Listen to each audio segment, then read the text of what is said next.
Hello, y'all. How's it going? It is. Ooh, this is good. Getting adjusted in my seat here. It is Friday, and that means it's time for the regularly scheduled Mario Maker 2 stream where I play viewer levels and hang out and talk about stuff. You know how it goes. If you've been here before, it's the same as most other weeks. I'll say I do have trip coming up in 3 weeks, so there will only be two more Friday streams after this one at this same time for like a 3 week span or 4 week span, I guess. I'm gonna be out of town for 3 weeks, but there are gonna be some other streams at a slightly different time and also from a slightly different country during that span, so we'll see how that goes and whatever. But point is, we're here tonight to do some viewer levels, and it'll be nice and good, and we will have a good time. I'd like to cover, just, hey Sun Gold, hey Drowsy Funk, hey Lord Bowser, Piggies, Happy, Ivan the Great. How you doing, everyone? Sounds like Piggies is saying there weren't any other streams available. That's not true, I'll say. There's plenty of streams happening at all times of day, if you know where to look. I'm not talking about, I'm talking about video game streams, that kind of stream. There's also other kinds of streams. Every type of stream is happening at any given time of the day. You just need to know what websites to look on. Thank you, how do you say that? IA Direct Pero? Iadros Ni Pro? I don't know how to parse that quite yet, but I'll get it. You're looking for Mario Maker ones. Gotcha. Well, maybe not on YouTube, but I bet on Twitch there's other ones. Regardless, this is the stream. We're gonna do it. Hey, how's everyone been? How's your week been? Let me say two things up top. First off, I would like to follow up on the stuff I talked about TikTok last week. Last week, I talked about making a serious effort, taking my YouTube shorts and putting them over on TikTok. I had it all planned out. I had a bunch of stuff scheduled. And then when the first few went up on TikTok, it turns out they were ineligible for algorithm, apparently. Ineligible for the For You page. And I don't know if it's because I cursed on one of them or if it just hated me, but for unknown reasons. One of them didn't even have any cursing, so I don't know how to explain it. But it wasn't very long before I went, okay, fuck this. I'm deleting everything and fuck this all. So that ended up not happening. Good. Okay, whatever. Moving on. I'll complain about that maybe a little more later, but suffice it to say, that shit ain't happening. And now I know that it'll never happen, so that's a weight off my shoulders as far as like, oh geez, should I do this? When should I do this? Should I try to do it like before it's too late or before I do a nice big trip? Everyone's just left again? Don't worry, they'll be around when their level comes up, maybe. Whatever, that's a thing. I got these cards, Drowsy Funk, that have things on them that I want to talk about. Well, you'll be seeing a bunch of them throughout the stream. Here's another thing. I updated my last level. Let me point out the changes. Last time, I uploaded this level, Dimlit Derelict, and since then, I've watched some people play it. I got some feedback from chat even last time, and I have made revisions. And I'd like to show you the revisions before we start.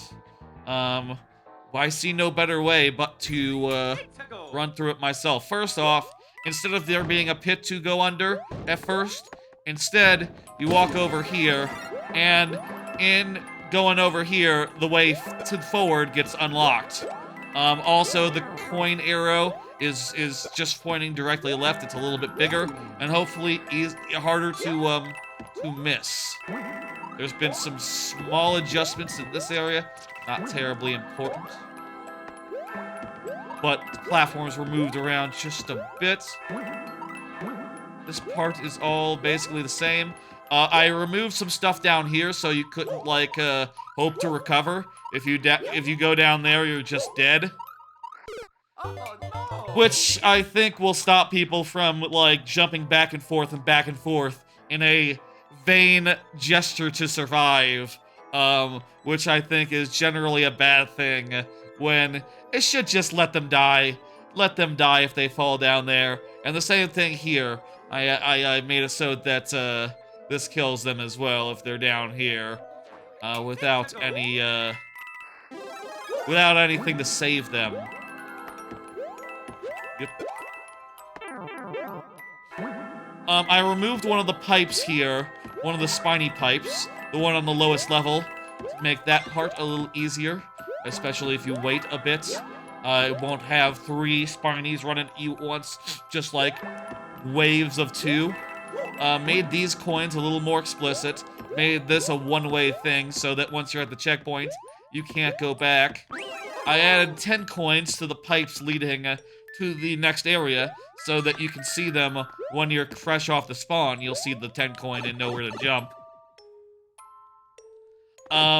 Move the power up to be right here to encourage players to engage with that before moving on, which I think is just better than, I watched someone play the level, and I saw that they skipped over that a good amount of the time, and I would like that to not be skipped over if they want to have, say, power-ups. You're tired, piggies? These platforms, the timing of them was adjusted a bit. I ended up having most of them move in the same direction.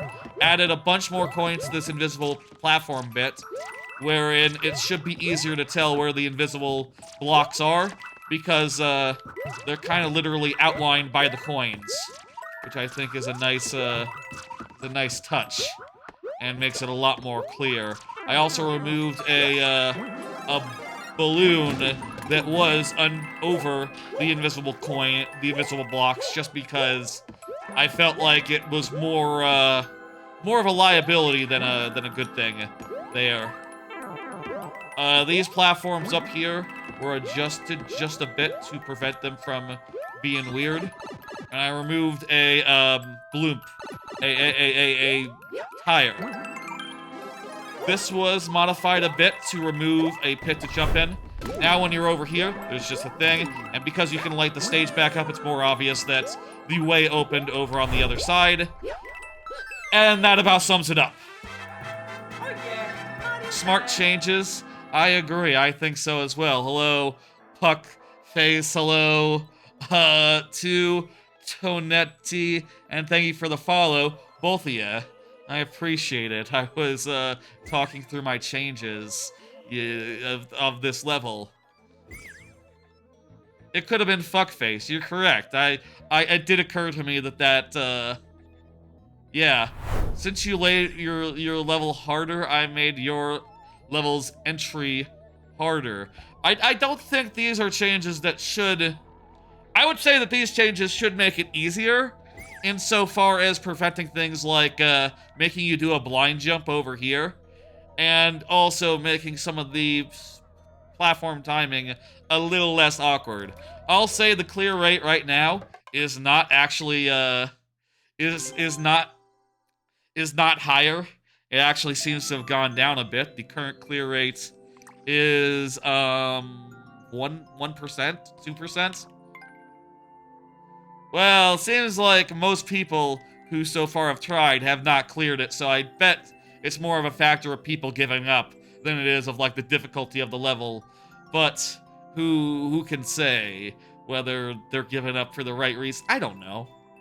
I think I have confidence that this level, these revisions are making it easier, but we haven't had enough players. And I'll say, check it out, give it a go, drive that clear rate up, and I reckon once that happens, it'll be more around like 3 to 4%. This is the penultimate level in my super world, so 3 to 4% I think is absolutely fine. That is absolutely in the ballpark of what the final world should be. That's right, it's 8-4. This is 8-4 in my super world, so it's supposed to be a bit hard. Fuckface is not allowed as a name? Huh. Go figure. Probably taken. That's the level update. Oh, I fucking...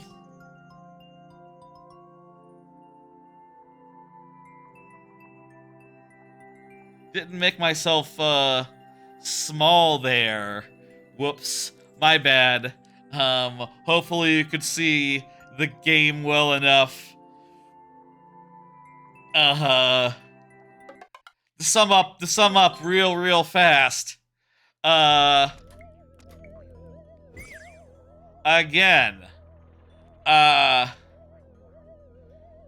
Redid the start, made it so that this is, you jump over here and then you go down. Remove stuff from below to prevent people from trying to recover when they actually can't. Made this midpoint a little more clear.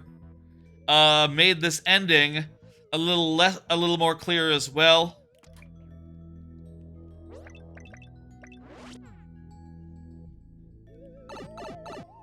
Put the mushroom here rather than here to encourage use of the of this tire.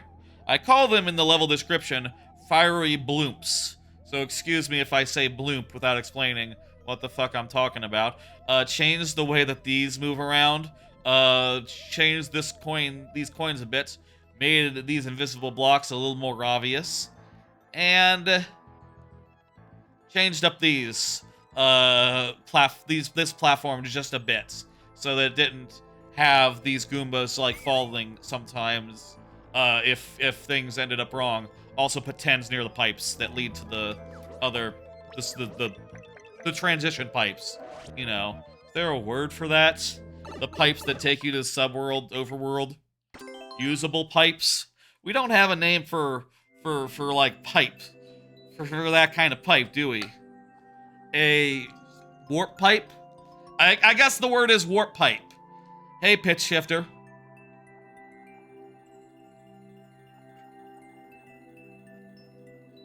Or is a warp pipe a specific kind of pipe that takes you from one world to the next? I don't know. Let's leave that to philosophers. It's time to get into the viewer levels proper. We got a ton of them already, as we tend to do. Let me pull up the first one and explain how we do things here. Thank you for the level, everyone who's gotten one in so far. It's, real damn nice of you. It's good, I appreciate it. First one is by Lord Bowser, and Lord Bowser had something of an announcement earlier in chat about, like, when his final level will be coming up.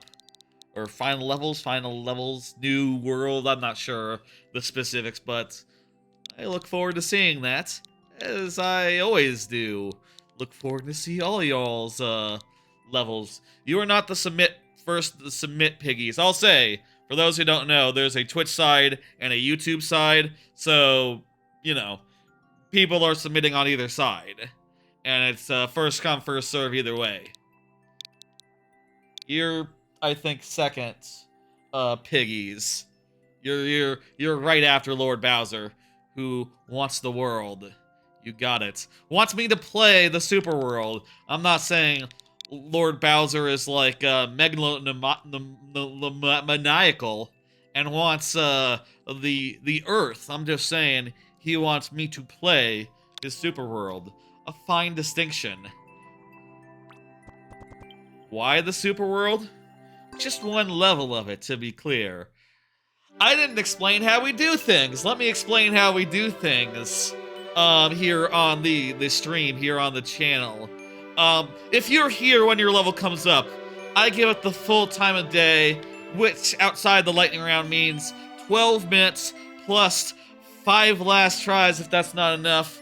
If you are not here, I still play the level, but I do so in very nearly but not quite sudden death, wherein I only get 2 tries to beat the level, refreshing at checkpoints. Yes, that's right. So 12-minute timer plus 5 last tries, and if you're not here, 2 tries, refreshing at checkpoints, and that's it. And if you do come in while I'm in sudden death and you're the person who submitted, you can absolutely say, wait, I'm here, and a timer will be set. Don't worry about it. Okay, let's set the timer. The only person you know with a timer is Onion Knight. Gotcha, another streamer.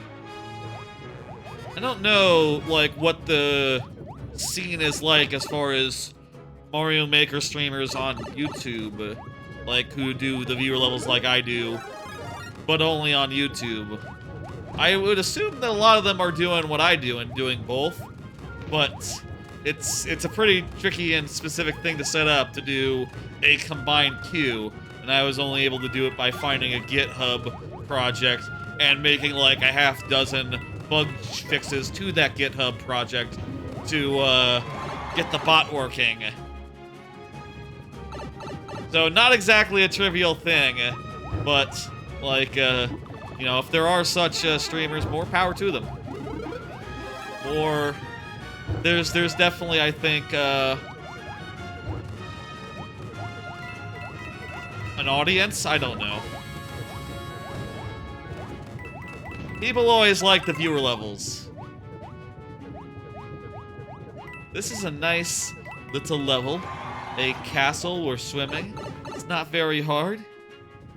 I like these fire bars. They're fun to get around. And also they expose places for us to do stuff with. Places, things, whatever, you know. They seem to tend to do it before I'm like near enough to actually interact with the ice, but that's fine. All the ice can do is block me. There might be a Roy fight coming up.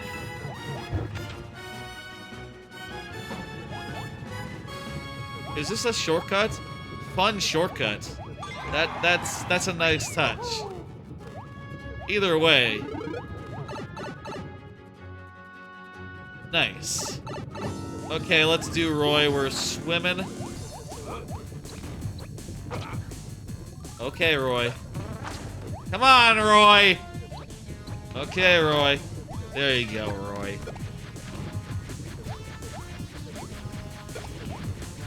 Don't be under the platform, Roy. Just be somewhere I can land on you. We're gonna get through first try, you watch. How's the audio, by the way? Audio's great, audio's good. No worries, I'm assuming. Great. Oh, you bastard.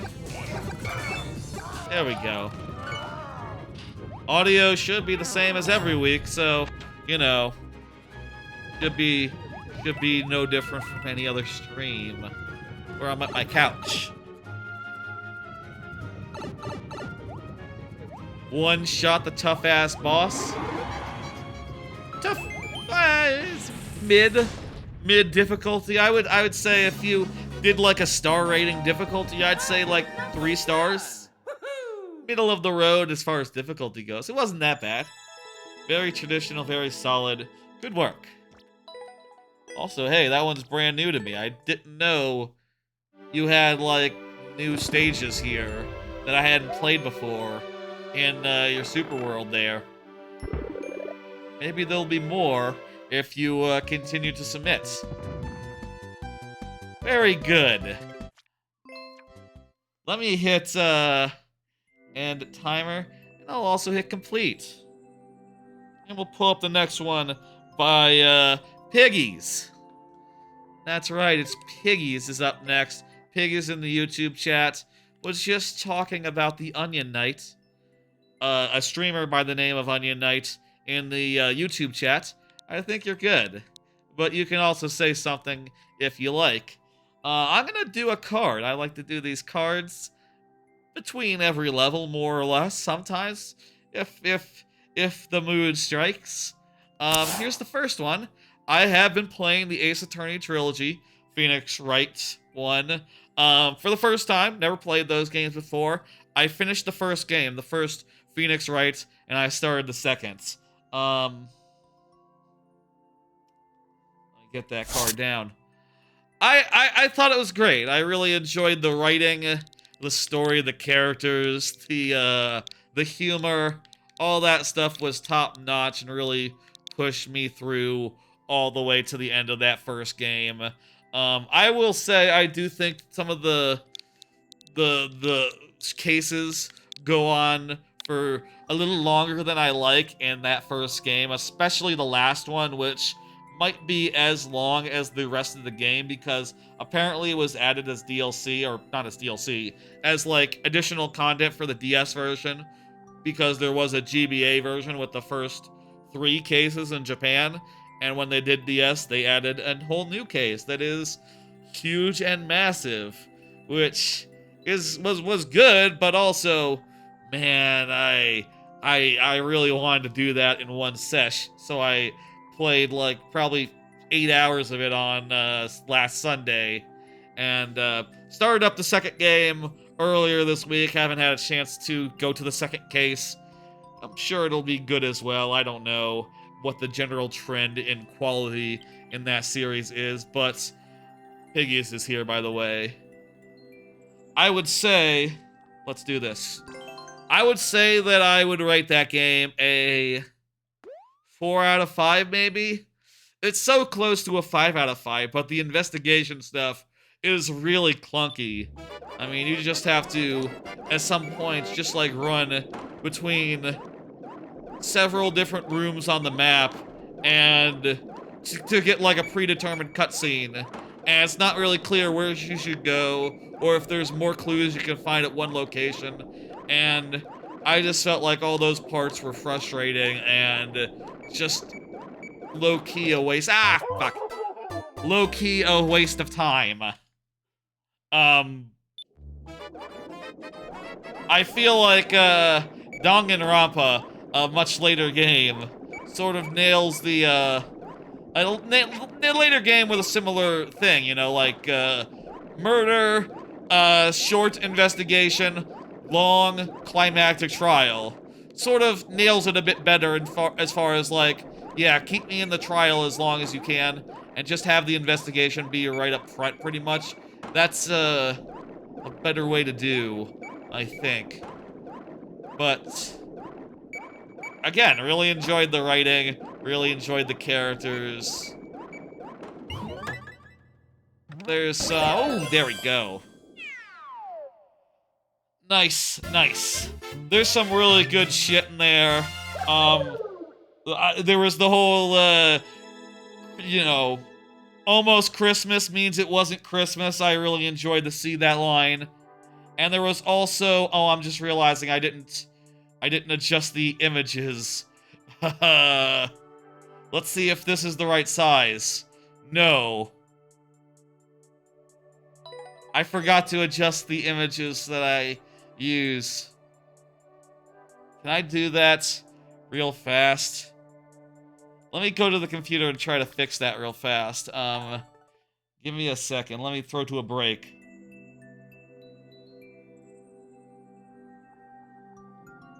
Thank you for the level. I tied a world record. That's very nice. Yeah, that's right. Phoenix Wright. That's what I'm talking about. Let me hit end timer and complete. And Happy is up next. Happy just GG'd. Perfect. Let me throw to a break and try to fix those images. Okay, I know y'all could see that, by the way. It's just that all those preset images are configured on a separate scene, and if there's a way to switch to a scene to do, like, edits and stuff without actually switching the scene for viewers, I would like to know that, because it would be handy to know. Important thing, because it was a break, it's not on the VOD, so that'll be good for VOD watchers. Anyway, what I was saying is, this bit. I'm surprised this bit isn't a meme. I would like to, him just saying, literally, what is it that literally says, let me move my YouTube chat so I can read it. I would like to cross-examine the witness's pet parrot. A good line. And that is something that's right up there with, it almost Christmas means it's not Christmas to me. That is amazing. I'm surprised. I've never heard that before. The last case was also pretty amazing, with the murder in 2 places. Though, I do think a case like that really does make it confused, right? Like, when it turns out that the murder victim was murdered in 2 separate locations at once, doesn't that mean that everyone should get off on a mistrial? Because it's not clear where he was murdered, for Christ's sake. I mean, come on. He could have been murdered at the police station. He could have been murdered at the is this spoilers? Whatever. Just come on, man. What the hell? How is this? How is me failing this defense, where we explain how it happened? How does that mean that my client is guilty? Because clearly, if they were murdered somewhere else, ipso facto, they were not murdered by my person. At any rate, they could have been murdered somewhere else, in which case they weren't murdered by my person. So what the fuck? It's weird in the Ace Attorney universe. It seems like you're guilty until proven innocent, which is not how it works in reality, at least in America, where the game is, they say it's set even when it's not really. Obviously it's set in Japan, but they have the characters, the localized characters say like, good old Los Angeles. That's where we live. That's correct. We live in Los Angeles, or where somewhere nearabouts there, in California-ish. And, it's like, yeah, it's good. Still got the 2 more games in that collection I have access to through Game Pass. Things are gonna get kind of busy coming up, so I don't know if I'm going to, there's 3 pipes to go into here. I'm not sure if I'm, actually going to finish the 2nd game, or if I'm going to go right the fuck into it as hard as I could do. Hey, there's a POW. But I'm thinking about it. Definitely thinking about it. And I did play the first case, which was pretty good. This is the same room, but modified in subtle ways. Interesting.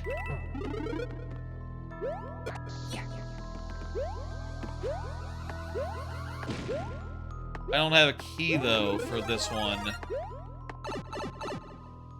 Interesting.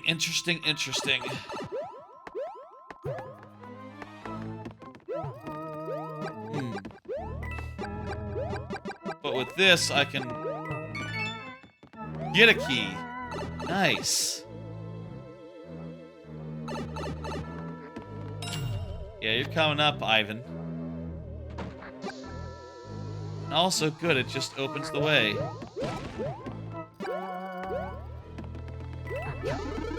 I'll say, overall, first impressions of Ace Attorney.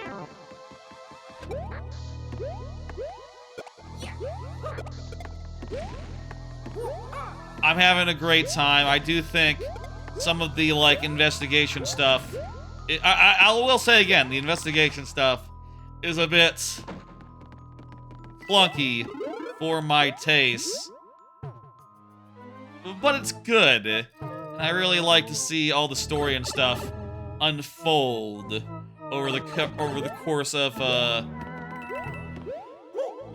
what the fuck? A level of a campaign of a game. It's entertaining. And I think of a really good quality.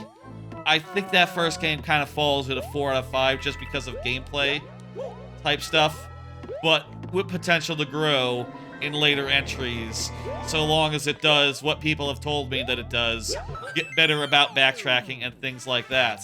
We figured out that level, very nice. Pretty straightforward, very doable. Liked it. Liked it a fair bit. Good crap. Good shit.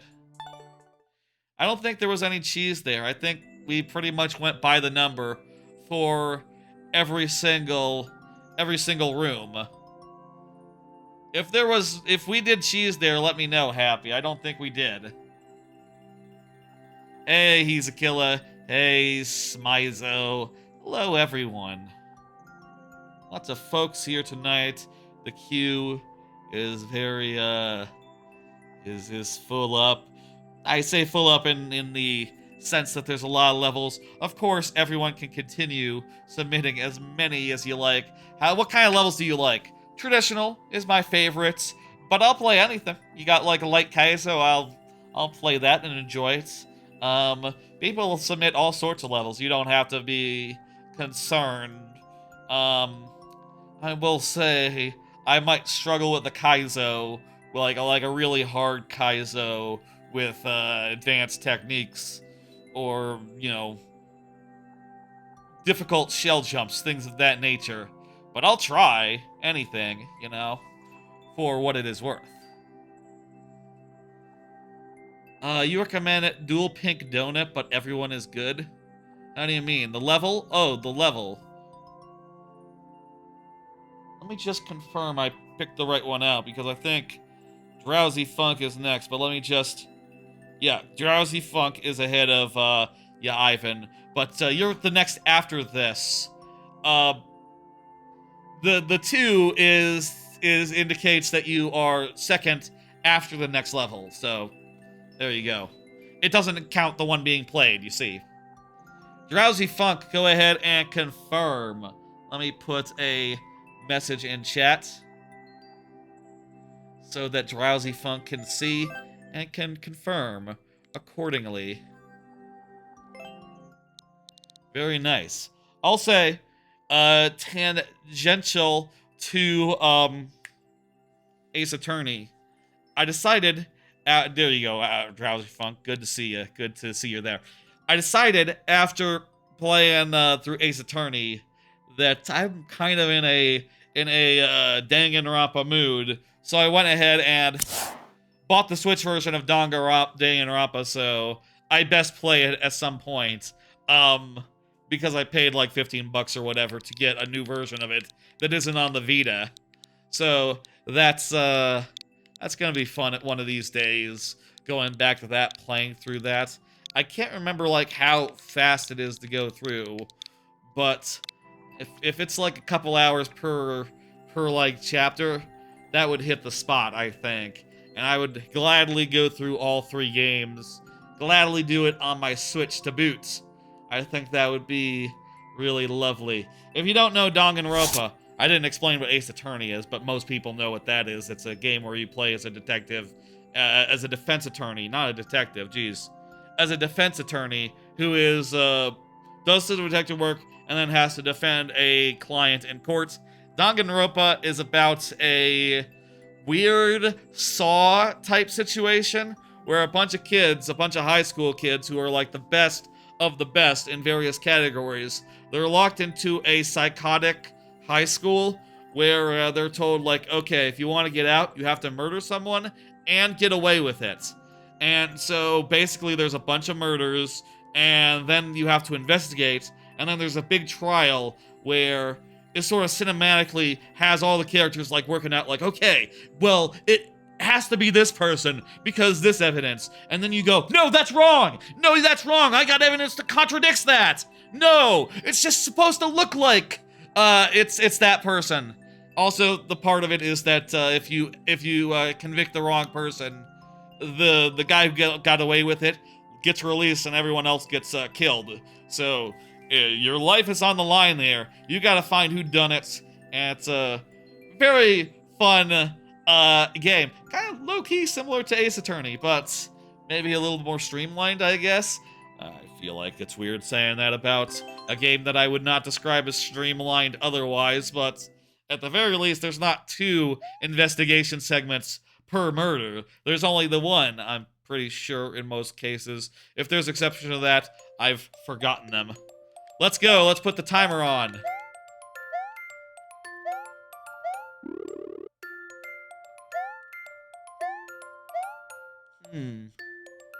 I don't have a shell to get that, to hit that block with. I can get up here, though, and there we go. Okay. Well, that was pretty short, but whatever. Got through pretty cleanly. Was that all the intent?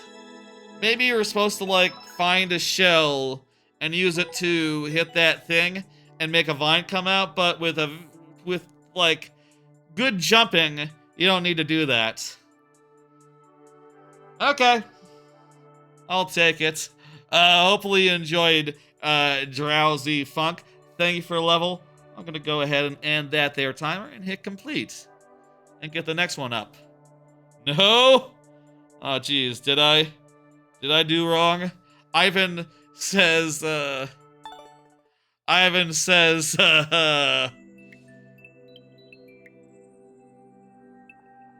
does say bounce on. It does say bounce on. That does imply like the way through is via bouncing. But perhaps you didn't imagine I'd get it on the first try. Don't mind. It's cool. Ivan is here, but I will do another card while I'm entering in the code, as I do. Did you watch the Indie World / Partners Direct from Monday? Was that Monday or Tuesday? Jeez, I forget at this point which day it was on. I think it was... Was it Monday or Tuesday? I had a stream on Tuesday, but I forget. Maybe... Oh, you know what? It was Tuesday because I was in the office on Tuesday, but on Monday my water heater had broken, so I was working from home because there were maintenance people coming over. So yeah, it was Tuesday. Ignore the text, it's fine, whatever. I thought it was a great direct. I really enjoyed a lot of the things that they showed. Let me see, like, Nintendo Direct. Let me look up the what they showed. The biggest announcements from Engadget.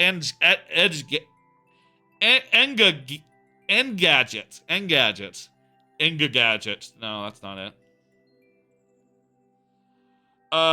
There was the Balatro stuff, which was neat. I think my biggest takeaway from the indie side was Pizza Tower, which, to be fair, is not a game that I really need to buy again, and I didn't buy it again for what it's worth. But I think it's great that that's finally coming.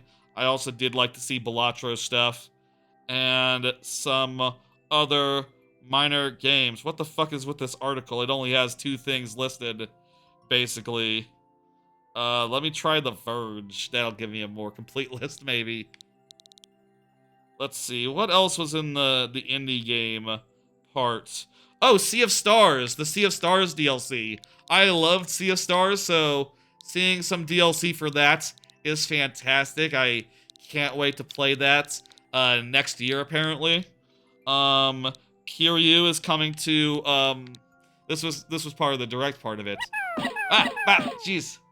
Kiryu, Yakuza, Kiwami on Switch. Should have been Yakuza 0, but whatever. It's good to get that series on Switch and start making the case for it to be in Smash Brothers, I'll say.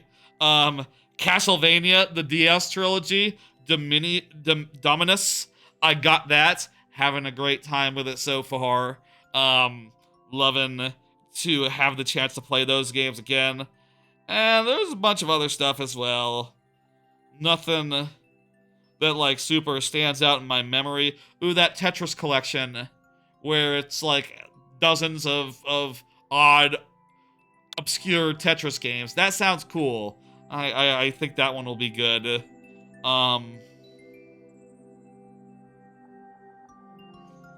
There's a Shrek Power Wash Simulator. Okay, sure, that's fun. Bunch of stuff that looked really good. I thought it was a great direct for a partners slash indie world direct. You know, not a big old proper direct. And with those expectations in mind, I think it was good. Did you say dual pink donut? You got it. Short and sweet and easy, only 30 seconds. 1% clear rate though, but we'll see what we can do. I thought it was a great direct, and definitely a lot of that coming out of that came out of that with a lot of we have to get every coin, by the way. Every coin in this 30-second speed run. Oh, jeez. And let me make sure there's nothing in those blocks, and there's not. So, good.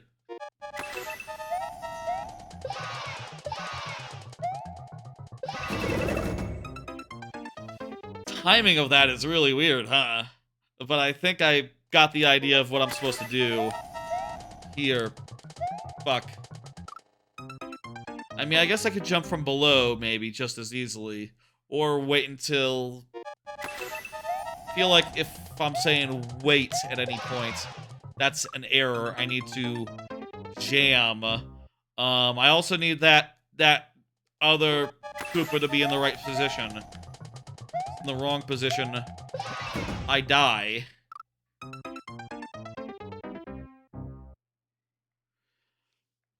Really enjoyed that direct. Was surprised by a fair amount of stuff. And, you know, definitely bought a few things as soon as it was over. Like I said, I bought the Castlevania collection. Which, you know, I'll talk about that in a minute, maybe, let's say. Okay, this is bone, but let me run up top for a second.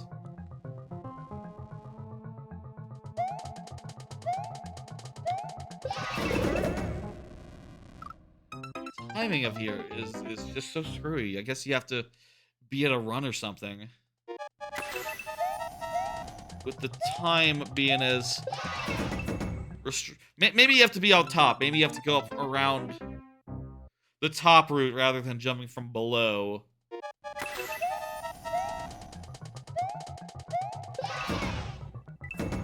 Okay. Okay, that looks a little better.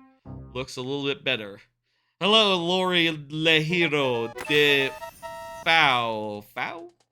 Don't know how to speak, how do you pronounce things in French, if that's French.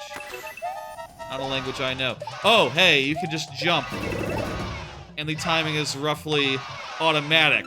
Isn't that, interesting to discover? I'm just holding a right and jump button now, and suddenly the timing works. Until that landing on that shell, where we need to actually use skill, but... You're getting it. This is, a lot less difficult than it seemed on first glance. Practically automatic.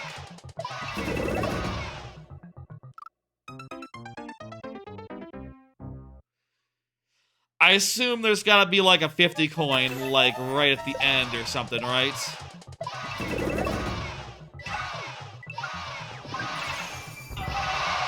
Okay, I fucked that up already.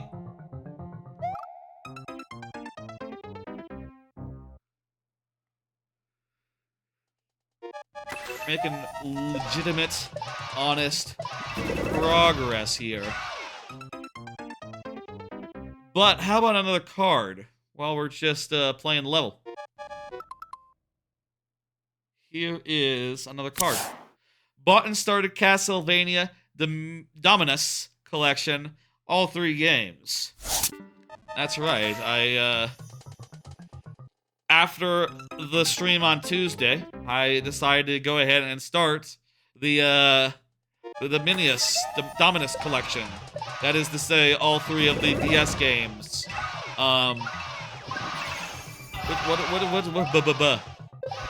Oh, I see. I need that shell. That is to say, Dawn of Sorrow, Portrait of Ruin, and Order of Ecclesia. If you're wondering what my opinions on them are, pretty much standard. Order of Ecclesia is the best one. Dawn of Sorrow is pretty damn good, a worthy sequel to Area of Sorrow, though maybe not quite as hot, relatively. Portrait of Ruin is like, okay, it's fine. It's perfectly good. Not my favorite, but damn it, need to land on the thing. Not my favorite, but perfectly playable, and I'm having an okay time with that one as well. The way that I've been playing them, I decided to sort of use a thing that I do sometimes for gimmick streams, where basically my rule right now is every time I die, I switch games.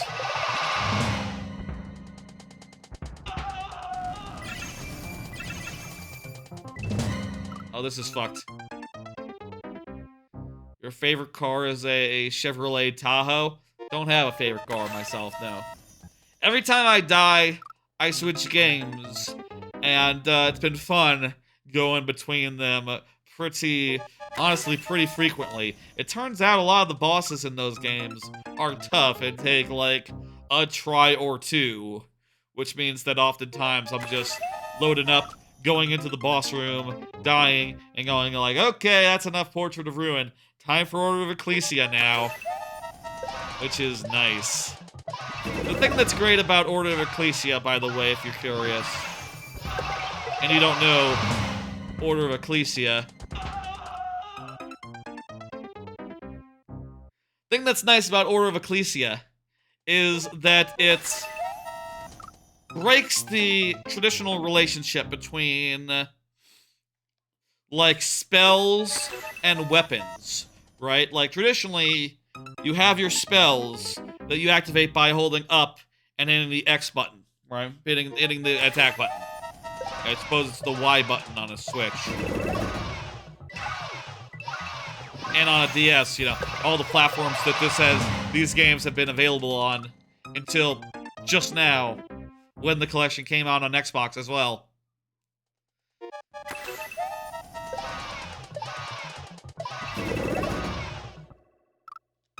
You hold down the button. No, you don't. Previously, historically, you hold down up and X, up and Y, sorry, to do.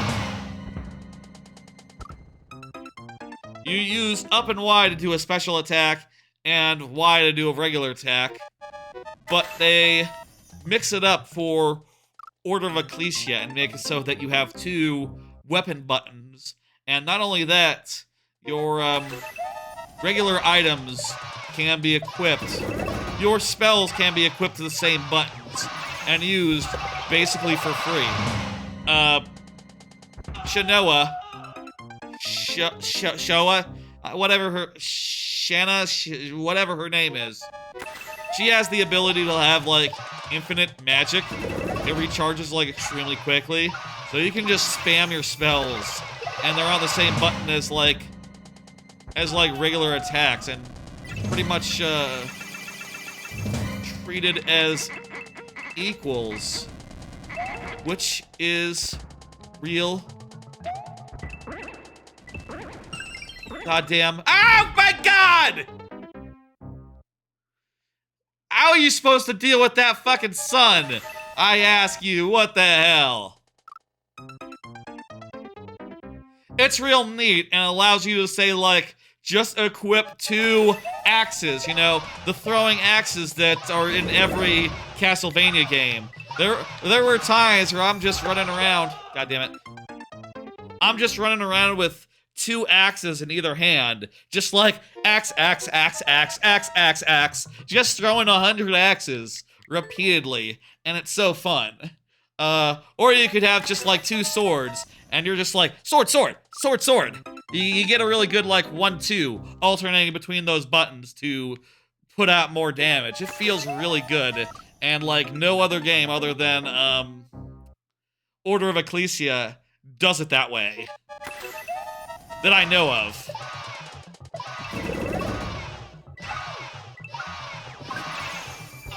There's also stuff to be said about how it's non-linear, how it has like a bunch of, or not linear, it has a bunch of semi-linear levels before you get to a non-linear castle, which is, I think, interesting. I think that's a weird thing that they did in the last two Castlevanias, right?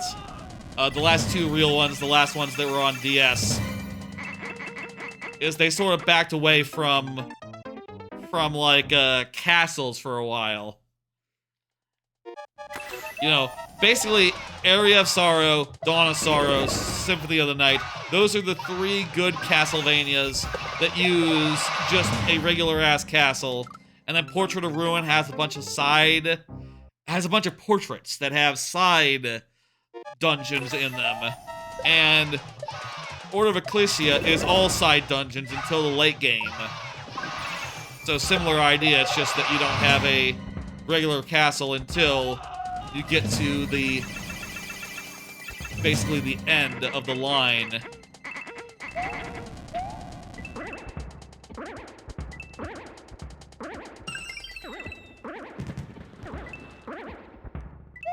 Yes!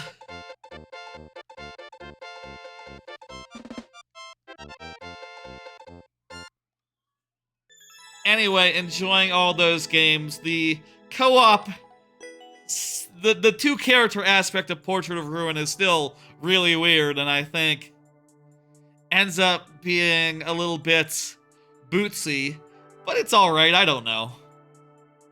I don't mind it. It's kind of nice to have an extra character to be dishing out extra damage, but I do think that the other two games have much better basic gameplay.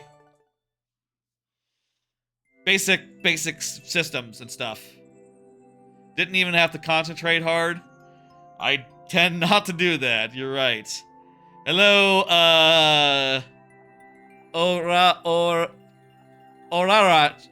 Orara-chan.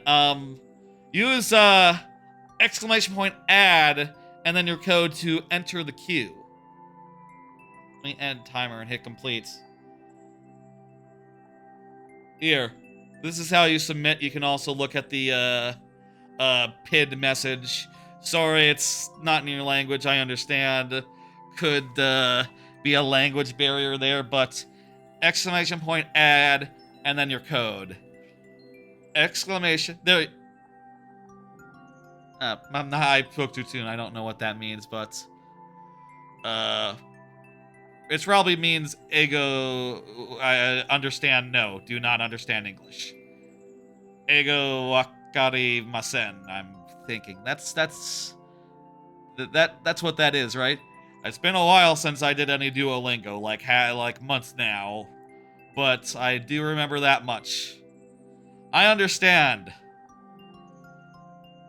Exclamation point add and then code.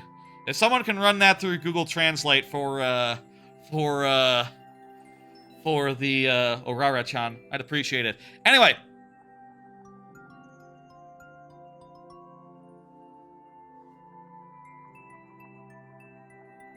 Anyway, let me, hit complete. And then let's get up the next one.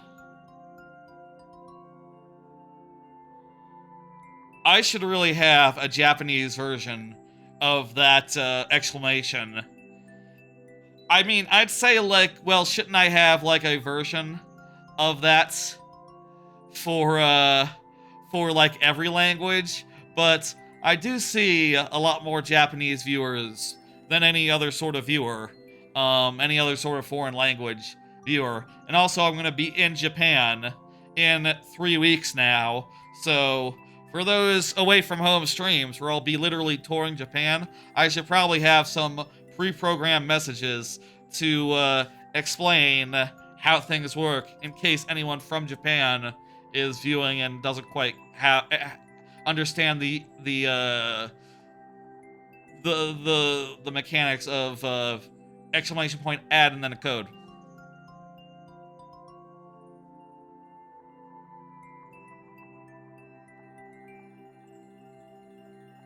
Yeah.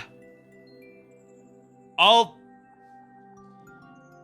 remind me tomorrow to make a macro to explain how to submit a level to Japanese viewers. There we go. I'll do that. Yes. I don't have a command for exclamation point remind. That is correct. Let me just copy the example here. Whoops, I forgot the exclamation point.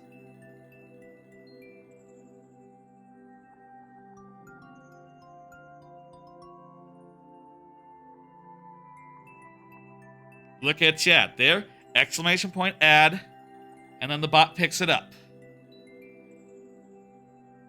See? See? Does that help?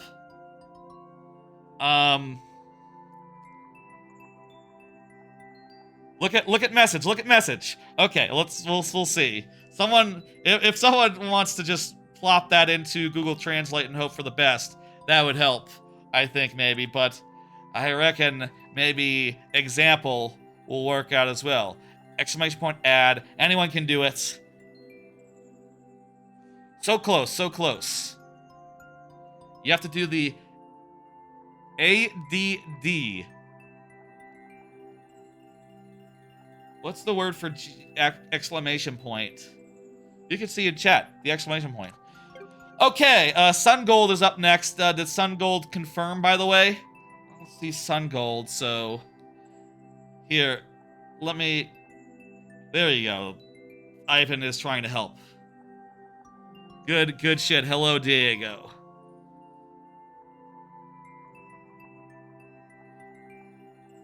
One thing I worry about with cases like that is that the translate might be weird and might be confusing. I would love to know, hey, if anyone does speak Japanese, if you could translate, if someone could, like, accurately translate a message like that, it would be quite handy. It would be quite nice. Let me hit next so that person up next will know. Sun Gold.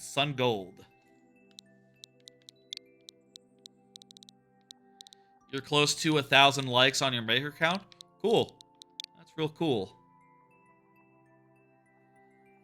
Let me just do this.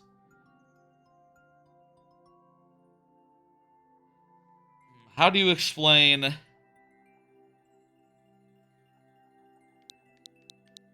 It's a difficult thing to explain.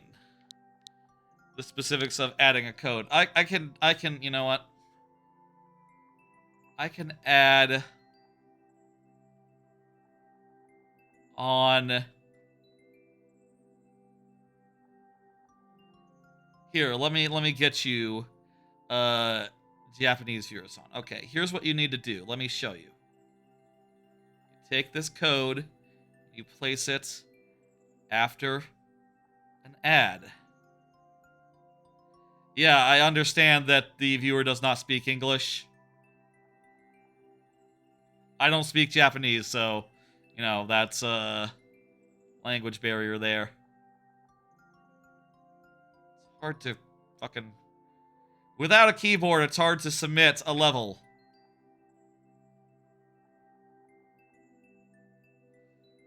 Doing it just with my thing. With my mouse. Okay, paste in that. Also, Sun Gold, I don't think at any point here has confirmed, so... Not here. Looking like Sun Death. Fuck, I hit the wrong button.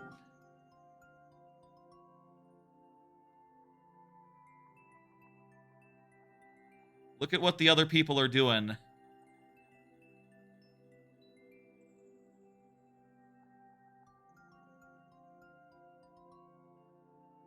Go. Fuck.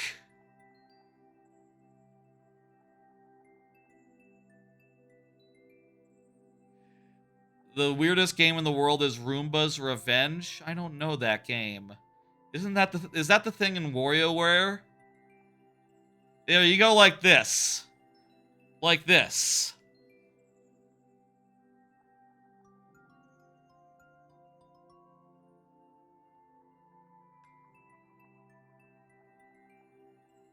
Does that help? Does that help, Orara-san?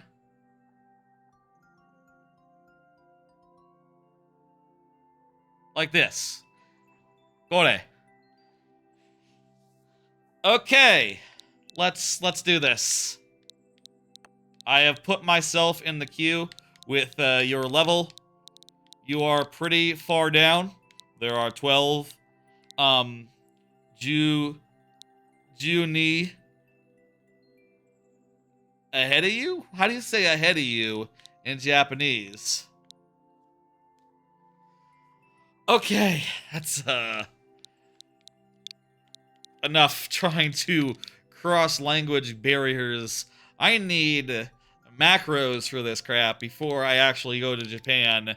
And, you know, I gotta imagine if any stream Japanese viewers might be interested in, like, watching would be maybe the ones where I'm in Japan and talking about Japan.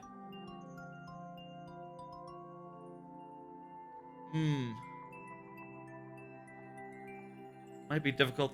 Add these instead of bees. B Janai Dides. Ivan's gotcha.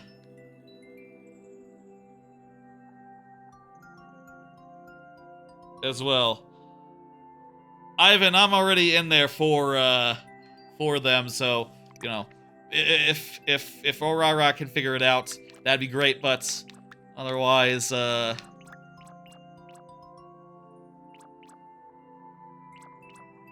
yeah, whatever. It's hard language barriers. What are we playing here with our 2 lives? It's an old game that came out on old iOS devices. Never heard of it. I've heard of Kill All Humans. iRobot Official. Gotcha. Use the right power-up sounds interesting. Let's see what that is.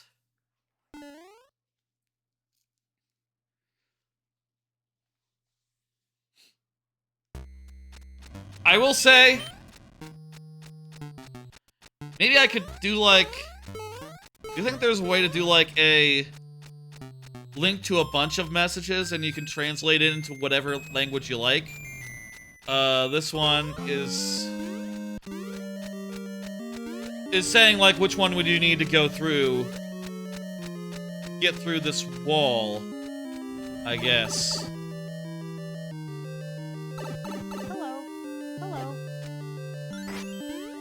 ADD, almost there. No space. What does this mean? 1, 2, 3. Hang on, this is some sort of code. Oh, this is a code. It's not saying... Here's the link. Hello. It's saying do them in this order.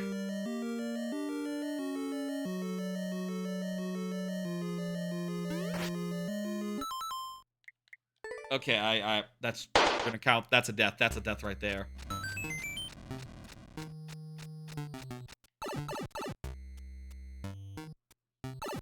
Hello. I'll make a macro for that, though, in the future. Sword. Holy shit, that's a password, isn't it?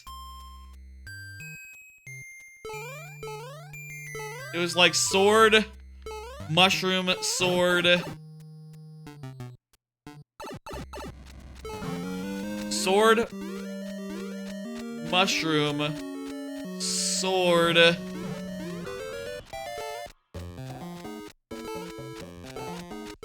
flower,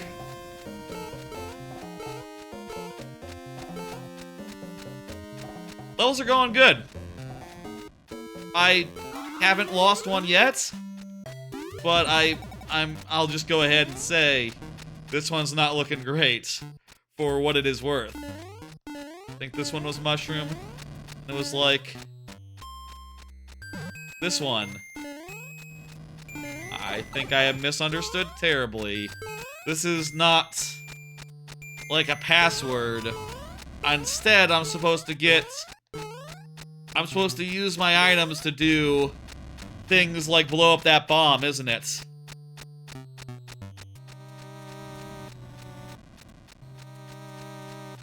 Okay. Hey, Wikachu? Wikachu. How you doing? This one's fucked. And also, Sun Gold did not confirm, so moving on. Gonna have to dismiss it. That's what happens if you aren't present when your level comes up. Let me go ahead and hit dismiss.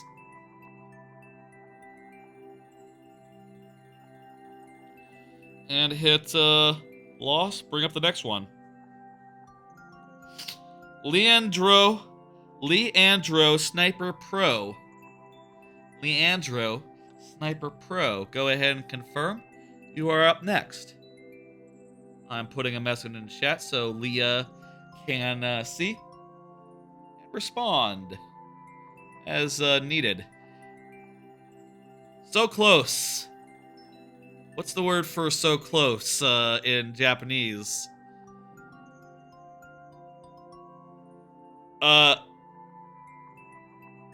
Exclamation point, no space, A-D-D space. So you just gotta need like a macro that says like an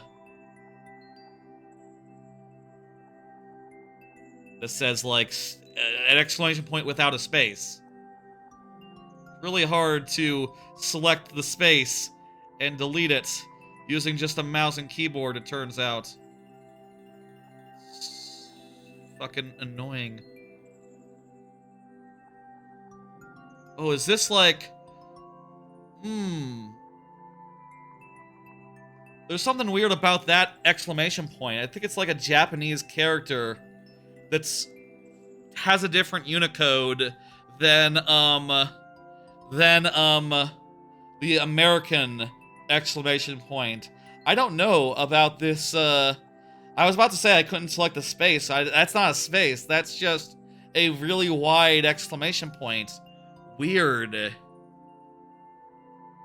I could probably make the bot change that out for a regular exclamation point before it actually submits it. Sumimasen, Arara-chan. Apparently there's different exclamation points. How do you say that? How do you communicate that?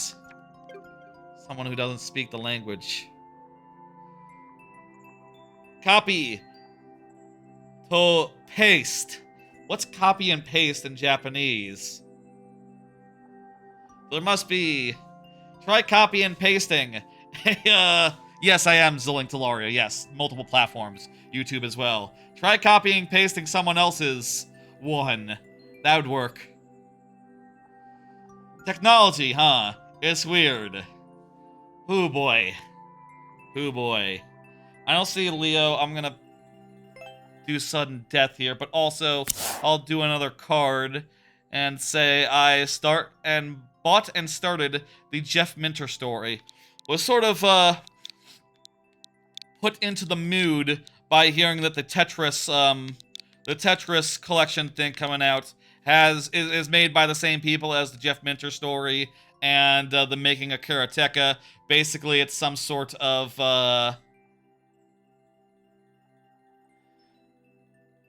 yeah, it's weird, isn't it?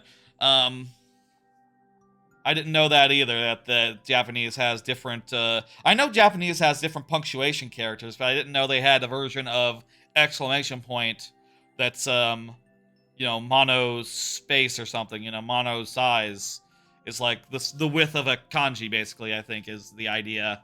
They also did the Making of Karateka, and they're doing the Tetris. Basically, it's like a documentary type thing where there's videos and text explaining like Jeff Minter's story and how he sort of came to be, and it's interesting.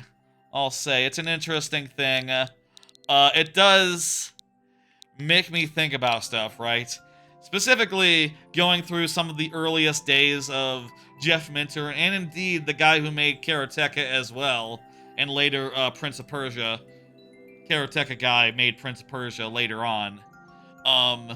It's just interesting to look at their early stuff and go like, God damn, you know, obviously in the 80s they didn't have things like Game Maker and Java, but like, looking back, the kind of stuff that my generation, and like me in particular, could make as a high schooler, as like a college student, is like an order of magnitude more sophisticated and more game-like than what they could do, which is basically like, yeah, as like a college student, Jeff Minter made his own version of Asteroids.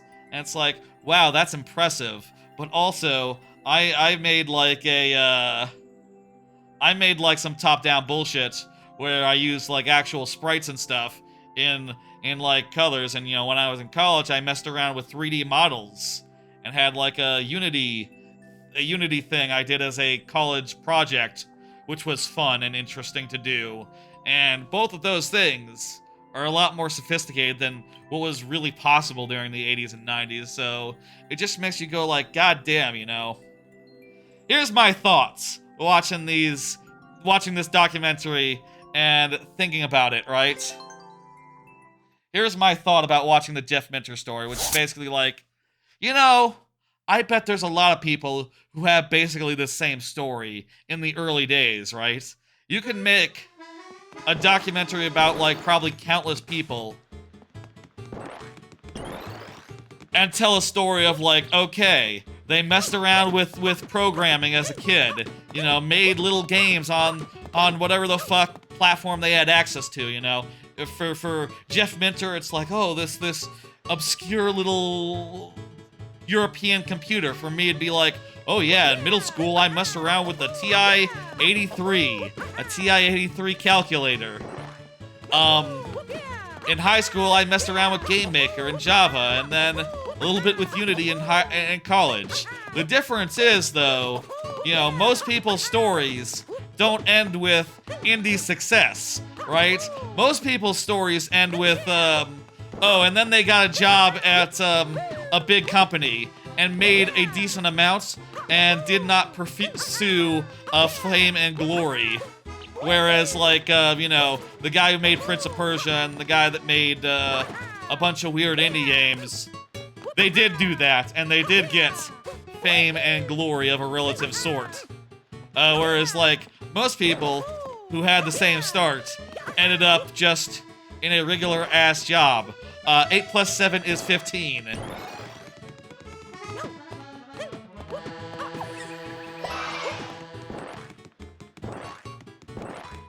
It's a BAC of mathematics. You have 4 hours. Seems like... what is this saying? 91 plus 17. That is 10/8. 108. Beautiful. What were you saying earlier, piggies? Pretty off the screen, piggies. I don't know why you can return there. But whatever. 8 times 8 is 64. Couldn't be anything else. Wait, you only have to get 1 right? Is this true? I have a clear condition of 1 coin, so I think I'm already, like, good. 18 times 9. So 8 times 9 is 70... No, it's, 80 minus 8, 72. 72 plus 90... 162. We can just do a shortcut, really, with these, because there's only 2 choices. We could just look and see what a significant digit is, and just figure out that significant digit. So, for instance, in this case, we just need the ones place. So we can say 5 times 7 is a 5. So this has to be 105. None of these others can be it. Math tip if you ever end up in a situation where What the fuck is this shit? 2 equals E, 3 equals D, 4 equals... Now, I'm not getting this one, I'll tell you right now. I've not internalized any of these numbers. Come on now, this is like memory more than it is math at this point. This is... People aren't expected to remember what A is. You know, it's not like you do a math test and it says like, okay, now what was A in the first question? What was A in the first question there? A in the first question, but B in the second question equals... No one knows. No one would ever figure it out. Oh, I was being graded? Okay. I think I got a A+. I got full marks there. Okay. Okay. I think you're right, Zelario. That makes sense. I was thrown off. Hello, Lego Plays. I understand now perfectly. Hitting the complete button here. I'll say Jeff Minter. You know, I'll say, here's another thought about the Jeff Minter project. Next up, by the way, is Two-Tone Tuffy. Two-Tone Tuffy. Has Two-Tone Tuffy said anything in a minute? Two-Tone Tuffy, it's the time to speak up. Right now is, and if you're not here, sudden death, as per the last few. You understand. Two-Tone Tuffy. I'll say, by the way, 8 o'clock will be the lightning round. 8 o'clock, lightning round.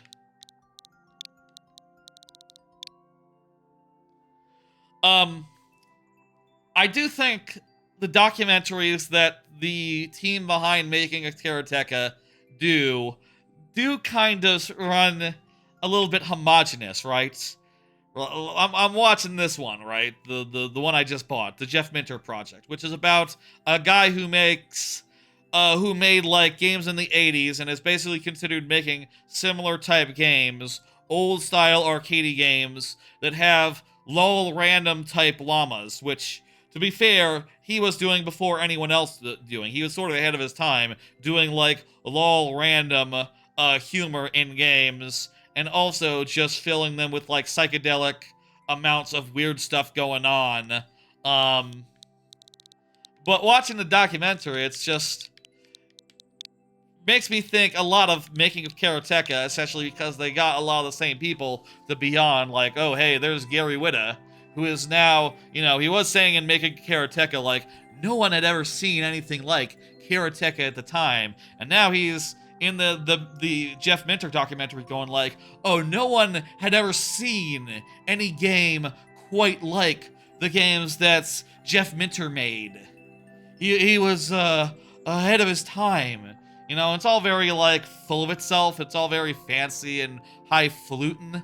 And I just gotta stop and go like, man, I feel like these documentaries should have, like, a unique tone to them, you know? They should feel like they're about different people. And not just early 80s auteurs who want to be taken seriously. Who the documentarians want to take seriously.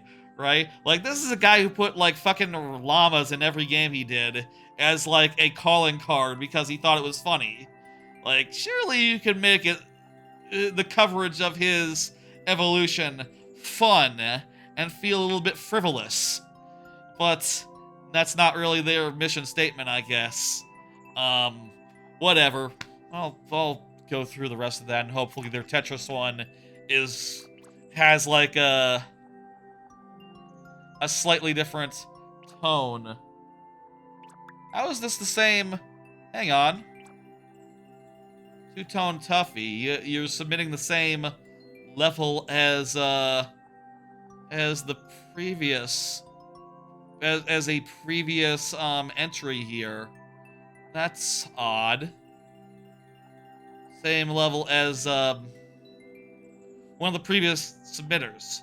I'll say, by the way, I didn't mention it at the top of the stream, so I'll mention it now and just say as official policy going forward, I don't want to see the same code, the same level submitted by multiple people.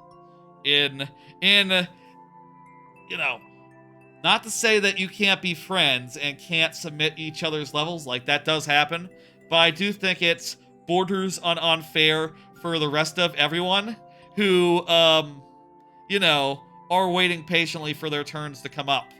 And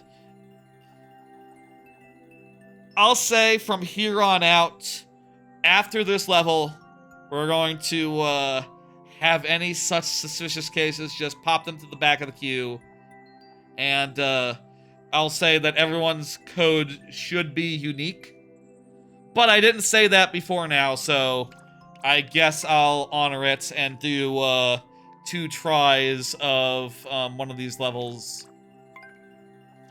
Let's find a nice one. A mid-challenge level. Okay, we can do that one. It's 3% clear rate. Can't go wrong. So, slight policy change going forward.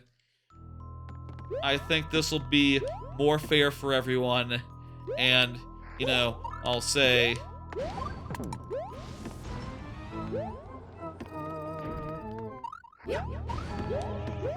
I understand if people ever want to submit each other's levels as like a kindness or because they want to see me have another crack at it. Oh no! That makes sense, but I gotta watch out for... I'll say this, with that rule in place, there's a lot less danger of like alts playing a significant role in people getting multiple levels, right? Because if you have to have multiple Nintendo accounts to get multiple levels in a queue, that makes it a lot more unreasonable to do that sort of thing. You made a very hard level? That's nice. I'd like to see it. Go ahead and submit it if you please.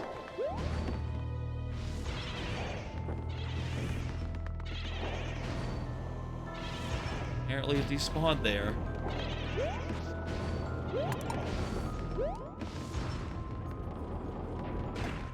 Beautiful. Now we can climb up this. Get a mushroom to boot.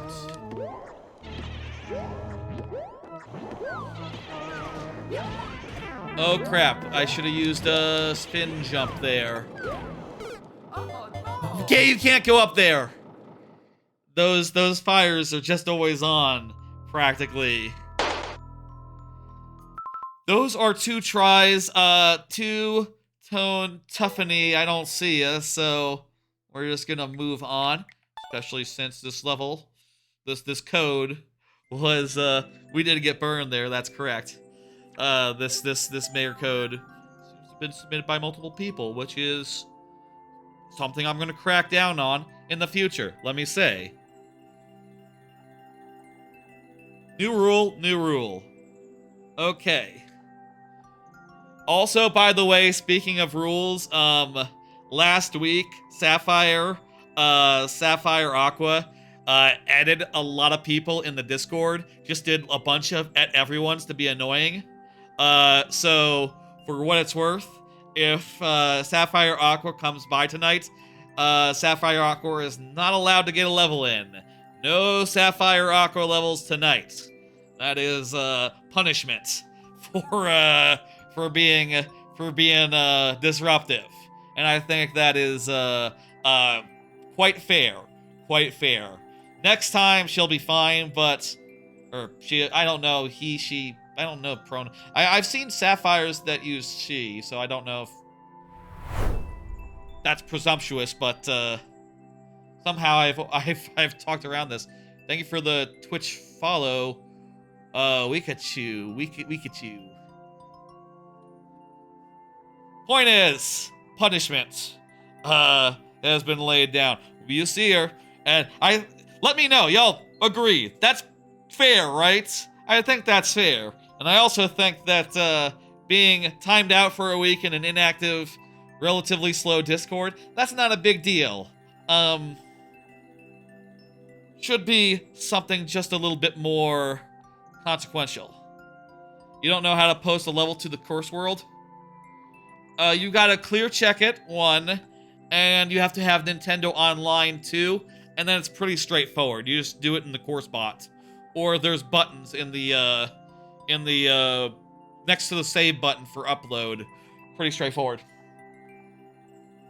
King Enderpicky. I didn't just fuck up. I didn't just skip one, did I?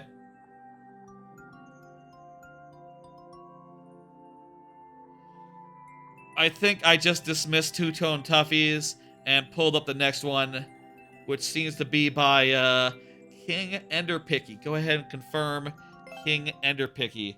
A lot of people not present in a row. What are you gonna do? Let me do another card. That's what I'll do. Did you hear about Concord's hilarious demise? Concord is a sort of a Overwatch wannabe that people saw the trailer of during like Sony's Not E3 event and laughed because like, oh man, this just looks like discount Guardians of the Galaxy / when you see gameplay, it's like, oh, it's not that, it's discount Overwatch.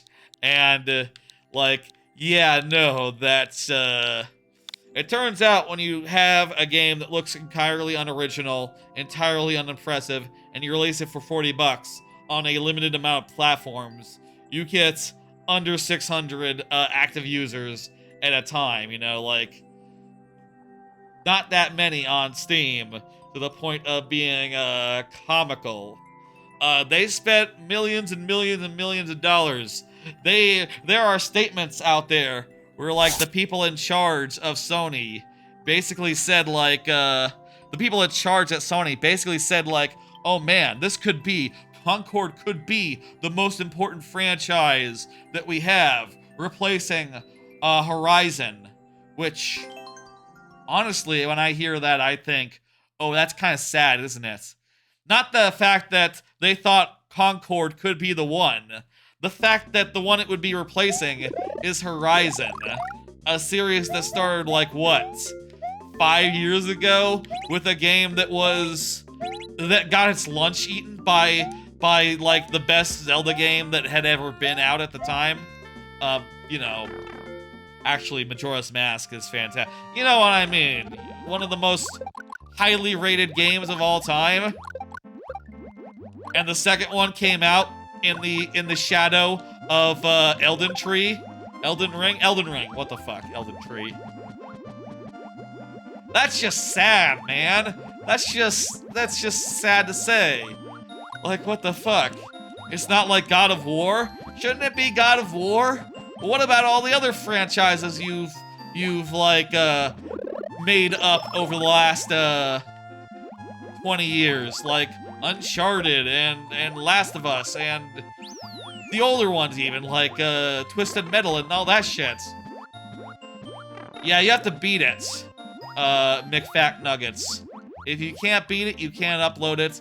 Them's the breaks. There are people that have been trying to upload specific levels for literally as long as Mario Maker 1 has been a thing. There have been people trying to upload one single level that they're... and just struggling with it, you know? It happens. Don't die here. Wait, what? Huh? Where's the pipe?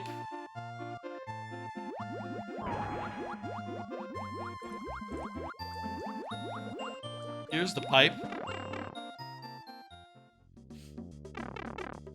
This looks like the end. It is the end. Okay, cool, good.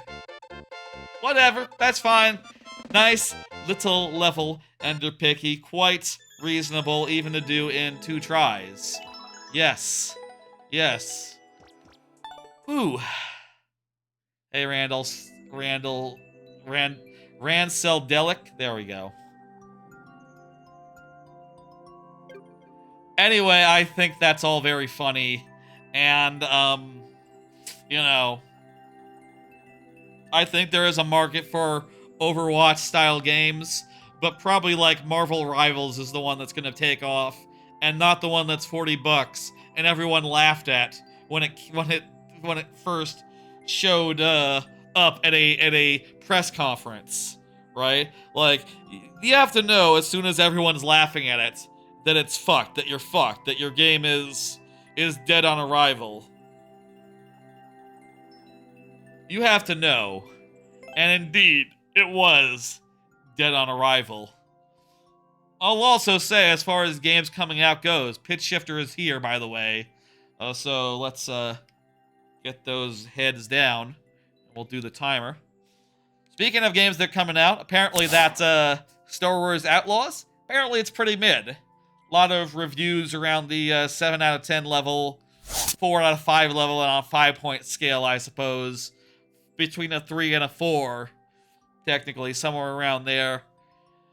I was thinking about checking it out because what I saw didn't look bad, but then I heard a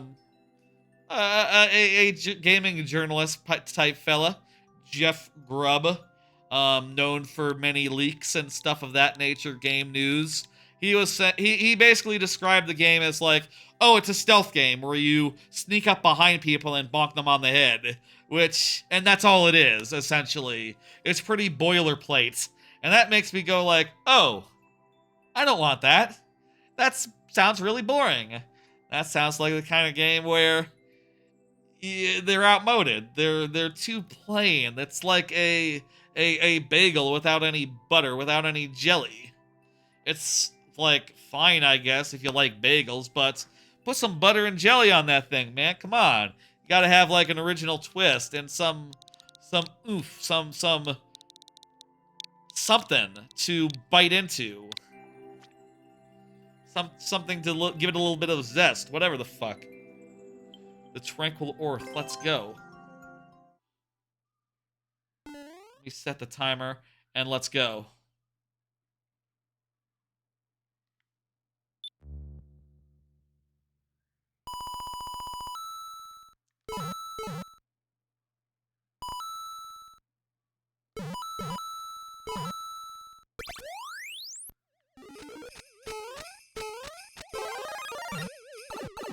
Music level?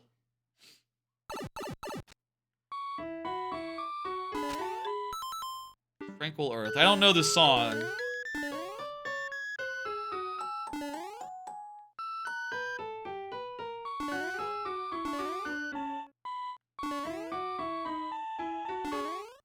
What is this from, by the way, Pitch Shifter?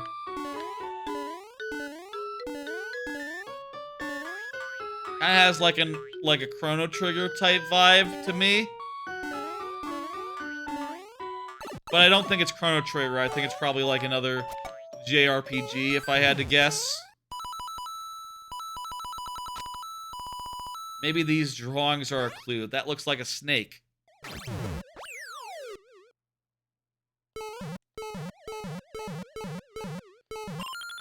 Final Fantasy Legend 2. Legend 2. Kenji Ito is the one that composed it. So same guy has Chrono Trigger then. Gotcha. I never played a Final Fantasy, so I don't know the series.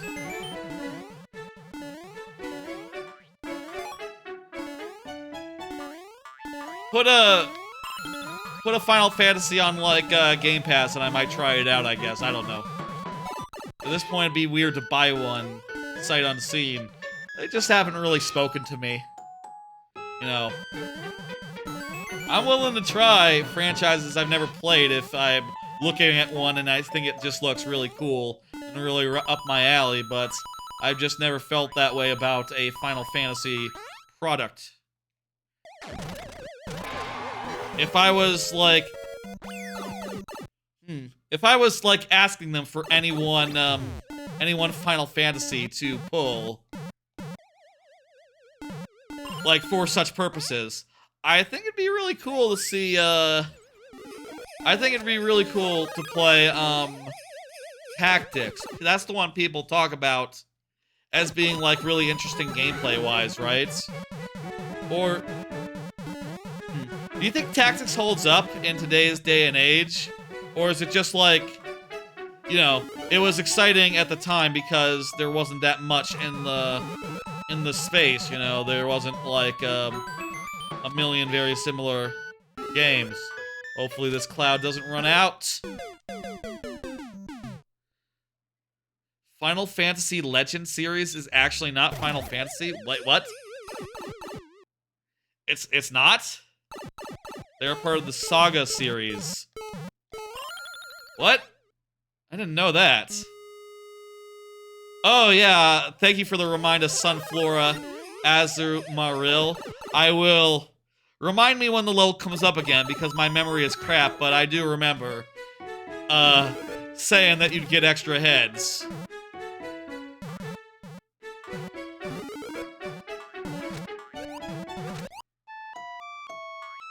This is a really neat auto-scroller music level segment, though. Interesting challenge based around, like, going from cloud to cloud. It's very well put together.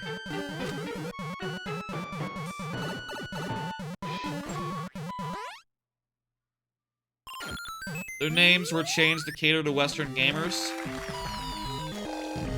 Oh, so it was like a marketing thing. They were originally part of Saga, and then they were marketed as Final Fantasy for the benefit of people who didn't know what the fuck Saga was.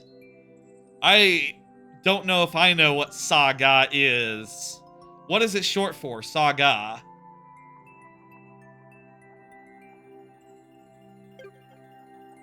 Thank you for the follow, Just Marvin. Thank you, thank you. Saiken Densetsu. Okay, yeah, you would have needed a different name in the American market anyhow.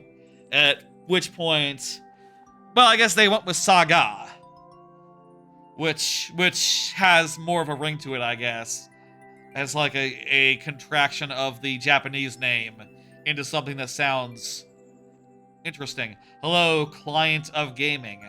How you doing? Let me hit complete. Let me end the timer and bring up the next one. It's Clem. The next one is from Clemma. Clemma. Is Clemma chatted in a minute? There you are. That's right. It is your level. Here's another card. Looking forward to a few other games too. In particular, Astrobot comes up.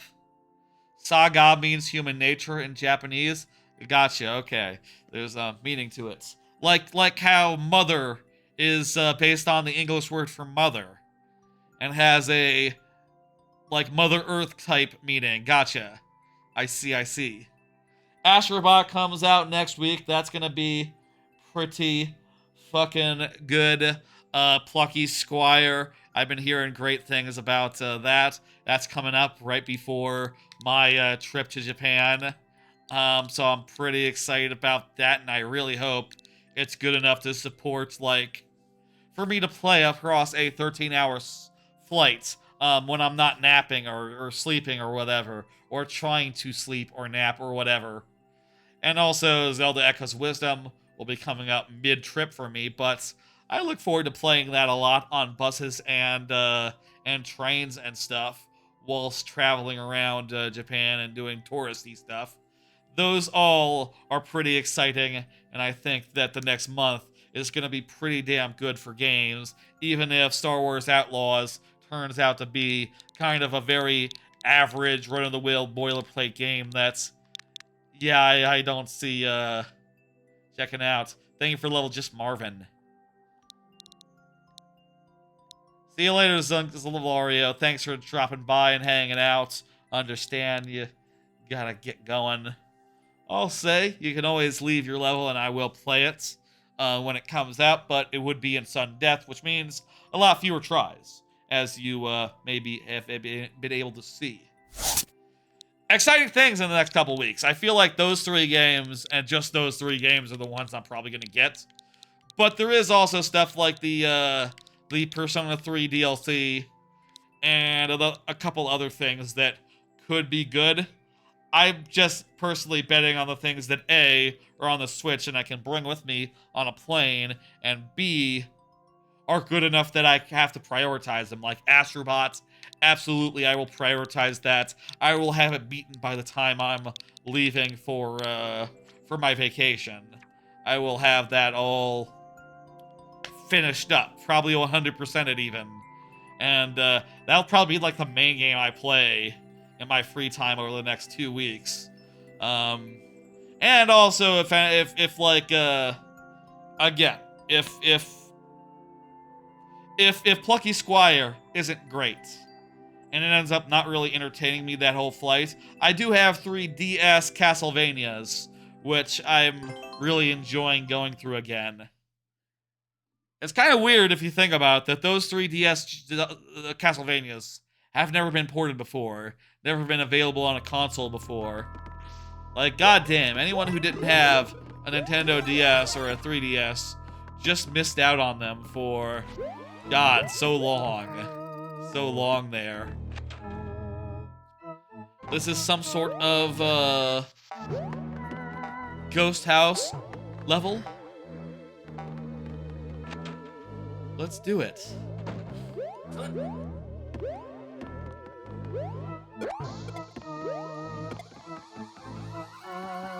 Should be pretty straightforward. I say it should be pretty straightforward. This should be a puzzle. I reckon we're looking at a puzzle here, where we have to figure out where we're going and how one step leads to the next. In this case, it unlocked a fire flower for us to use. With that fire flower, we can kill these guys.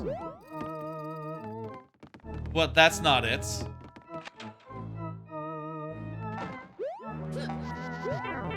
Okay, question. Is that P-switch setup still there? Can I do the P-switch again? Yes, the P-switch respawns. That's good to know. Oh, also, clearly, the fire flowers for that room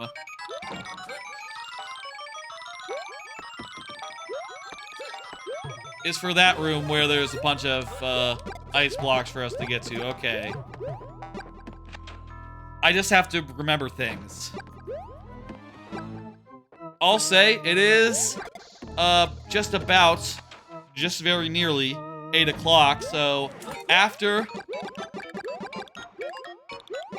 this level, the lightning round will be beginning, during which we will have fewer tries on each level that comes our way. More for Twitch subs. It's a whole thing, you'll see.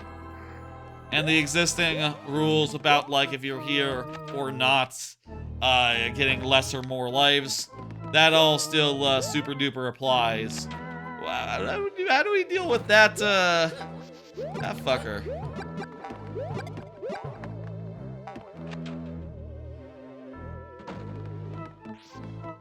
Oh, the on-off somehow got on-off switched the other way, so we can get this spring.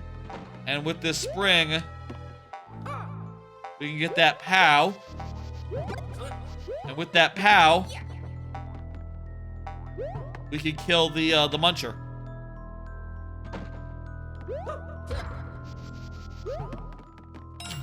A to B to C.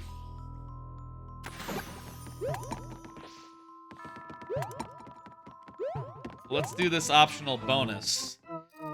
Very nice little level there.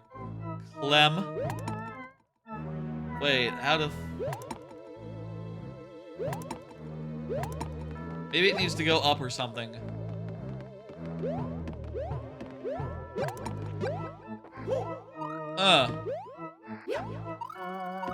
Well, I'm not sure how to make this so that it goes off, but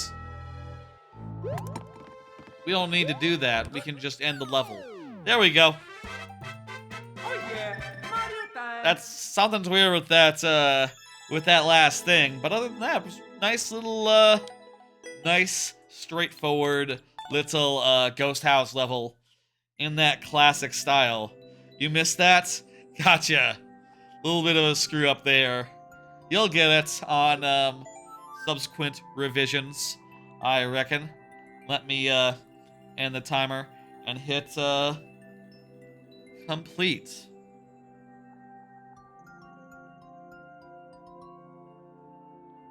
Lord Bowser is up next. Lord Bowser just said GG. We have reached the point of the stream where people who got in a level will are back up at the top of the queue. So I guess we've gone through the initial slate of submitted levels all the way through, which is nice. But also, folks, do you know what time it is? Let me tell you what time it is. It is time for the lightning round. During the lightning round, I will have 5 tries to beat each level that comes my way. 5 tries, refreshing at checkpoints, and 7 for subs, for Twitch subs. It's a premium thing. If I had access to YouTube memberships, I'd offer the same policy. I'll say also, I am thinking about changing what the incentive is. Maybe more of a one-time fast pass type incentive rather than bonus heads during the lightning round. But that's all stuff I have to think about at some point in the future. Right now, the lightning round works the same as it always has, with these bonus heads for Twitch subs and also the first person up tonight, which is Lord Bowser. As you can see, they come in a variety of shapes, variety of characters. The Mario characters are a lot more likely, but there are some like Donkey Kong and other assorted ones in there from previous times where we did streams with slightly different characters in it. You know, where I used a similar gimmick, but with like Donkey Kong Country games, something like that. Let's see what you got, Bowser. You got Waluigi. Too bad. The Bowser ones are really good too, but they have to be. They're random. They're random for simplicity's sake, and also so we get to see more of them because there's a lot of good ones in there. That's right. Cloud, cloud, cloud. Lightning, lightning, storm, storm. Lord Bowser, you are correct. Yes, it is the lightning round. The lightning round lasts until the end of the stream, by the way. If you're curious, it's sort of a mode we go into in the second half of the stream. And don't leave. From here on out, we're going to go through levels a lot faster. And as a result, if you've been like looking at your watching going like, oh, this is going to take forever, it's going to take a little less time than forever. I have not ended a stream thus far with levels in the queue. I have done some very long streams as a result of this imposition. I'll say, you know, I did some revisions, and to do so, I submitted my level to some other streamers. And I will say, I did notice that when they want to end a stream, a lot of other Mario Maker streamers, right? They want to end a stream, they just say like, okay, good night everyone, and then they just end, regardless of how many levels are in queue. That, probably is a really good idea if you don't want to, commit to doing an extra hour or two when there's 14 levels in the queue, and even the lightning round only works so well, but whatever. I like to do it this way, and I do think it is always good to have people get their time in. I guess we could move to... You waited 4 hours without getting your level played on another stream? Yeah, that happens. I'll say that was... I did submit it to 3 streamers, 2 of which had to end stream before my level came up, so... But I did eventually see 1 person do it, so, you know, I'll take it. I think I have some pretty good policies on that front, as far as being fair. I will admit, I do tend to talk. I do tend to talk about stuff going on. I got a lot of stuff in my life, and I often want to talk about it, but, you know, understand, I am trying to do right by y'all as far as, you know, y'all waiting, and, I know y'all have been waiting, and I know that, it don't feel good to wait. I do what I can, you know what I mean? Seesaw Skies. Yeah, I remember this one. I remember seeing the, those... There's like a really visceral reaction the first time I saw those pokies without the one head pokies where you've shaved off their bottoms and just made them heads going around like fuzzies from traditional Mario games. This time I was ready. I've seen them before. They don't faze me quite so much these days. You got that idea from a Super World? Was that a new one that I hadn't seen before? You know, I forget if I had to leave a like or if a like was already there. It's just so automatic these days, you know what I mean? Looks like it wasn't already there. But I had seen the gimmick in another level that I played some amount of months ago. It made an impression, that level. Let me hit complete and bring up the next one, which, as Smizo says,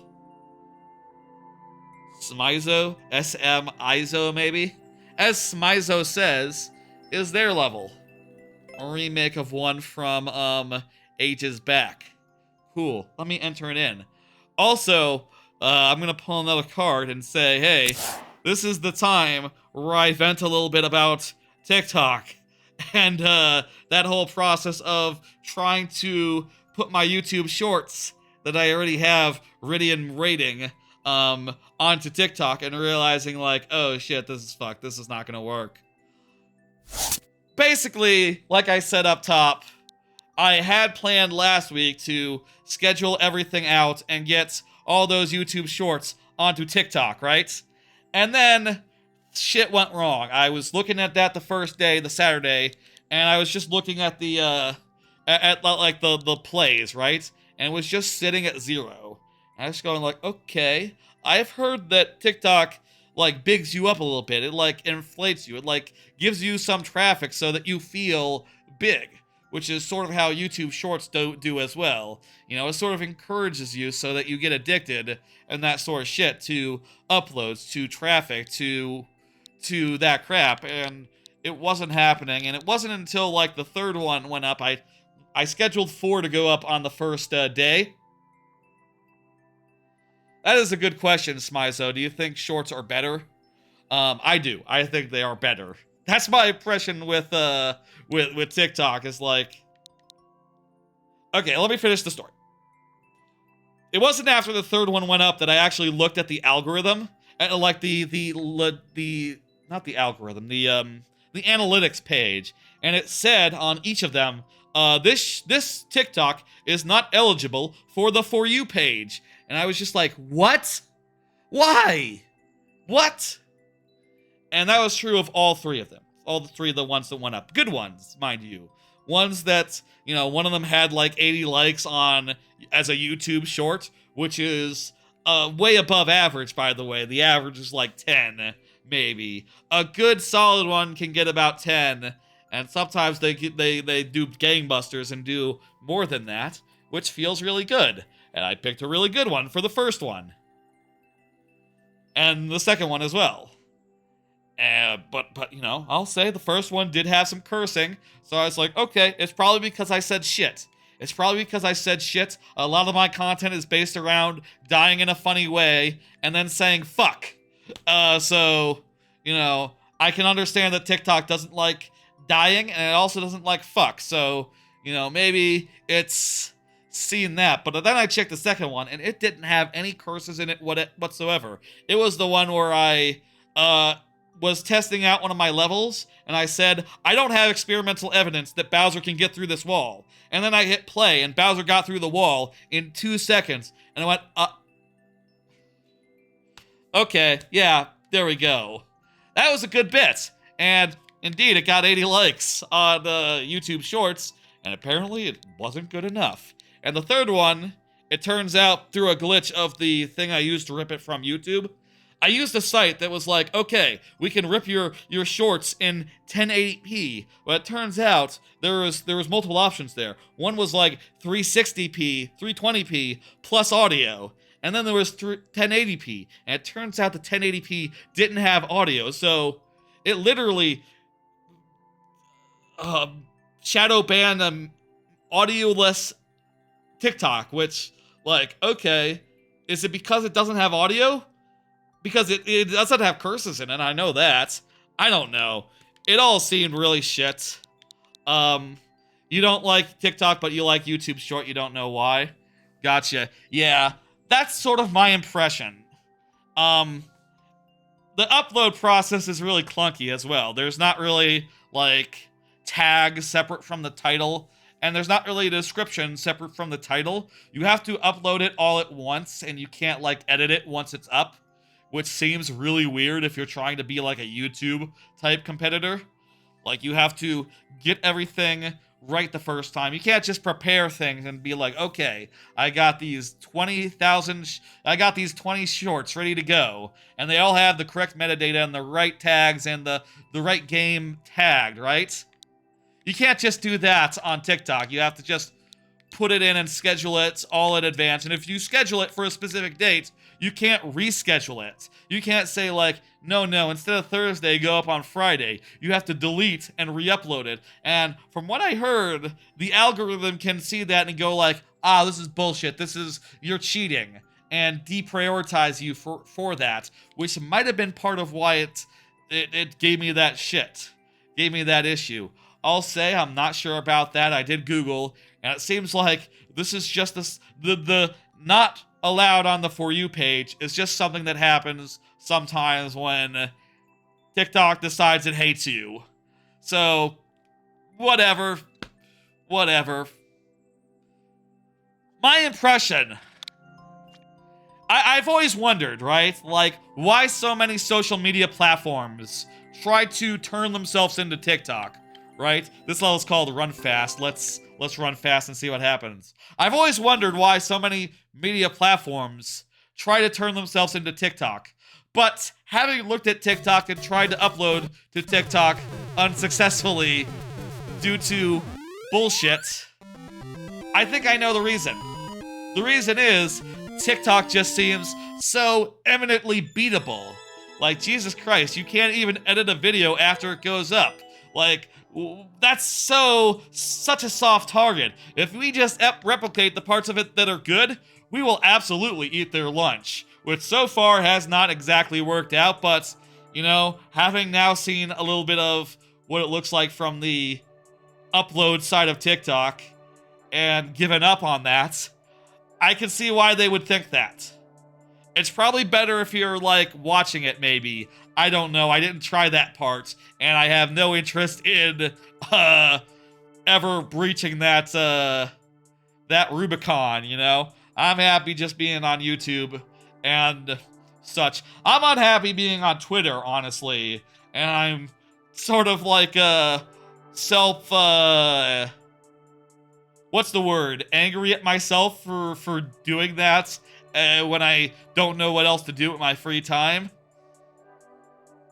Sort of frustrated with myself, but, you know, definitely not going to make the plunge into TikTok watching. Like, God, no. I still think they should do that responsibly. Clone TikTok responsibly, but I can't blame them for thinking it would be easy. Because it really looks like it should be. We ran fast and it was as simple as that.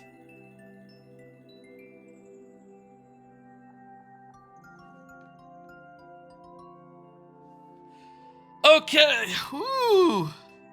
GG's indeed.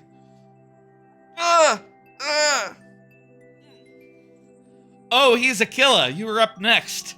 Go ahead and confirm, oh, he's a killer.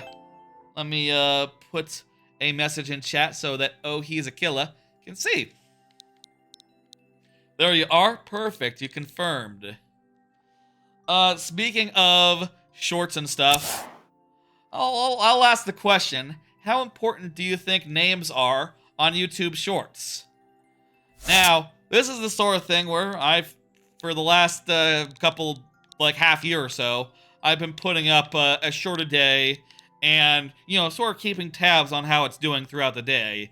Seeing, like, okay, is it doing well? If it's not doing well, my thing that I always do is I go, like, okay, well, it's probably the name. I need to come up with a snappier name for it on the spots. And I have been wondering, like, is this a waste? Is this not productive? Is this foolish? And while I did think that when I wrote this card to talk about into my conversation card list, my cue card list, my card list, whatever the fuck you want to call it, then I had a short on, like, Monday where it absolutely helped, you know.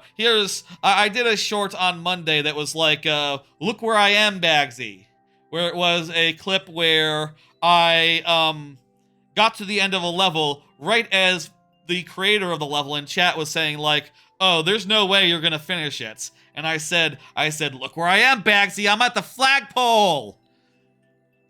And I changed that to, no, Bagsy says no way, not in 2 lives.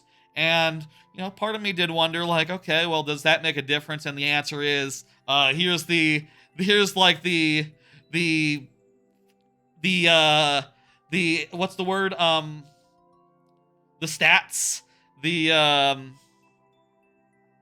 analytics. There's the analytics, and you can sort of see there's a point where it sort of spikes up after being flat for, like, hours. Yeah, that's where I changed the name. I changed the name, and then it spiked right the fuck up. So,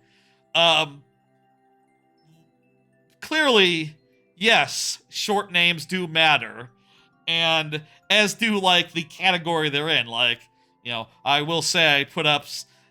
I will say sometimes it's frustrating with shorts because I do like to put up, like, a good variety of them. And recently I've been pulling from more obscure places and or like more random streams, and it is frustrating to be like, okay, here's the short from a Celeste64 stream, and it got 2 views, and what's the problem there? Oh, if I look at the amount of people it showed it to in feed, 3.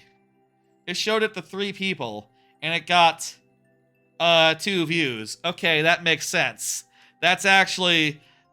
Honestly, its analytics are pretty good. Like, okay, both of the people watched all the way through, nearly all the way through. I guess there's just not a market for Celeste64 clips. I don't know. It's a weird thing, and whether I'll say, like, I have had Mario Maker clips that have completely went flat. Like, or not gotten any reach, not been shown to that many people by the algorithm. So it's frustrating to see that and go, like, man, the difference between one that takes off and gets, like, tens of likes, and makes me feel good as a result, and ones that gets no traction whatsoever, seems to just be the algorithm. And I really understand now that I've been doing shorts now. I understand why the big streamers get so frustrated about that crap, you know, get so frustrated about, especially because for them it's money, right? Like, get so frustrated about, like, okay, whether a video is successful or not, you know, it's like a 10 times difference in, like, successful versus not successful based on, like, whether YouTube shows it to people or not.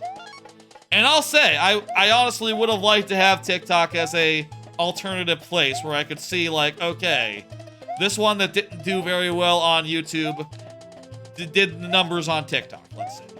And then I could feel good and say, like, okay, well, it's not the contents. How could it be? Only 2 people saw it. And, you know, the odds of someone liking is people don't usually like things, even if they watch them, I find.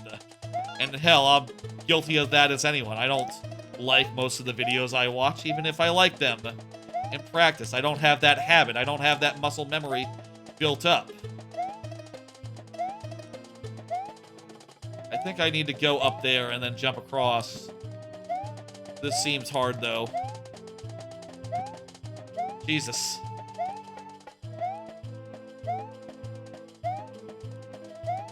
I can see why the big YouTubers are so frustrated about this and, you know, go out of their way to complain about how fucking arbitrary it is. Because, yeah, it is definitely arbitrary in a lot of ways, but on the other hand, how else can it work? I guess is the question. Right? Like, it can't just show everyone everything. And it all kind of low-key does depend on how many other people are submitting or are putting up similar content at the same time. How many people are interested in that content, which is all just so fluid and so, like, tweaked on the regular, such that it's hard to lock down. But, case in point, it does really matter. It does super duper matter what the name is. And I kind of wish it didn't. I kind of wish I could just set it and forget it. You know? And that I could expect some base level success even if I put up something that's just like the dumbest clip name in the world, right? Like, I kind of think it's funny if a name is nonsensical and I would think like a nonsensical name just makes you go like, what possibly could that be? But what the fuck do I know?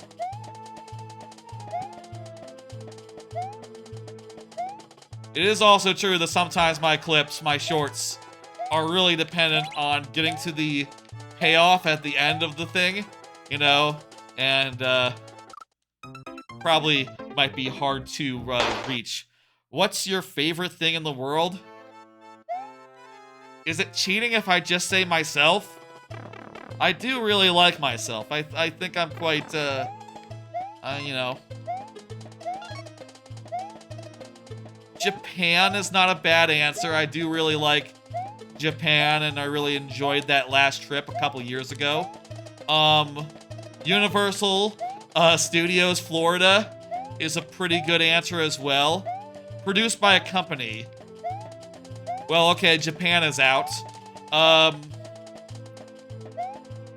As far as locations that are produced by a company, Japan, Universal Studios Orlando. Maybe like Donkey Kong Country 2 or Odyssey, my favorite games of all time. It's a hard thing to narrow down, piggies.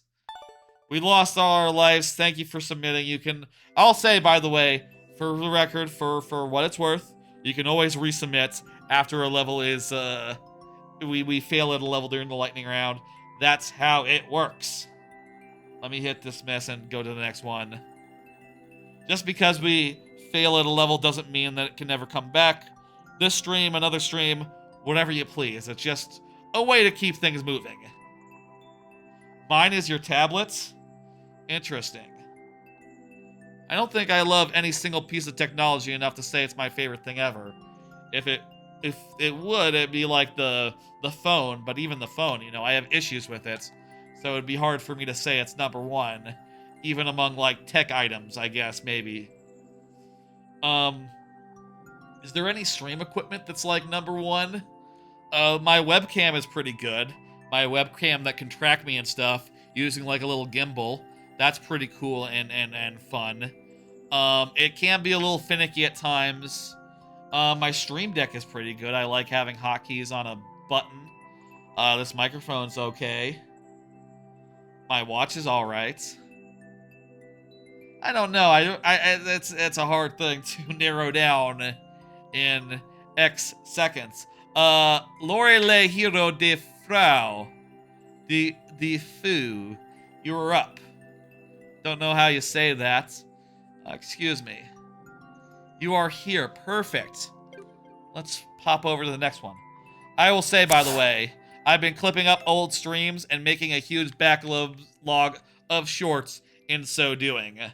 So yeah, I've been trying to get back at going through old Twitch streams and turning them into dozens of YouTube shorts. And, you know, basically I turn them into dozens of Twitch clips, and then I later, or maybe in the process, look at those Twitch clips and go like, okay, I'm gonna pull like the best ones and turn them into shorts, and then I get them ready for posting, and then every morning I choose one to post, and that's that. And since I've been going through and clipping up a bunch of old streams, now I am just building up a war chest. I think I probably have like 60 in there now, and just adding more every time I go and catch up further.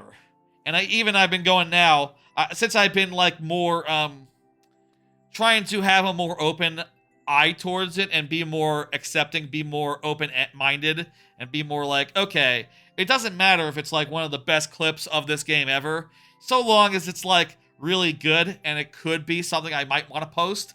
I should just go ahead and have it available just in case I decide that's the one I want to go with.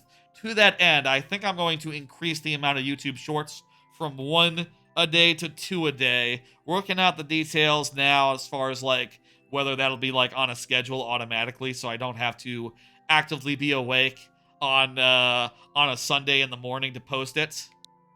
I will say, Piggy says, I remember your Watts said your voice was a hearing damage hazard. Yeah, I will say that's one of the Mario Maker streams that I think I should fast track a little bit.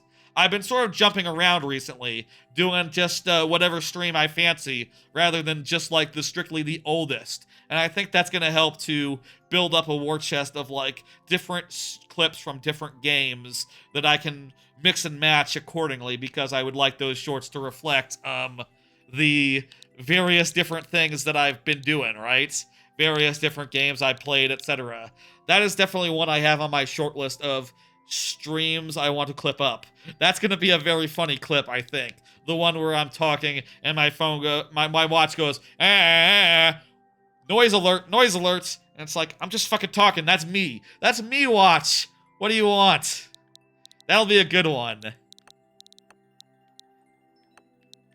But yeah, been working on that. Been, got a bunch of ones ready, and also have been combing through earlier streams now with a lower threshold so as to get, like, as many that could become shorts. In particular, I have not had a single short from my StarCraft streams. I streamed, like, all through those 3 campaigns, and, the thing is, I haven't clipped up 2 of them yet. Like, 2 of them were in the time after me, like, clipping up everything, so I've only had the first campaign, but even then, I had not, like, found any clip that was, like, one of the best 30 clips that I ever did. But with a lowered threshold, it'd be like, okay, this is funny, I pulled, like, 15 over, so I could post, like, a bunch of them, though I'll probably, like, pick and choose the best ones, based on random whims. Let's play it.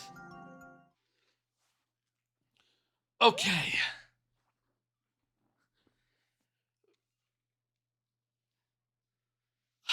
Takes a lot of energy, I'll say, to...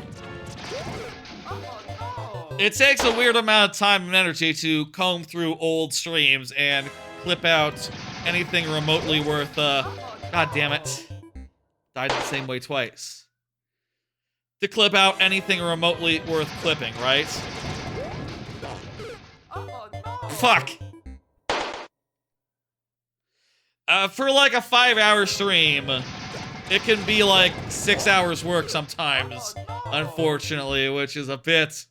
Not 6 hours, maybe like 3 or 2, which... Considering the amount of streams I've done, is problem as far as catching up. But like, what? I need to go through that door there. There's a solution waiting for you upstairs. We're out of tries, but I just want to see something real fast. Let's just check one. I just want to check one thing. This would not be a finishing. I just want to ride this guy up.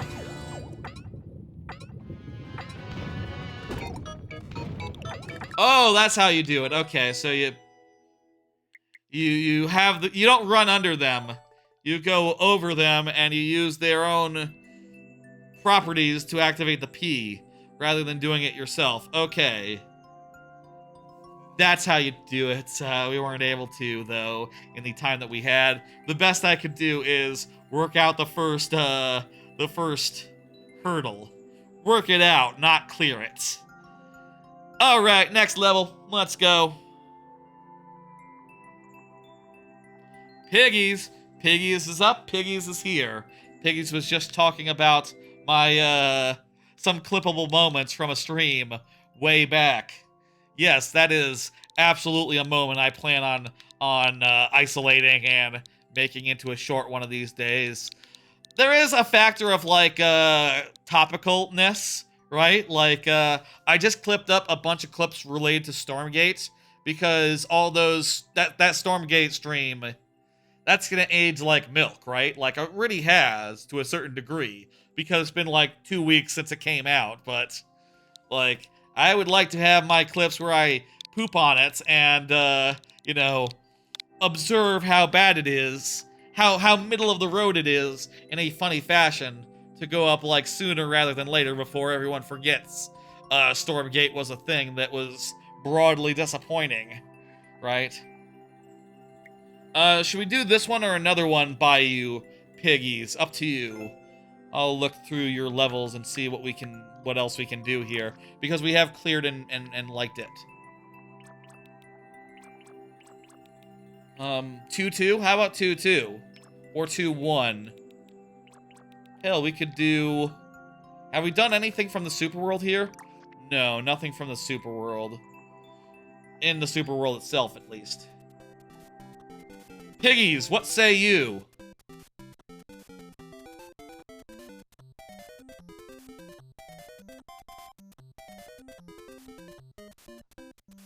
Do we have a connection issue here? 1 second, let me grab my controller and see if the stream is disconnected.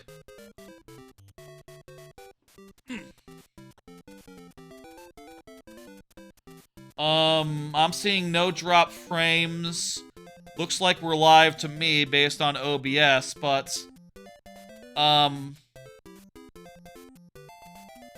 it looks like, yeah, I'm seeing the bars to indicate that we're good. This is just the game, isn't it?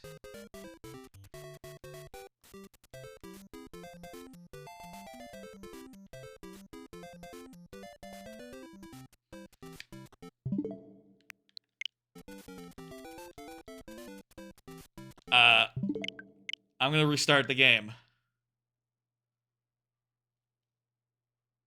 Okay, Piggy says, do thus. Okay, not an issue with the internet, looks like. Okay. We'll get back in a second, Piggies, don't you worry. Assuming we didn't just run smack dab into maintenance, which I did see there was some maintenance on Mario Maker a few weeks back on, like, a Thursday. What is the oldest level you haven't done? Okay, I can do that, yeah. Tell me where we haven't run into maintenance. I don't have a plan B if there's maintenance. What even would it be? Okay, good, it's normal.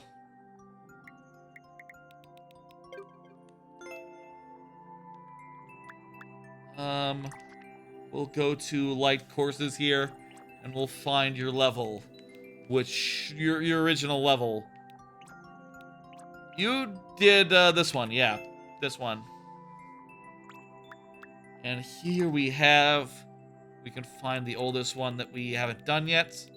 And we can play it. Fantastic. Hey, Kirby. Kerbo Kirby, how you doing? Oh, you have a lot of levels here. Scrolling all the way down to the bottom. Dash block race. Looks easy. Looks like a very very reasonable clear rate. The opposite of low, very high. Oh, the oldest one before the one that you did do? The oldest one before the one that you did do.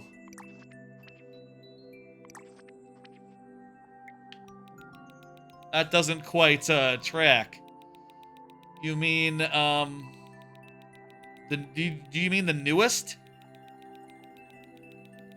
Do you maybe mean the newest level that I haven't done? Or like this one, maybe. The one just older than the...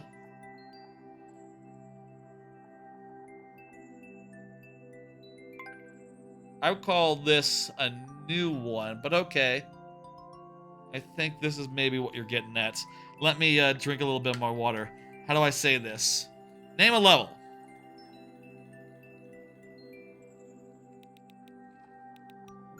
Do you mean from the super world? That would be 1-2.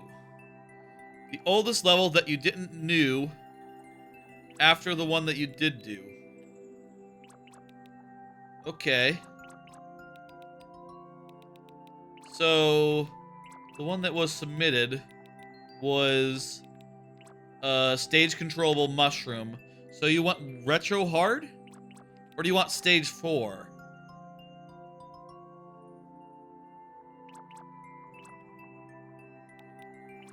What are we talking here, piggies? Gonna have to be more precise. Did you find the coins? Yeah, there was a level with coin finding. Find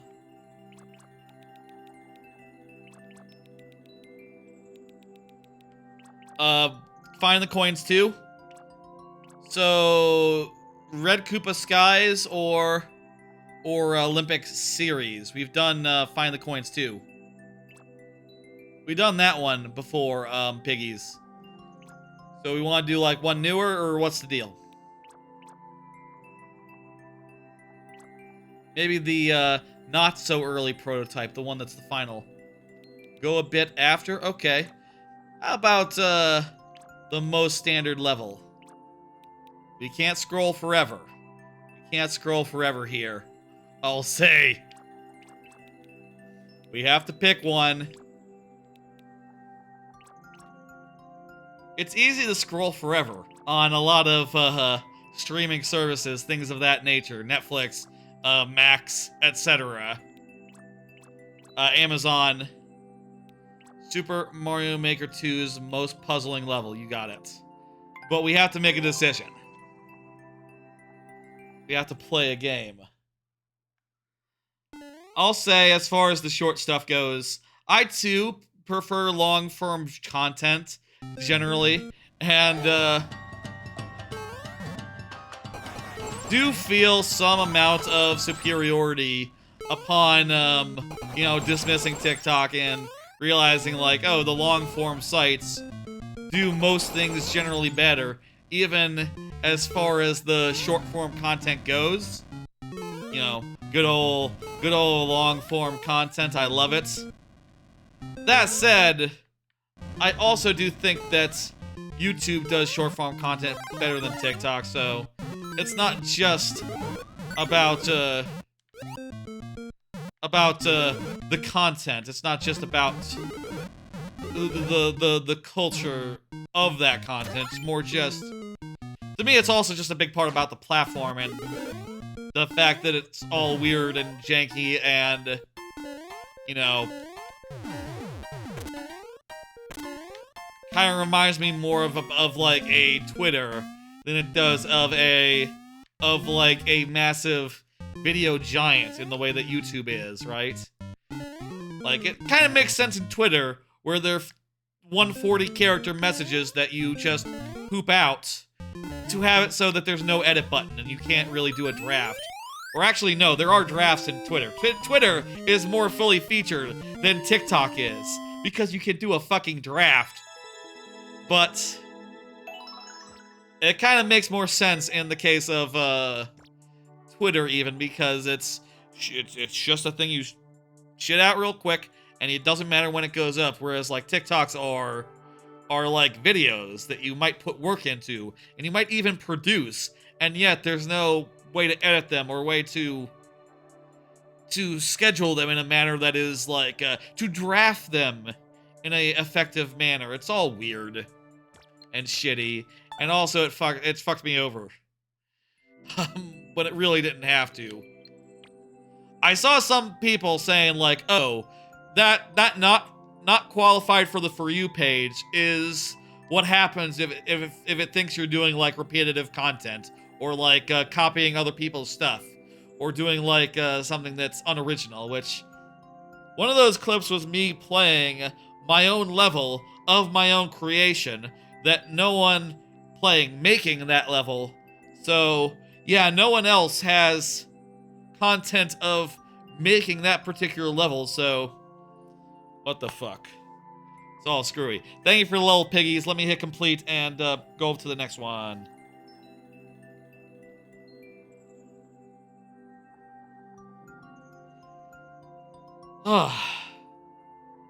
I wish, I'll say, I wish long-form content was more valued more highly by algorithm and all that. Just in general. I personally, there's a lot of times where I'm just looking for some good old long-form content, you know? I just want to put on something. It's a Sunday afternoon, I'm out of anime to watch, I just want something on in the background. I'm looking for something 4 hours long that I can put on and look away. A video essay, thing of that nature. And yet, you know, YouTube will just not recommend any of them to me. And any of them that are good. And, like, whatever. Or if it does, it's just the 20-minute variety, which is okay, but it does mean after every 20 minutes I have to hustle and go find another video, which sometimes I just don't want to do. I think there is a valid place for not just long-form content, but fucking long form content, you know, like 4-hour, 5-hour type things. The type H Bomber Guy does as far as video essays go, or the types what would make up like a average Twitch stream, you know, like the kind I'm doing now. An average live stream of a streamer, like the kind I do, and the kind that Dan Reichert, one of my favorite streamers, do, and the kind that a lot of streamers do, actually. Diego is up next. Let me type that in.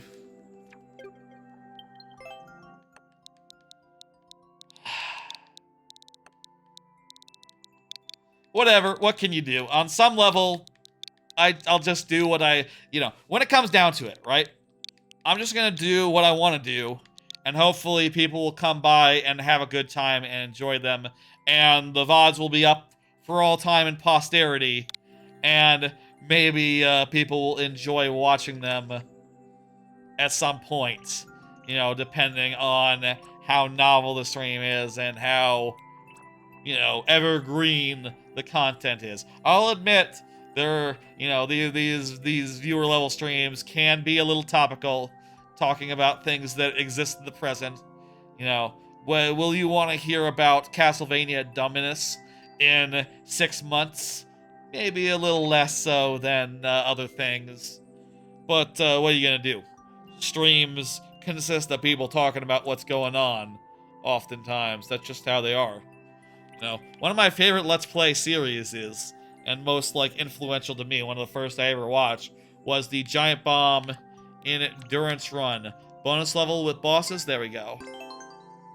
Was the Giant Bomb Endurance Run, where they went through all of Persona 4, 100 hours worth, over 100, they weren't streams at the time, that was before streaming, but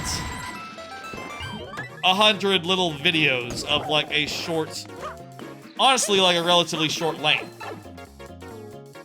And it was good shit, but also, you know, there's times where you're just in a dungeon and you just have to talk about like, oh hey, what about that crackdown or whatever the fuck was going on in 2010, you know, 2009 or so.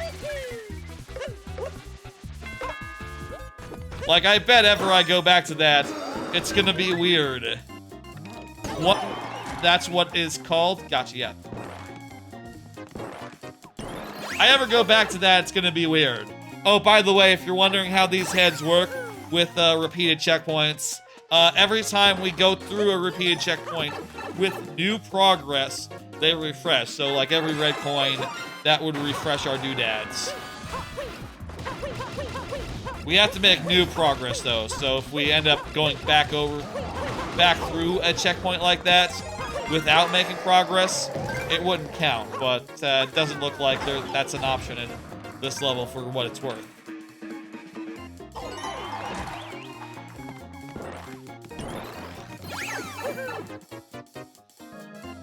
Oh. Let's see now. Let's go into the third. These levels are fun. They're little challenge levels, each built around a different power-up. My comment right now would be like, this one... It's kind of weird that two of them revolve around fighting Bowser, but whatever, that's fine. I guess this one is Meowser, and the other one was not Meowser. But still, it doesn't seem like there's much in this fight in particular. But what are you gonna do?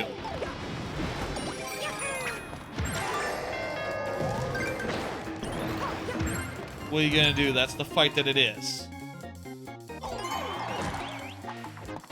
It's curious in this you can end up being big, but I guess you're always going to go into a room where you at least have big as a power-up, so it doesn't make a difference so long as it gets rid of your top-level power-up.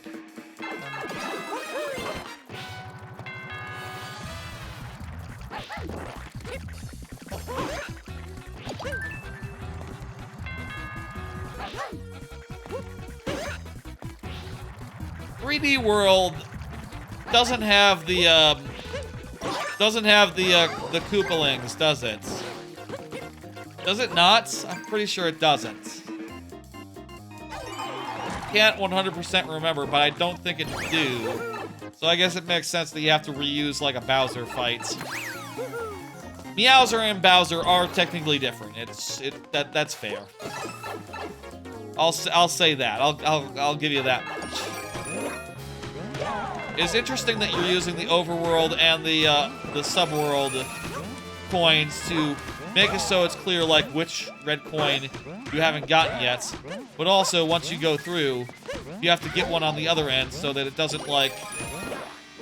If you didn't do that, a death here would lose us progress. But it doesn't work like that because reasons.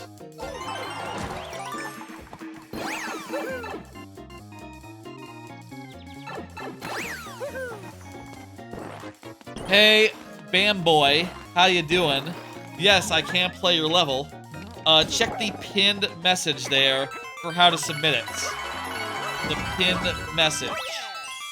And then also I can do this. Well, bam! To submit a level, use !add and then your code. Should look like that. You will be getting in line. Please understand there's a lot of people in line. Might be a bit of a wait, but it's the lightning round, so we should be going reasonably fast through these levels. Hit and complete.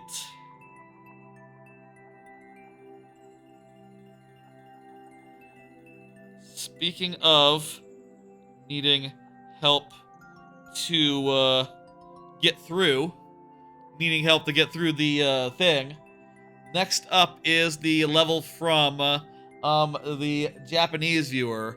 What was it again? Let me scroll up and check the name. That was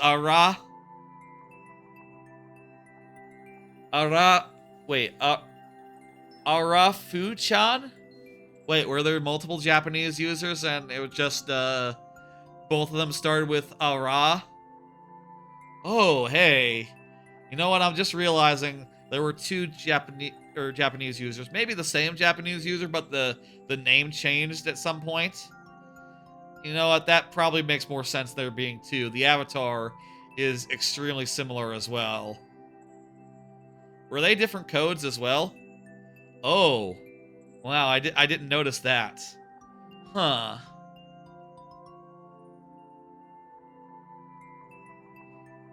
Sorry, you two, your names both started with, similar characters. Actually, such that I confused you, and your avatars looked quite the same.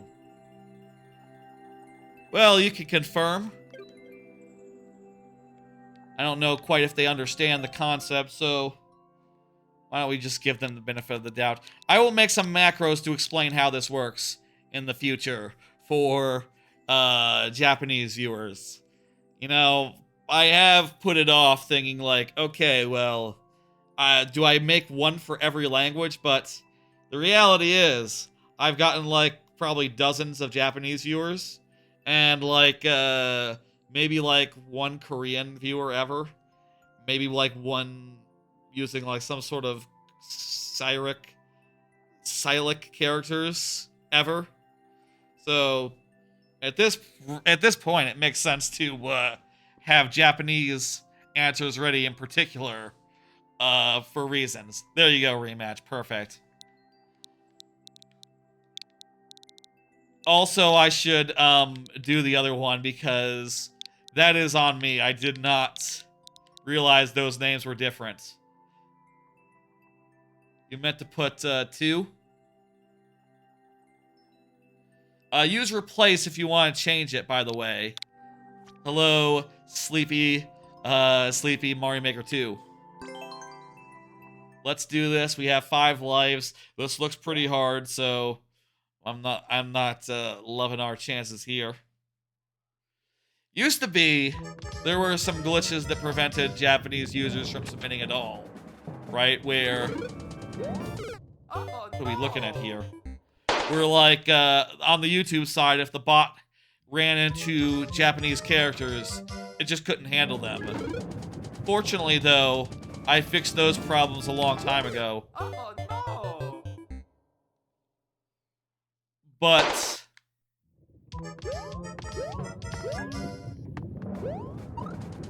this is really... I guess this is some sort of practice level?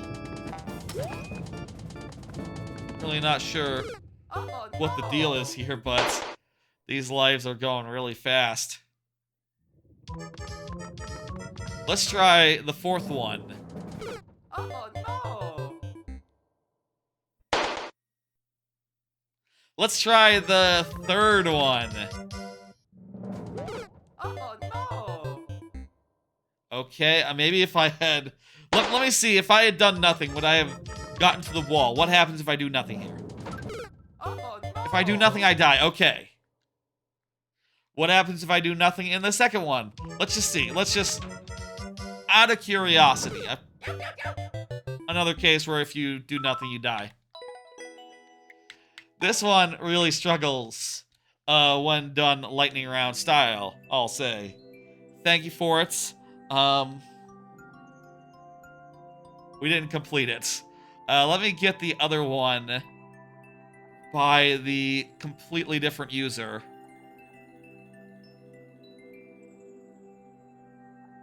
What was that? L4V. No one submitted it on their behalf, right? Let me just add it on the Twitch side. Pull up the stream manager and do it. Okay, I'm gonna add L4V dash F3V dash LVG. This would be for the other Japanese viewer who...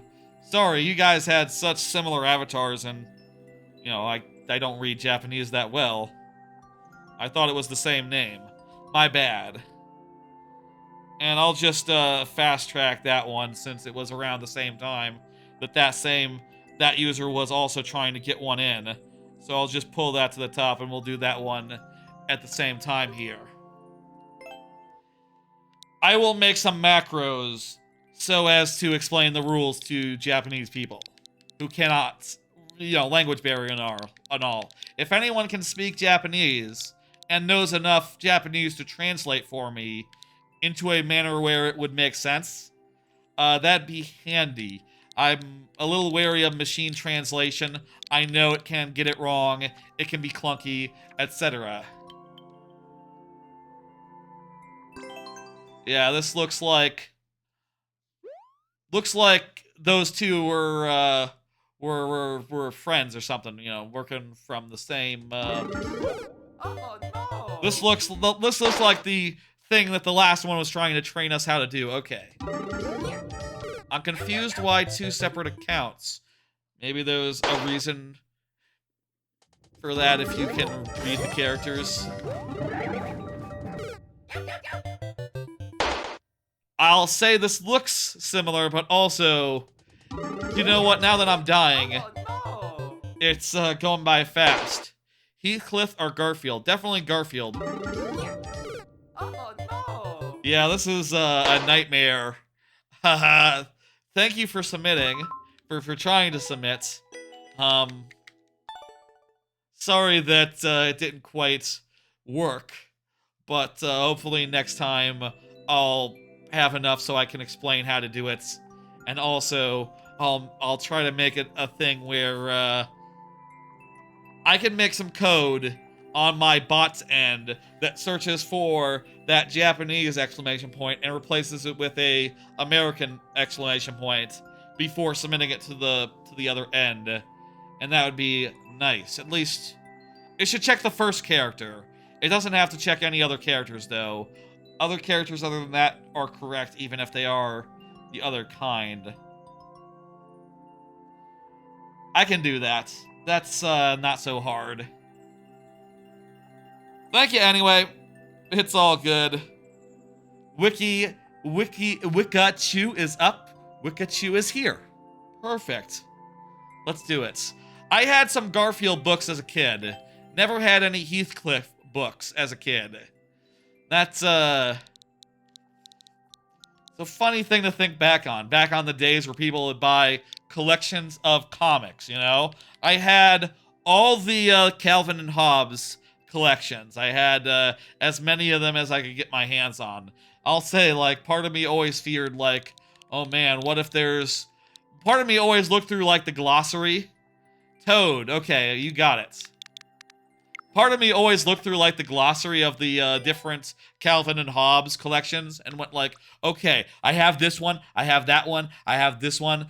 I always worried that I was missing one. But I don't think I was. I had a collection of random Garfield ones and stuff like the Far Side. Had some Far Side collections, as well as... Did I have Dilbert? I might have had some Dilbert. I don't know. Dilbert really didn't age well. And I'll say it now that I work in an office. Like, that's, I think that comic strip is less relevant than ever, given that, like, how it's, like, weirdly misogynist and racist and horrible and made by a terrible person. Of all the comic people, he's, like, the most canceled. Because he sucks and is awful. Used to be cool in the 90s, though. People used to like it. And I used to like it, but not anymore. All the other comics are still cool, though I haven't, like, looked at them in ages. That'd be a weird thing to do, just, like, pull out all those Calvin and Hobbes. Can you get, like, a full collection of Calvin and Hobbes, like, on your phone? I mean, at this point, they're probably, like, free somewhere. You probably don't even have to pay money for them, and no one tries to fight them. I know that you can find, like, individual strips randomly on the internet. But I don't know, did I change? I did change, yeah. But I don't know about, I don't know about, like, individual, like, whole collections. Hey, here's another card. I got new Yetis.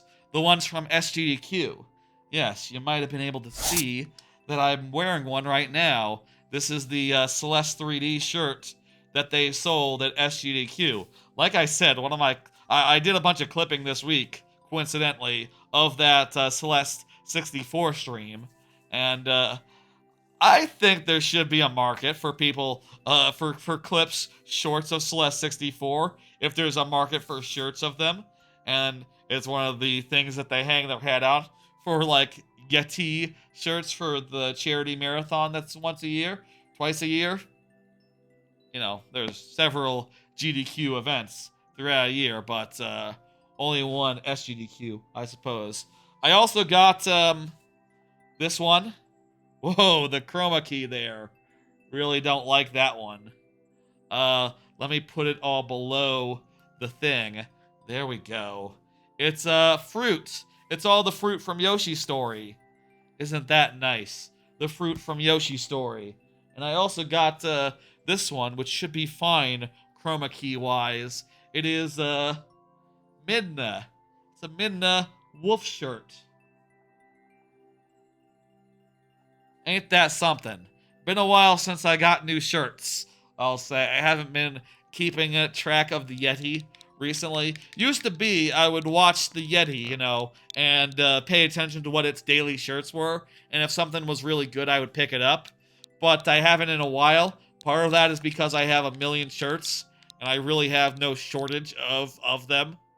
And buying like a couple new shirts every month or two probably is not a great idea as far as like financially goes, right? Like, I don't need that many new shirts. I'm fixed good shirt wise when it comes right down to it. Frog speedrun good. The world's hardest level. Cleaning the castle's pipes. The world's hardest level has a clear rate about as much as Frog speedrun, for what it's worth, and a higher speedrun than the pipes level. I don't think we haven't seen that much Link tonight. Let's do Link. How does that sound, Wikachu? What do you think? Do you have any preference? Any requests? Let me know. Sure? Okay, let's do it.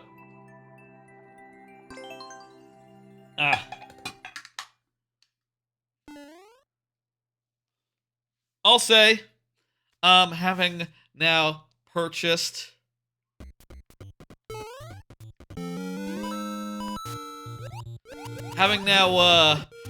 a bunch of new shirts, I'll say, I do plan on these shirts coming to me to Japan. I do wonder if they're as good quality as, like, older shirts from Yeti. I feel like the Yeti quality has sort of dropped a little bit in recent years, but it's fine, whatever. I wonder if there's other shirts I should get. Maybe I'll pay attention to the Yeti.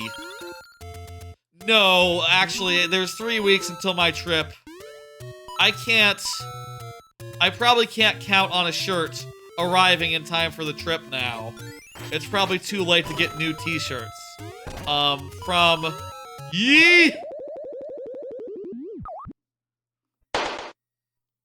the Yeti, at least. Maybe I could get, like, something from Fangamer, though. I have been thinking about getting a Hollow Knight shirt since I got into Hollow Knight earlier this year, like, this summer. I could go for a Hollow Knight t-shirt. Now that I'm in that, special club. But that's about it right now for what I think would be good for like, shirts-wise. I'm just realizing there's a clear condition to get, coins. We'll try to collect them, as I go. Need to bounce out for a bit. Now go.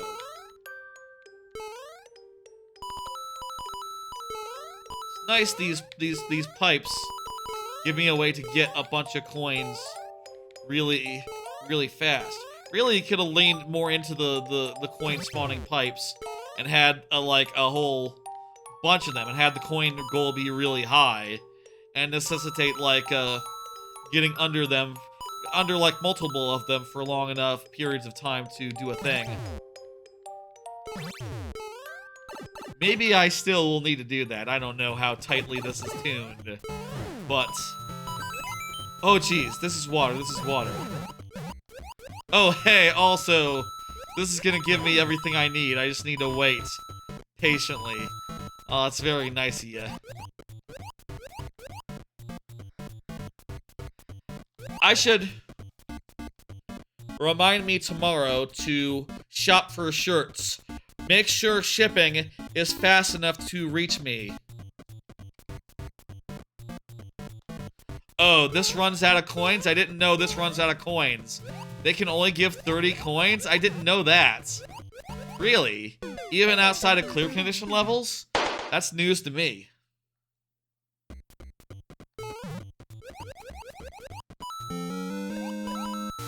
I should shop for shirts. I'll say with these, I know 3 that I definitely want to bring. And I'll probably want to bring, like, I don't know, somewhere between 10 and 12.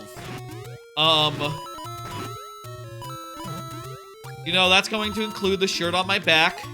And that's also going to include, like, if I bring a long sleeve shirt in case Hokkaido is cold. So I should probably really bring 10 regular shirts, 1 long sleeve, and 1 for the plane. If I bring 1 more, that's 13. And that's unlucky, so... You know, definitely don't want to do that.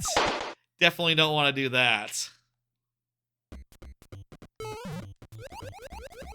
And if I bring 2 more, that's like 14. And also, if you don't count the long sleeve, that would be 13. So, you know, that's, got that down. I don't like 13. I don't like the unlucky number, famous unlucky number. I try to avoid it whenever I can. Whenever I have 13 cards prepared up, I try to make 1 less or 1 more. And I do that regardless of how you count it. If you count it based on, like, cards including announcements or cards not including announcements, either way should not be 13, I believe. That's just how I look at it. I know that that's nothing, but, you know, it doesn't mean anything superstition-wise, but I don't know, I just don't like certain numbers. Conversely, I do like other numbers. So, like, I'll try to specifically hit. I like the number 17, or like 7, you know, lucky numbers. Damn. That's the last try. That particular thing got us every time. We'll at some point figure out which, Sag, I'll at some point figure out which shirts I'm bringing, but, I know at the very least, new ones. New ones gotta come. And probably some old ones as well. Probably some classics. A good variety of colors. You know, not just all black shirts with things on them, but also like some blue shirts and some red shirts. Things of that nature. You're right, Sag. I don't see that many people saying Sag, Willachu, but I know that, the only one I've heard say Sag is, Linkus 7, Wind Waker speedrunner. He says it all the time. I understand it's a thing people say, but, I just never hear it all that often. Let me hit dismiss and go to the next level. Daniel Wee. Daniel Wee, you are up. I don't see Daniel Wee in chat. I believe on the YouTube side, I think. I'm going to put the message in there so Daniel Wee knows. And meanwhile, let's bop up. Thank you for the like, Alex, on that Dimlet Derelict. I am confident my changes were good, and that over time, that level will get the credit it deserves, the love and attention it deserves. We'll see. I am not above, like, giving it more revisions if it really needs it, but I think it might be good. Let's do another card and give Daniel Wee a minute to say, confirm, you know. I've been rewatching Kaguya-sama, Love is War. I've finished Season 1. I'm now deep into Season 2. Just like 2 episodes away from the end of Season 2. My god, that show is fucking fantastic. Really enjoying rewatching it and really just plowing through it at a speed. You you know, which I always find is easier with the longer shows that have like 3 seasons to them. But also Kaguya is so good. It's one episode is just not nearly enough most of the time. I want to do another one, and maybe even another one still. You know, I'm watching like 3 or 4 a night, kinda trying to find time with them, even sacrificing some amount of sleep, unfortunately, which I really shouldn't do, but man, I really love this show, man. If you don't know what Kaguya-sama is, it is a rom-com that's sort of like a battle shonen version of a rom-com where these two characters are deeply in love.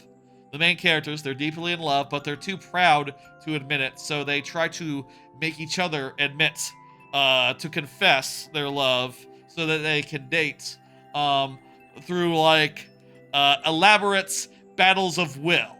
A good example is like in the first season, there's a whole bit where it's raining, and they both say at the same time, "I forgot my umbrella."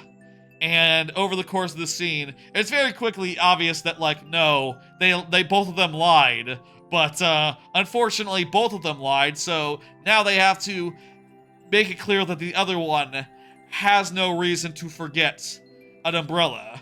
Like one of them says like, okay, well, one of them is rich, so she was not driven, so why didn't she think to bring her umbrella in that circumstance? The other one, you know, she points out to him like, well, you always check the weather. You're always here with the thing, with your umbrella. And I, on the other hand, usually don't walk, so it's not a thing I would think of. Oh, you know what it is? Okay, I remember what it is. She says like, so, President, you usually bike to school, but today you took the train. Why did you do that? And he's like, fuck! You got me! And then she's thinking like, and then the narrator's saying like, that's the difference preparation makes, man. That's the difference preparation makes. You know, he just sort of looked at the weather and said like, oh, it's raining, let's try a thing. On the other hand, she checked the night before. She punctured her driver's tire so that she couldn't be picked up after school. She went the distance to make sure that this scenario happened exactly to her design. So she gets the upper hand here. And it's just like, goddamn, you fucking crazy kids. You are going way too far with this dumb bullshit. It's hilarious. I got some images here out of context. The show is very funny. There's a bit where they're talking about a manga, and one of the characters, a side character, Chika, starts saying some spoilers, and they go, "Oh my god, you never say that! Silence this spoiler girl!" And they duct tape her mouth, and it's a very funny scene. There's also, I think, one of my favorite bits where this fucking doctor man, fucking most serious ass doctor you've ever seen, with like close-ups that are realistically drawn, comes in. He's like the heart doctor for for like the, what's the word in Japan? The top dude in Japan, the Prime Minister of Japan. He did heart surgery on that dude, and he is also the rich girl's personal family doctor. And he comes in, and she's like, you know, I feel woozy, lightheaded. Is it a problem with my heart? And he says, I think you're lovesick. And she's like, haha, you're joking. And there's a super big close-up, and he says, I am not joking. You're in love. You're saying I'm in love. Yes, that's right. That scene is fucking hilarious, and I love it. And oh my god, he's one of my favorite recurring bits, and I think he's only recurred like 2 or 3 times. Fucking wonderful. I love that dude. And like just it's just very, very, very funny, him like getting to the bottom of Kaguya's feelings, and how like she's describing like, okay, so he just got a little close and my mind went blank and I got all warm and fuzzy inside, and he's just staring and thinking like, ah yes, I remember too what it was like to be young. And she's like, oh my god, no you don't, shut the fuck up. It's a good scene. My god, I love Kaguya. I highly recommend checking it out. One of my, definitely a top tier, I forget where it is on my top anime of all time list, but it's definitely like, it's definitely gotta be top 10 at least. The series as a whole. I'll say, I do think the best season is season 3, and the movie that comes after. It gets better and better as it goes, which is incredible considering that the second season is also goddamn incredible. Hey, thank you for the level. Infinity Minor. Yes, I'm reading chat whilst precision platforming. Praise me. I just read enough chat to see your name. It's not that hard. Don't ask me to understand things that are being said. We're going, by the way. Howdy, howdy, howdy, yes. A word is fine. I can do a word. There we go. Nice and clean. Thank you, Daniel Wee. Let me hit complete and bring up the next level. Rancel Delic. Rancel Delic, you are up. It is your turn. Go ahead and confirm. We're coming up on the end of cards. I don't have that many cards left, so I'll say after this level, I'm going to close the queue. It is 9 o'clock. We're going to do last call after this next one, okay? Okay. First, though, Rancel has to say that they're there. And also, I'll mention, like, hey, I finished rewatching Steven Universe, specifically Future. I had not that many episodes left, it turns out. I was, like, maybe 5 or 6 episodes from the end, which, considering, like, in the week before, like, the week before last, I watched, like, all of it. I watched, like, 5 seasons worth. In the last week, I watched, like, 6 episodes, and it took me a while to get there, because, you know, it went to some awkward places where I was just a little bit on, you know, I skipped past part of the episode where there was not the first proposal, but the second proposal. If people know the show, they know what I mean. But that was way too awkward for me, and, you know, I'll say, like, Steven Universe Future does lean into the most stressful parts of the character, which I do think is interesting, but also I think it's hard to get through a little bit compared to the main show. Not to say it's bad, it's just not as delectable, not as sweet, not as delicious. And also there's a lot fewer, like, big milestone moments, right? Where, like, oh, a new fusion or a new thing. In fact, I'm not sure there is a single new fusion in Future, except if you count the movie, which had one new fusion? They do flesh out a few of the fusions that didn't get that much time in the main show, for what it's worth, which is really fun, and I think that's great. It's good. I love... Whoops, I need to bring up the next level. What am I doing? I love Steven Universe. It's a great show. I do think it's really easy to just go through, like, most of it, for what it's worth. That final part is just gets to the side of, like, awkward, difficult, stressful, harrowing. I see there's a comment. Let me look at that comment from Alex on Dimlet Derelict.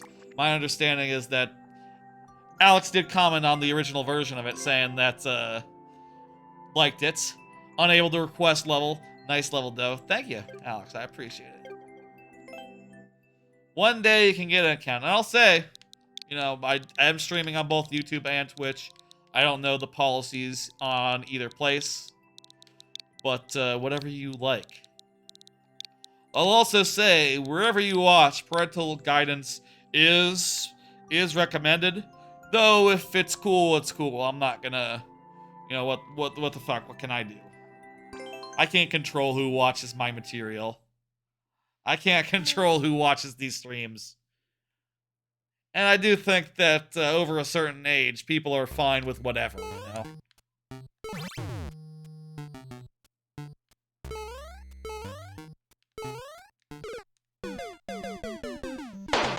Fairly obvious, right? I will say, I do have the option to make things 18 plus only. I don't really think that it needs to be 18 plus only, though. Oh, crap, I see. This was a dumb... Well, actually, no. If I did this, I would just... That would happen, so... No, it wouldn't be hitting it twice. That wouldn't work either, unfortunately. Rancel, you can say something now if you want me to get... Let's say 2 more tries. I did die a 3rd time there for free. So if you say anything, I'll have 2 more tries at that. The clear rate's not that bad, so we should be able to... Well, it shouldn't be that impossible, I'll say. I'll say if I were to name, like, a age level that is appropriate for basically anything, I would say that anyone who's, like, high school and up, I think basically can deal with anything. You know, any sort of movie, show, cursing, whatever. And hell, even then, you know, I was probably like 13 when I was watching Sopranos back in the day. You know, I was not in high school, I was in middle school. Kids today probably deserve some amount of credit as far as being able to understand things like words and deeds and things of that nature.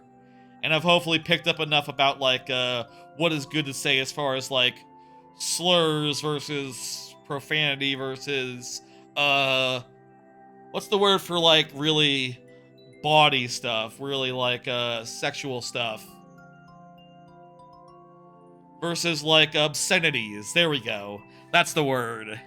I think that anyone north of, like, high school should be able to figure it all out, and of course, anyone past that, like, forget about it. You're all good after that, like, in the eyes of every world government. I say that as far as, like, media goes, right? I don't mean, like, other things, right? Like, real life is different, obviously, and, like, body stuff is different. To be clear, I'm just talking about media. I think like a PG-13. I don't know that our, you know, like mature games, right, are 17 plus. I think that's more or less about as accurate as it needs to go. In fact, I'd probably say like M could probably be like 16 plus, honestly. It could probably be 15 plus even. The only thing is it'd be a little too close to T for teen, you know, and that's arguable. You know, there's like arguments to be made there. Are games still rated as much as they are? I'll say like I haven't looked at ratings in like 20 years. I guess. 20 years? No, that's not true. Like 15 years since I outgrew them all. You know. I would be what, like 15 years ago? So yeah, that was well after caring about such things. The thing is about, like, 18 plus is that's, like, the adult-only category, and that just comes with all sorts of weird stigmas. You know, I don't think this needs to be adult-only. But I do think it should probably be M for mature.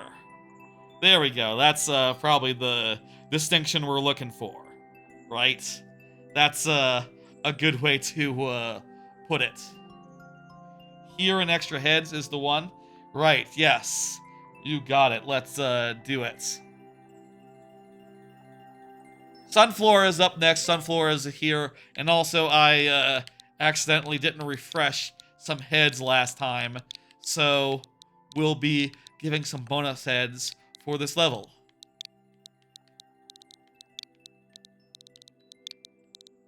Did I say the queue would close after the last one? After this one. We'll do it after this one. And, then we'll finish up what we have. and I'll do the cards that I have, which there's not that many of them, so, you know. Really, I could be closing the queue a lot earlier. This looks pretty fair. I'm reckoning I'll be able to get through it easily within these 7 tries. Without even breaking a sweat. Ouija time? Lord Bowser wants the Ouija time. You got it. Okay. After I die, I can't. I'm in the middle of a life now. It would be, it wouldn't do for me to die without during the lightning round, you know, it's serious. Ish. Reasonably serious. Reasonably serious.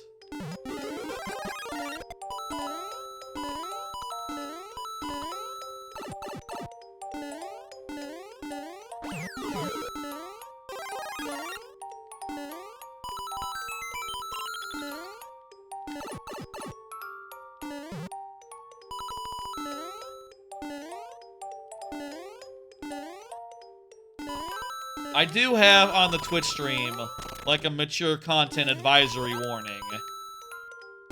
But I think on YouTube, the only equivalent is, like, just adult only. So, you know, I'm not gonna do that. That's a bridge too far. But maybe I should have a tag that's, like, mature content or something on there. I don't know. Hopefully the algorithm and, you know, all the transcripts that are on each, maybe it can look at the transcripts and tell that, oh yeah, you said fuck. That rules off the 10-year-olds. I hope. You know, at the very least, like, the algorithm should think about, like, do these 10-year-olds like hearing the word fuck? Actually, they probably do. I don't know. There's plenty of big streamers that are very popular amongst younger kids, and I bet they're all not, like, strictly speaking, family-friendly. Right? I'll say, for what it's worth, if I'm imagining anyone that I'm talking to, I'm imagining someone who is, like, roughly my age. You know, I'm imagining, like, at the very youngest, like, a 20-something. That's what I'm picturing in my head. Probably not 100% accurate, but, you know, that is to say I'm picturing up here, roughly. I'm not, like, terribly concerned either way, though.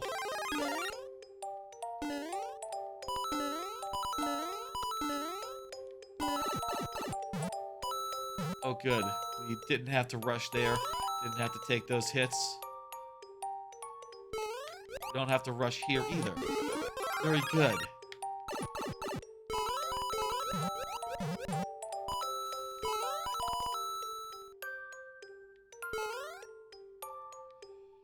Okay.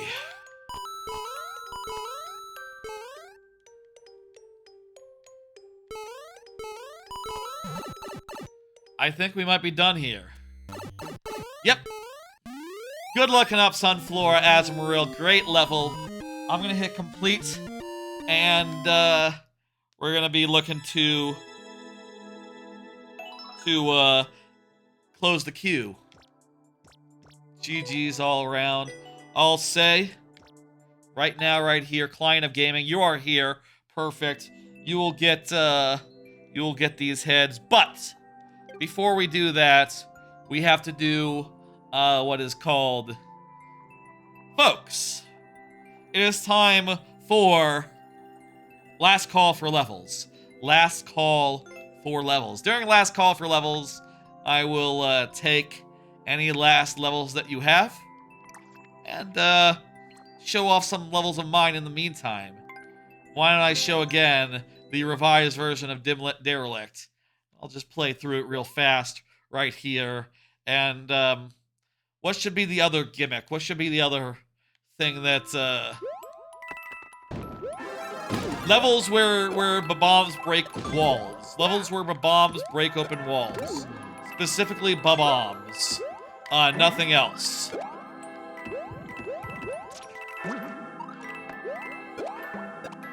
Wall breaking levels. Let's phrase it like that. Specifically impermeable walls, such as I was world record there. Neat. Specifically impermeable walls, where like you can't get through them. They're not like blocks. They're blocks that can only be exploded. Specifically, very specific. This, by the way, if you can't tell, is Dimlet Derelict, a big dark level where it works like loopy lights. You have to jump into these tires, these fiery bloops, as they're called in the description. You can see there they sort of have some fiery bars going on. You have to jump into them to light up the stage, at which point you have a second to make it to the next one before being in the dark. It is the penultimate level of my super world, so it is, I'll say, somewhat challenging. But I think it's pretty fairly balanced and full of some challenging, fun moments. I like this bit where you have to deal with a ton of fucking mole guys. This is the second revision. I'm hoping that y'all will check it out, especially if you played the first revision, the first version. Go ahead and get back in there. Currently, the clear rate is like 2%. I reckon it'll be like 4% when all is said and done. I don't know. We'll see what happens as time goes on.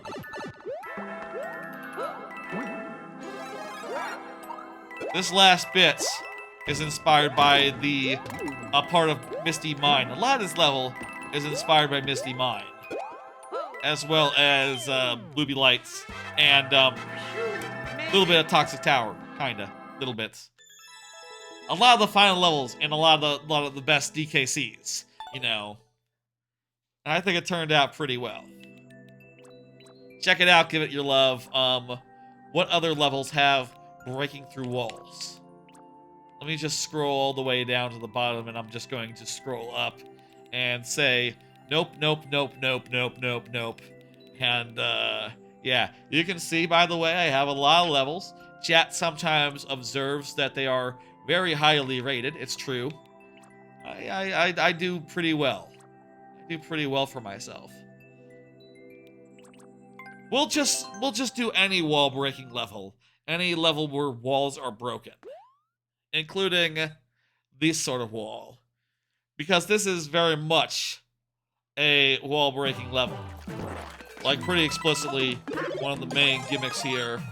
This is, by the way, Tiger Bite Bayou. My first hybrid water level that I made. The whole gimmick is that you pick up these POWs and you throw them into these walls, which crumble as a result. Which serves as a nice shortcut. Versus going the long way around or breaking it in a more inconvenient way. Like coming at it from the bottom and hitting the POWs from below. There's also some of those guys which break some walls as well. I'll say I'm going to define wall breaking as specifically the sort where, by your actions, walls are broken. I will exclude cases where enemies break walls for you or break platforms, things of that nature. I'm strictly looking for cases where walls are broken. Hey, Tekakaz? Tekakaz, how you doing? Tekaka?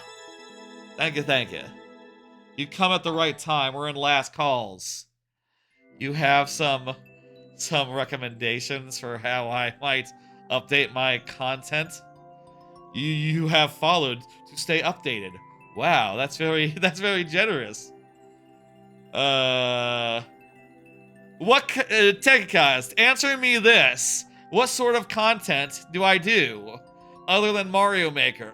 What other streams have I done that you are a fan of?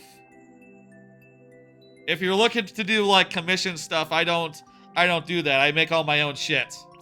I make all my own shit. That's not a thing that I'm interested in.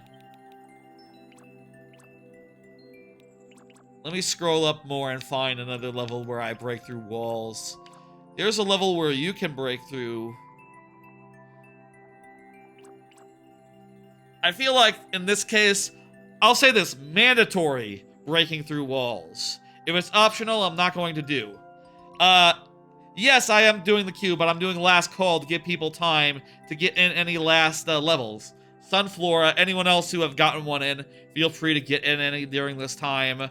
Now is the time to get in any last levels before the end of the stream.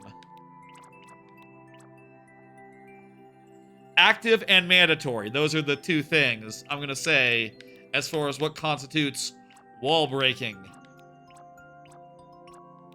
Which, if I'm looking, rules out a lot of the levels here.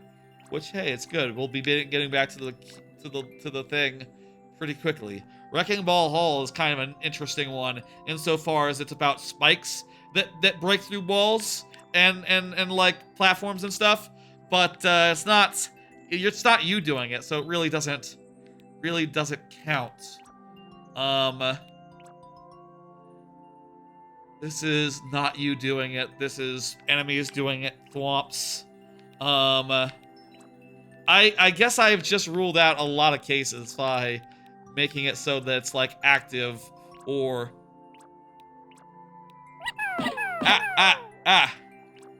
You know what? I'll include Crumble Rumble insofar as it is a case where enemies are destroying it, but only after you instigate them. You know, I am including levels where bombs blow up things after you pass a certain point. Yeah, it makes sense to also include this, where platforms just start breaking down, like, as you, pass by them. This is the second level of my super world, by the way, so it's not that hard. It is somewhat challenging, though, I'll say. A key design thing here was that these springs, you can see, sort of slow down the thwomps just a tick. And, can be used to, like, give Mario just a little bit more time than he otherwise would have. And, like, fine-tune some of the behavior here.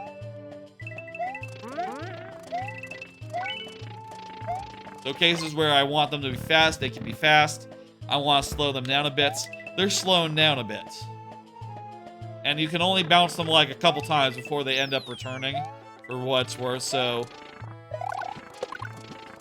The intended way, by the way, to get this one is to use the shell, but it turns out you can also just land on the guy from above.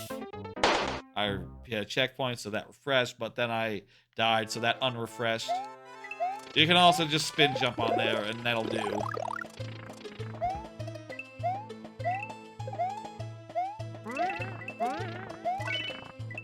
I guess in this case, in this level, there's only one real place where you need to use the breakthrough walls ability to get through a wall.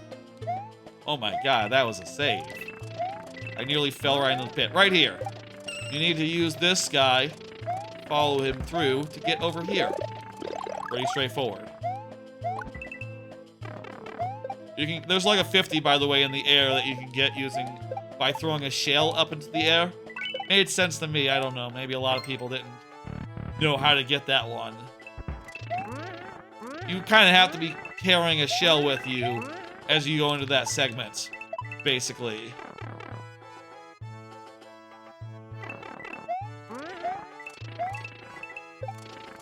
Ugh. Tired. I'll say I took a nap before the stream. Just a short one because I was sort of... I was sort of flagging there. I didn't get much sleep last night. or very much recently. I got like 6 hours the other night, and that was pretty good for my standards, but that's just not quite enough, is it? It's not quite enough. I need to get more sleep on the regular. Really do. Just haven't really done it all that often. There's one wall that gets broken through this one. I'm gonna count it. I do 1 level per maker ID. That's right. 1 level per maker ID. Also, we're in the lightning round, so it'll be a limited amount of lives. We'll be getting through all these levels, Adventure Tale. Let me tell you, I have not ended a stream without playing every level that was submitted. Which, as far as I could tell, that's pretty rare these days. The 2 keys are the lightning round for 1, making it so that we can keep on moving, and 2, I guess it's just the lightning round mainly.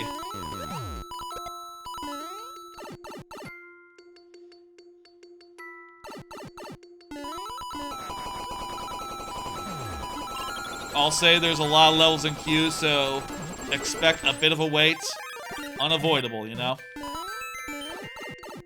This one just has 1 wall. And it's not really an active thing, but I think I have to count any place where bombs break through walls. I'm gonna count any level where bombs break through walls as a wall breaking level. This is a vague category, but whatever. It's kind of hard to define, it turns out, for reasons. In this case, there's just like a survival section towards the end. I'm quite proud of this level. This is one of my levels that I look back on with huge, big fondness, because I really love how it sort of plays with its 2 ideas, right? Like, these outside halves are based around jumping on cannonballs and sort of waiting for them to be in the right place at the right time. Whereas the inner halves are all based around not stopping for nothing, which I think is an interesting contrast. And that was the bomb wall situation. You see there was a wall and we had to wait a bit for it to open. Pretty straightforward. Definitely a wall, and definitely one we broke through. Let's see what else we got here. No walls, no walls, no walls. There's not walls in Arsenal Antics, nor in there. There's some on-off walls. On-off walls are a different category. I think that doesn't really fall into this particular theme.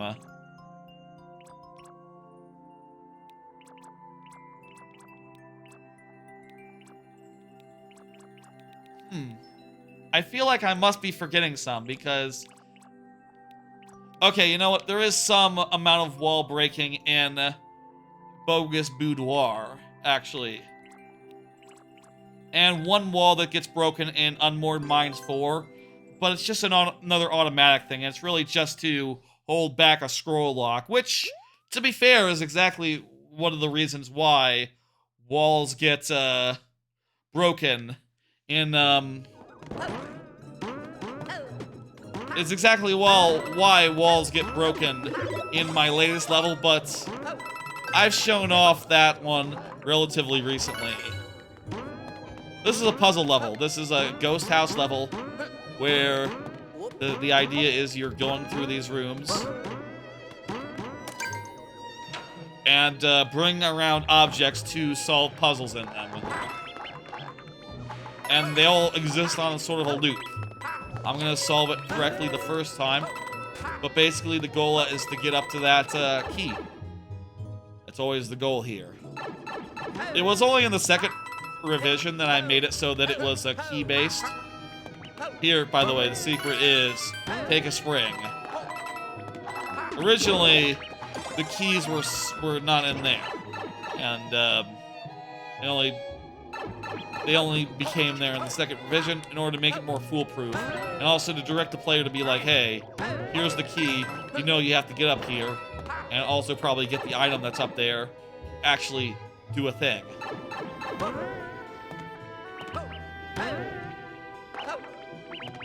Here, you use the POW to get into the door. Once you get over here, you get an item that prevents you from holding items, so you can't bring a spring forward. At which point, there's another loop with, by the way, some secrets. Check that one out.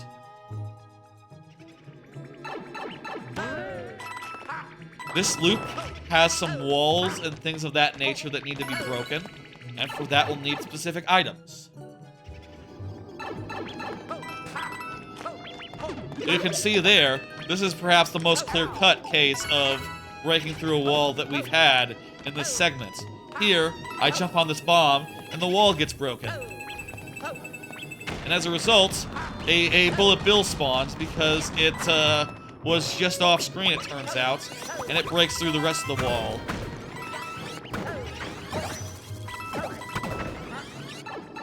And with this, we'll be able to break through some walls of our own, so well, that works out. It's all based around an item progression, right? Simple item progression.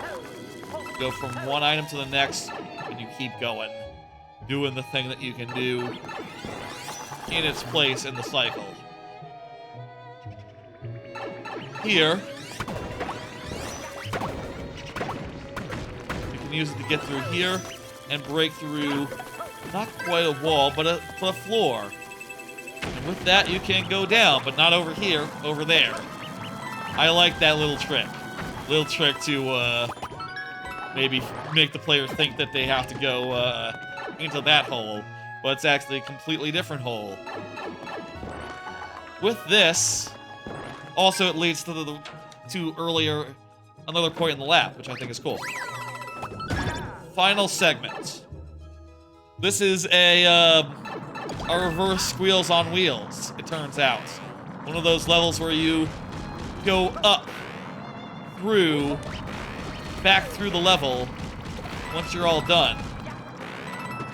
It makes a path through all the previous rooms that you've been in the subworld, which it turns out is vertical, and sort of make your way, go through one final room that's very much inspired directly by Squeals and Wheels.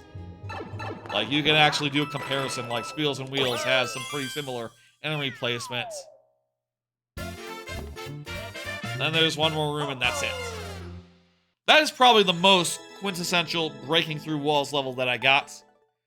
And there might be some other levels where here with kind of some nearly wall breaking, but I think that ought to do it for last call. I think we've seen enough, and I think I've covered it well enough. That's it for that. Check those levels out. Check the new one out. I'm hoping it gets the clear rate gets into line with the other ones in the 8th world sometime soonish. Okay, I'm closing the queue. We are finishing up. The queue is closed.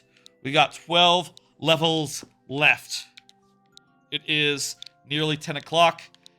This is indeed a long stream. You know, like, look, a lot of these viewer level streams have been, like, trending towards 4 or 5 hours recently. I'll say I would like to pull that back a bit. Maybe next week I'll have less to talk about, and we'll get in like a good 2 to 3 hour stream. But in the meantime, I hope you like long form content. This is long form as hell. As a stream, that's normal. As a VOD, that's not the most ideal thing in the world. I think a shorter VOD is probably a nicer VOD, you know? Generally speaking. But what are you gonna do? I do think that's a weird thing, right? Where a long stream is good because it gives people more time to tune in. It means you get more people in chat. Means you get more, cover more ground. And I like to do them, but as far as VODs go, the longer they are, the less approachable they are, and the more, you know, off-putting they seem. I don't know. I've gotta imagine, like, a nice short one probably has, like, the most... The algorithm probably likes those the most, as far as the recordings go after the fact. It would probably help if I could have the likes and the views that come in from the live stream, but I insist on uploading an edited version sans breaks, so, you know, that probably gives up a good amount of, like, algorithm favor, you know. Still, I appreciate people watching the stream on the either side, you know, clearly having a good time, enjoying themselves, and I appreciate all the likes that the live streams get in the moment. They're good. I like them. They make me feel happy.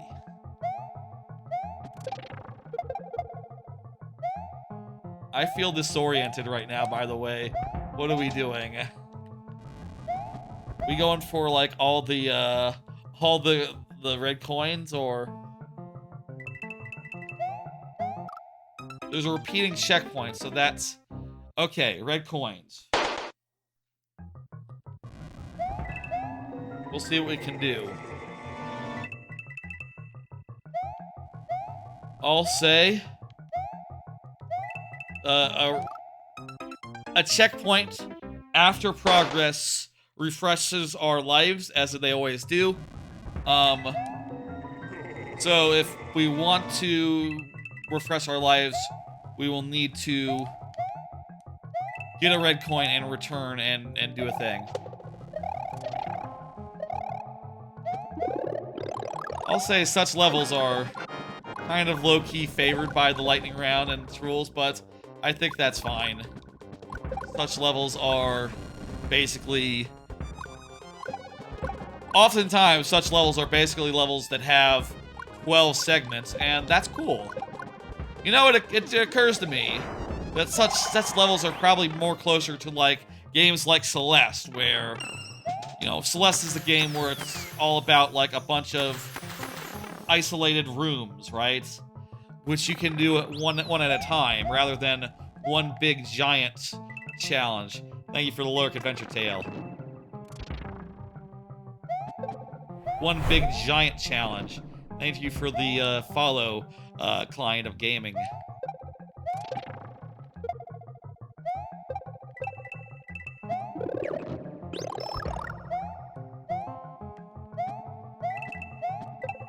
I think I should sleep tonight. That's what I think. I should go to sleep at a normal time and get, like, as close to 9 hours of sleep as possible. That would be a dream. Haha. No pun intended. That would be absolutely delightful to get. Okay, not jump. Maybe jump while small. There we go. Nope. Maybe you can't do this. It's so close.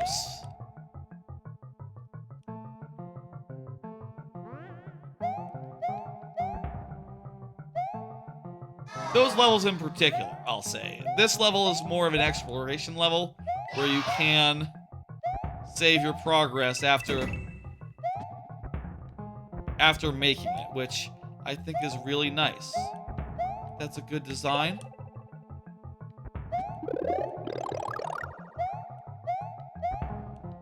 Oh, I am getting tired, though.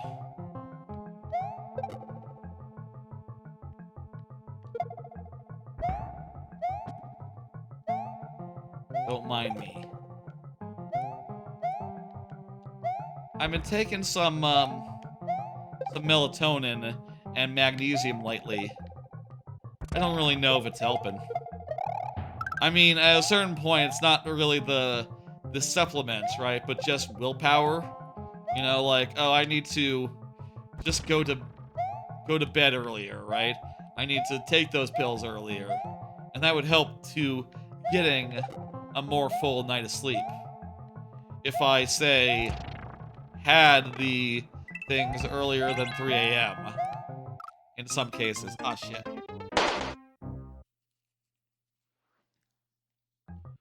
But what are you gonna do?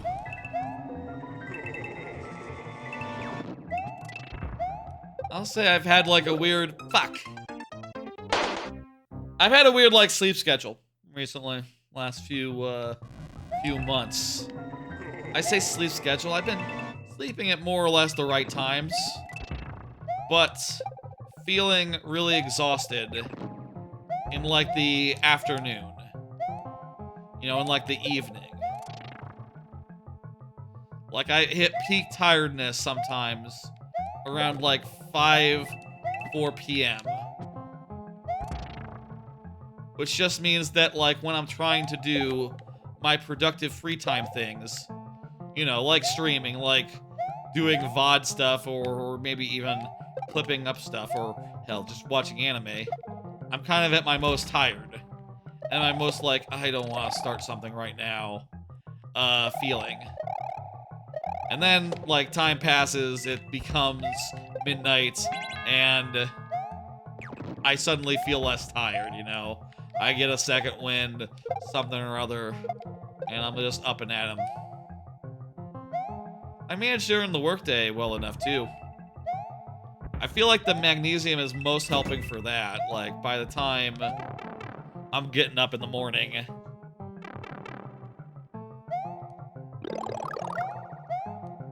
What are we doing here?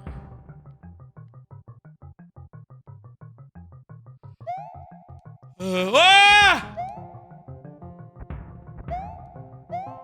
This is infinite mushroom, we're good.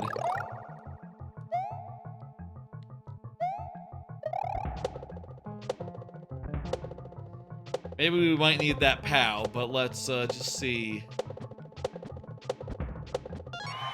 Nope, doesn't look like we need the POW.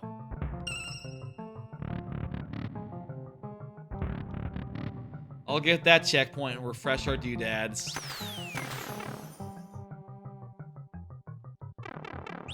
Ugh.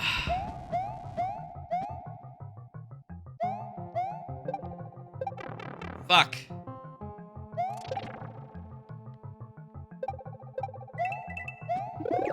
Anyway, with all that, I do find it hard to be like productive as far as like my free time goes, right? Like, the obvious thing is that I could just do the productive stuff whenever I want, right? Like, oh, if I'm not tired at midnight, I could just do whatever I want at midnight, but it's hard to...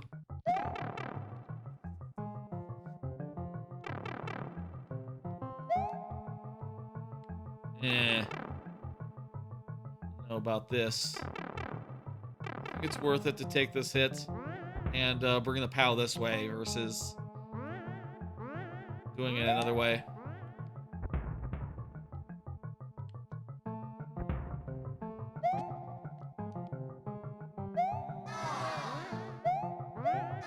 I just like jump on the POW and up the thing. Probably jump off the POW.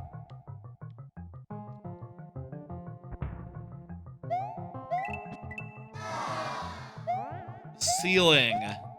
Ceiling's gonna be a problem here for this strategy.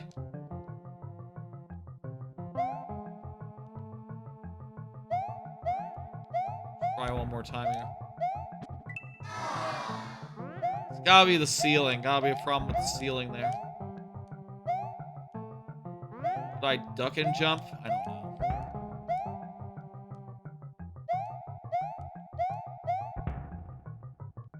What else can we use this, POW POW block on.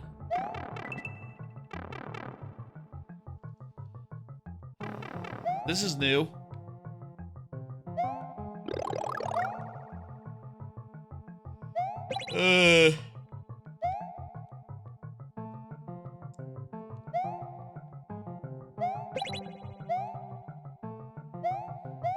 Grab a shell so I can throw it up immediately and do a thing.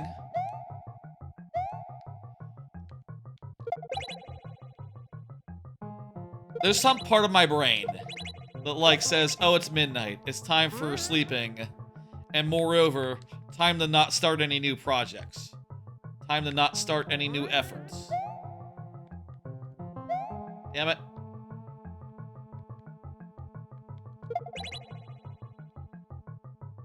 So when I look at the things I want to do, and I see that it's midnight, I go like, okay, I can't start anything worthwhile.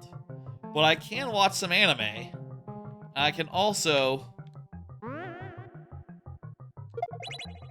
I could watch a TV show. I could watch a YouTube video. Consuming content at night just makes sense. But on the other hand, making anything or like working on any technical type business, it just feels wrong, I guess. We can't get through that pipe using this POW. We need 2 of them, and I'm betting that's impossible.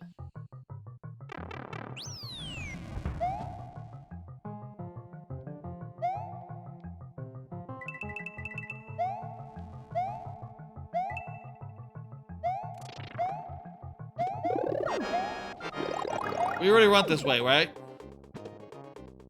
Yeah, we already went this way. We already saw...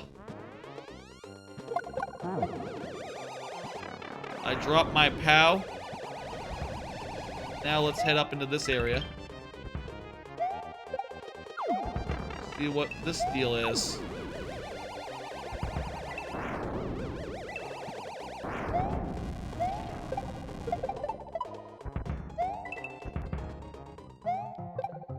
Oh, this is crap. Maybe you're supposed to go up that way if you don't have the clown car, which you wouldn't necessarily. Bringing the clown car into this segment reeks of unintended, I bet. You know what I mean. It's unintended.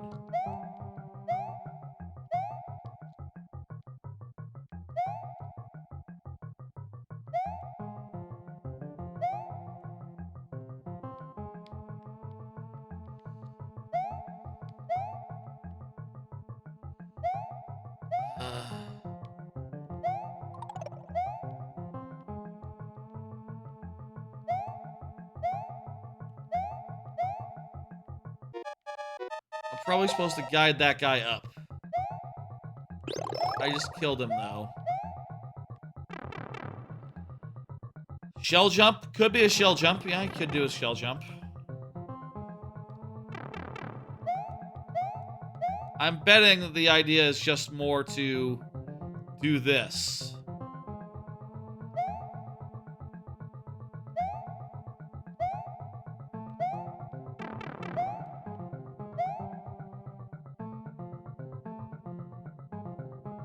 This guy is very awkward. I'll say a timeout counts for more for a life for every 100 seconds that is on the timer at the start. So I guess you're very lucky we didn't time out there. And instead, something else happened.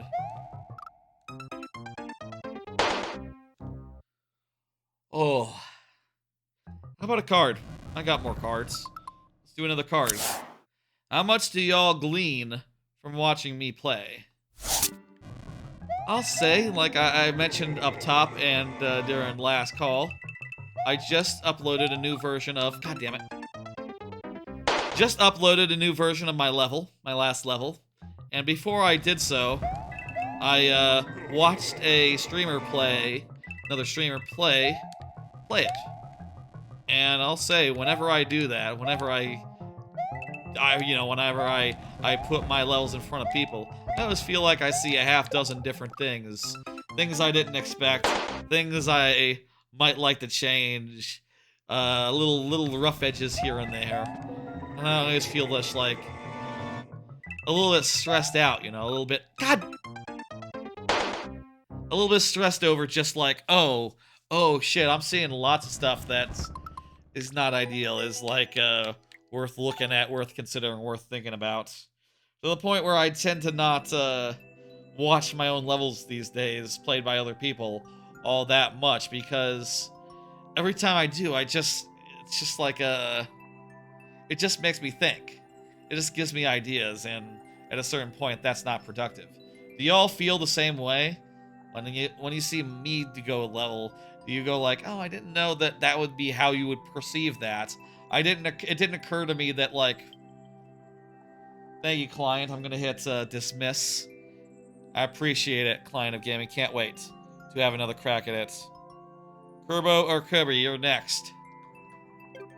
Like, to take my level as an example, right? Happens to you all the time? Sure, yeah, I bet. When did it? Oh, right, I relaunched the game. Unloaded my level. To take this level as an example, right?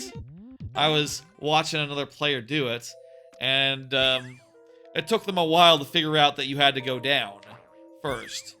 Instead, they went over here and, first tried to enter the pipe, and second, assumed that breaking through these bricks was the key. And because it was a dark level, they can't see that it's clearly solid in there unless they engage with the mechanic, which it seemed like they didn't want to do that often, unless it was strictly something they had to bounce off of, which seemed very weird to me, but I guess it's something you should expect. Some people just want to plow forward. To that end, I made this part the way it is, and that also tutorializes, like, passing past these blocks to blow up paths. And hopefully that's happy. That's happy. Hopefully that's just helpful. Kirby is here, by the way. It really makes you think. Really makes me think. And I'll say, one of my biggest, most wanted features for Mario Maker 3, let's say, if I had like one feature that I would desire, it'd be some sort of like remote play feature where you could link up with someone online and have them play a level and have you watch. Like, just as simple as that. Some sort of playtest type feature where you can give a level to someone who is not in person and have them play it. Hell, make it even so that, like, two-player co-op levels are supported out of the box and can be uploaded with the caveat that they only can be played co-op. You know, like the kind of level where you're playing as Mario and Luigi in two different parts of the level, sort of like collaborating. Something like that could be done, I think, if you made certain accommodations and made it so that you could play with people online co-op, or even, like, just provide playtest levels remotely. And hell, I think it'd be cool to do, instead of like the traditional last call for levels, I think it'd be cool if I could just go like, okay, someone in chat, come on down and you play my level and show me how it's done. And we'd watch and we'd have thoughts and we'd go like, oh wow, you know, as it'd be like role reversal at that point, right? I think that'd be interesting. I think that'd be a cool way to do, but it'd have to be supported. I do know that there's ways to, like, emulate a Switch controller and make it so that the Switch thinks it's talking to a controller locally, but it's actually talking to a remote controller that's across somewhere else on the internet. It's possible, but it's like, yeah, no one has time or energy during a stream to set that up. It has to be foolproof, man.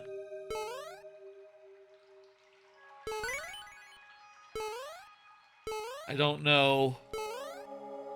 There's several rooms here that are all identical. Whatever. I'm not sure, like, which one is which. where we are in there. If we're going forward or back or in a big circle.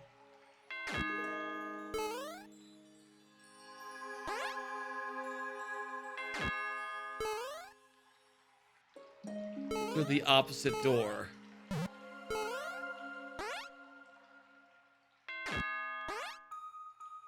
Okay, I can... Oh! It's based on the scroll lock. Okay. The scroll lock is preventing us from moving past where the wall is solid. But because we see on either side of the scroll lock, we can jump over it because it's a half ceiling level. Huh, interesting. That's some real interesting interactions there.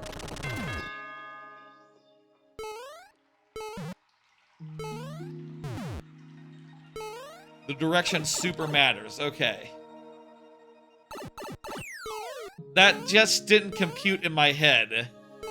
Just was looking and going like, I don't know. I don't get it. Didn't make sense to me until it made sense. That's kind of obvious, isn't it? Of course it doesn't make sense until it makes sense. That's the only way it could work. I could go for some IKEA. You know, like their Swedish meatballs. That'd be nice. Really, I could eat anything right now. I'm getting a little hungry, a little peckish.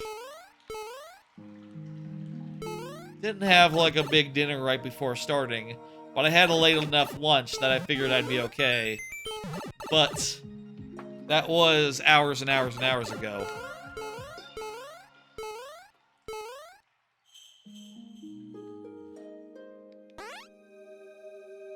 Food is good. It's a silly thing to say. Of course food is good. I know food is good. You know food is good. Interesting. This is like a two-step one.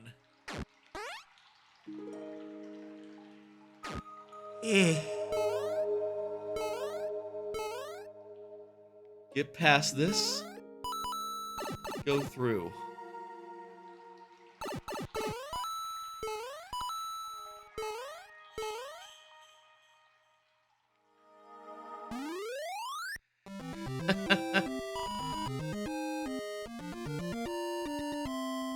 Another hidden ending. That always gets me. Hidden endings always get me. That was really great. Kirby had a hell of a good time. Let's go ahead and hit complete. And Just Marvin, you're up. Just Marvin, go ahead and confirm. Just Marvin. Just Marvin.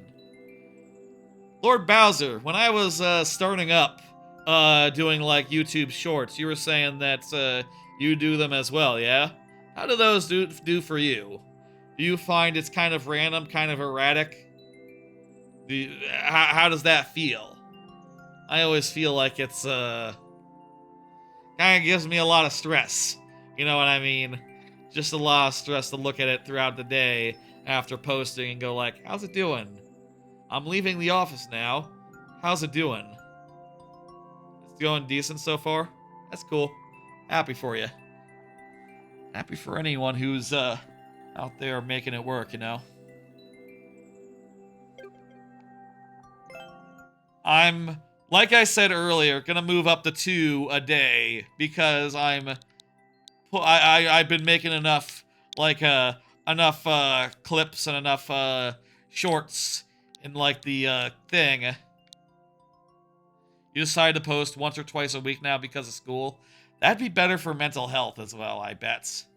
I do so much variety that I feel like posting more times a day would be good for, you know, covering a wider variety without necessarily, you know, neglecting the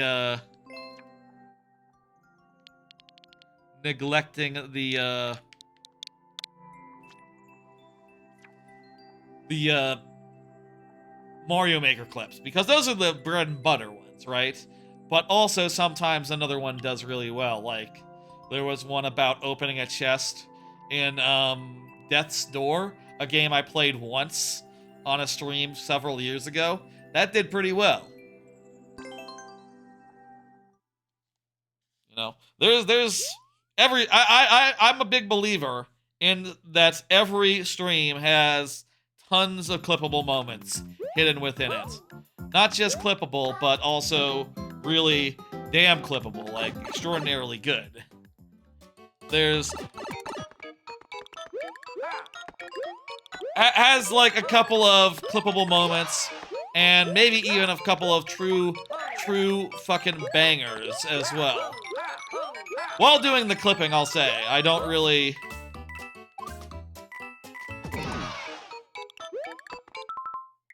I can't finish like this. I need to restart.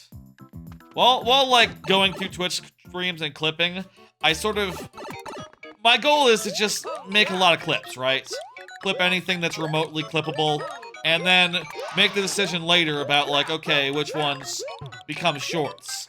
I want to have options, and, you know, once I delete the VOD, once it's all gone from Twitch, I want to make it so that I never have any regrets. I never want to go back and get any clips that... Make any clips that otherwise, you know, I want to be like at peace with that. Imagine if you know what, it would have fallen on spikes if I had like stalled in the air. I could have done it. I could have done it. I'll say I'm not sure like if two a day is sustainable.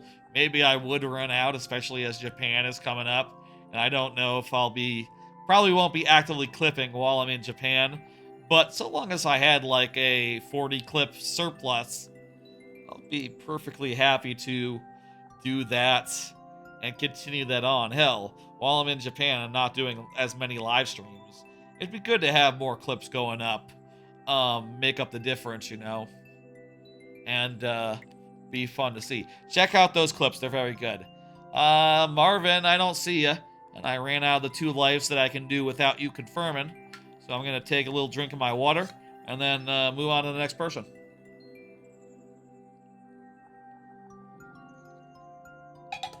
I will say, honestly, I have considered, like, ramping down on shorts as well. Maybe doing, like, just weekdays or something. Because I do find on the weekends, it to be even more stressful. Because, like, I don't have anything else to do during the weekends but look and see how the short is doing. Whereas on a weekday, you know, I'm busy, I'm working.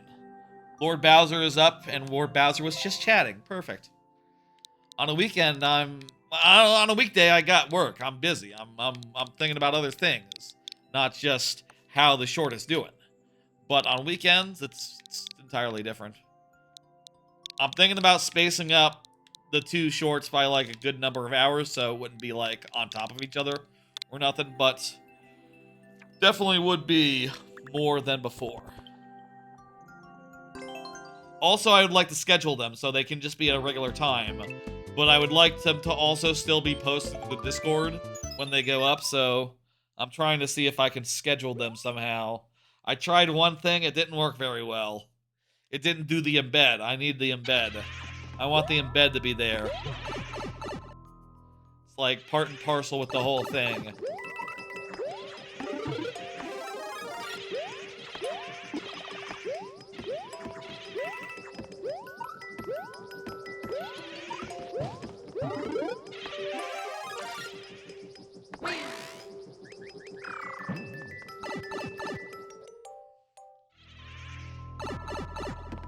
We'll see about all that, I don't know.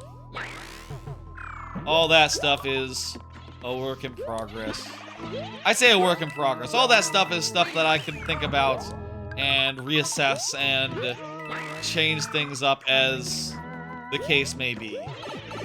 I'm a big believer in streaming the way that you like, right? Like, just do what you like, and people will find you and like, and if they enjoy it, they enjoy it, and you know, an audience will self-select in time.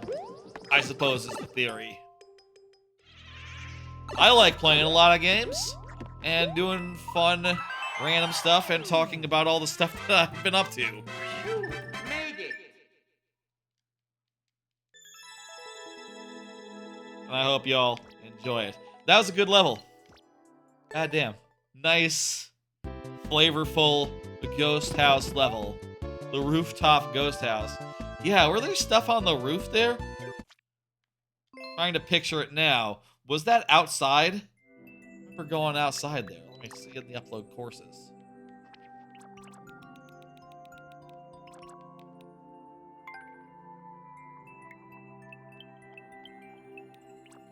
Thumbnail doesn't tell me. Thank you, thank you. Let me go ahead and hit complete, and then we'll pull up the next level. It's Oh, He's a Killer. Oh, He's a Killer. You are up. Oh, He's a Killer. Let me go ahead and hit next, so that Oh, He's a Killer knows. And I'll do another card. A thought concerning doing viewer levels while in Japan. I'll say it is well recognized and well known that these streams tend to go long these days. There's He's a Killer, perfect. I know I do long form content, but it gets a little ridiculous from time to time. You know, we're doing like 4-hour streams, 5-hour streams. That tends to be a regular viewer levels stream these days, especially with how much I'm preparing and when the queue closes and all that, right? And when I go to Japan and want to do like one stream a week from there, I don't know that I want to be doing 4 to 5 hour streams late at night in Japan. It'll be late at night there. It'll be early morning in US time zones, for what it's worth.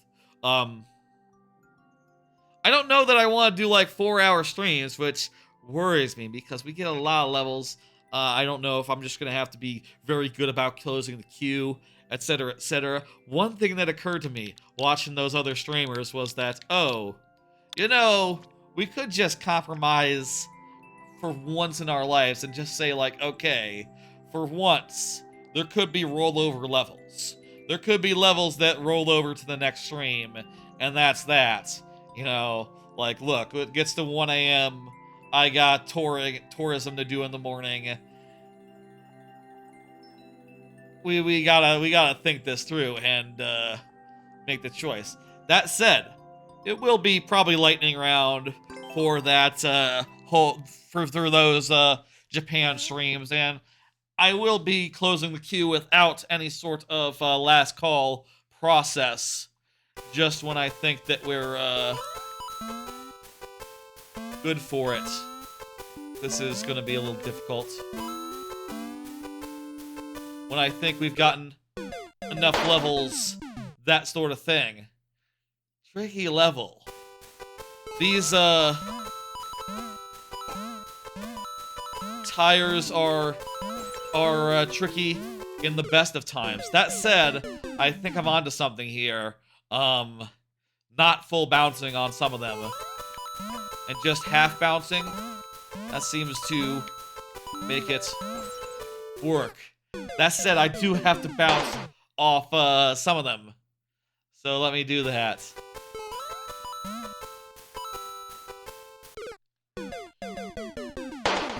If I don't have to, like, struggle and recover it at any point, that might help. Right? Like, once we fuck up, and we're, like, in recovery mode, it's a little bit awkward. For that, though, it's fine and good.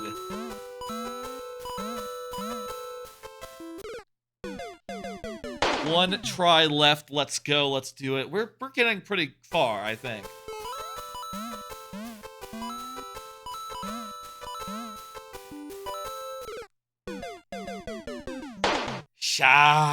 There we go.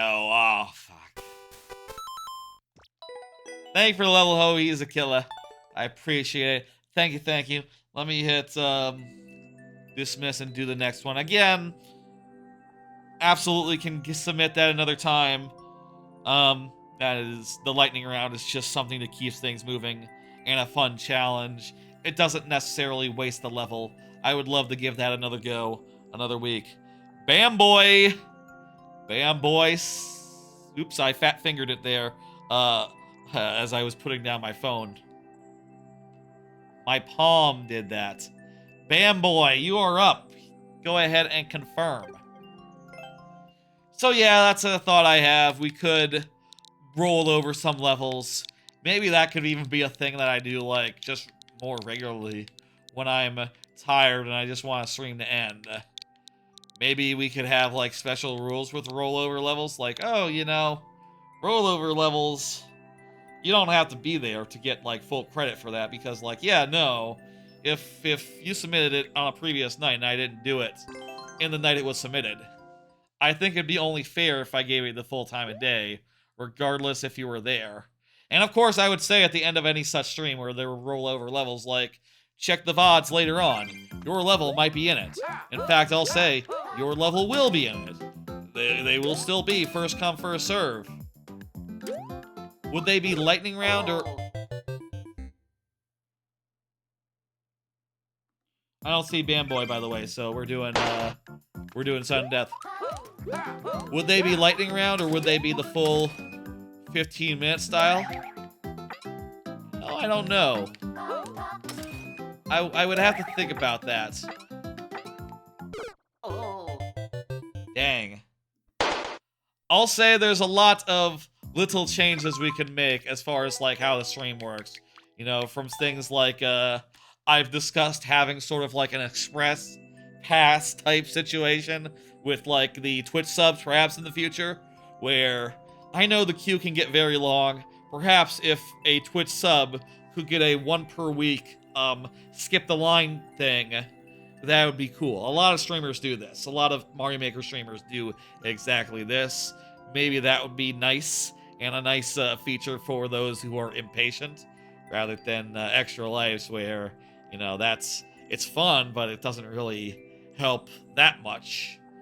Your results may vary with Extra Lives, whether you want them or need them a lot, whereas, like, getting to the top of the queue would be really nice. I'll say, it would be some sort of, like, lightning round type situation where it'd be limited lives from the start, but it'd be a way to get in without waiting super long, so I think that'd be good. I don't know what would happen to bonus heads in that situation, whether they'd still be part of the equation, but definitely a lot of ideas going around there. I'll say I have no plans to change anything in particular until such time as I'm back from Japan and sort of settled into a normal, regular, boring schedule, you know? Rematch, you are up. Rematch, go ahead and say a thing.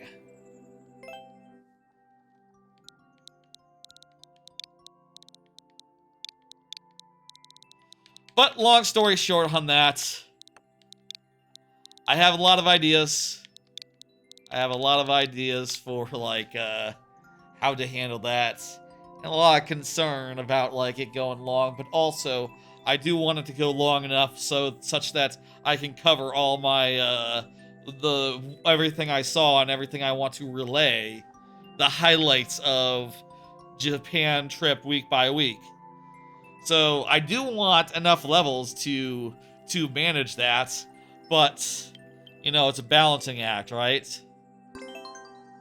Too many levels, and it could be, what's the word? A problem. Rather obvious word.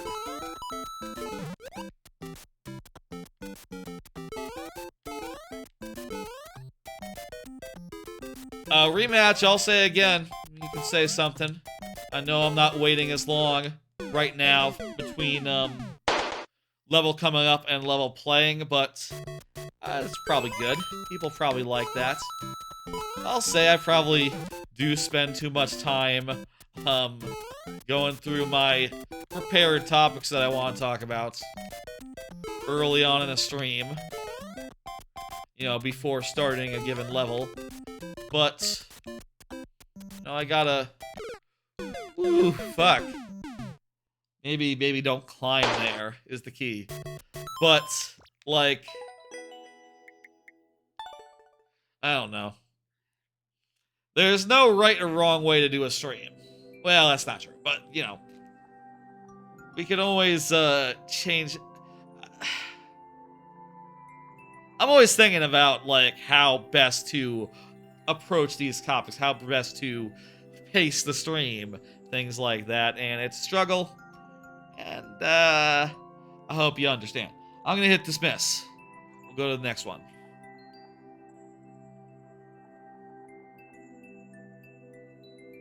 Next one is Shin Sleepy. Sleepy Super Mario Maker 2. You are up.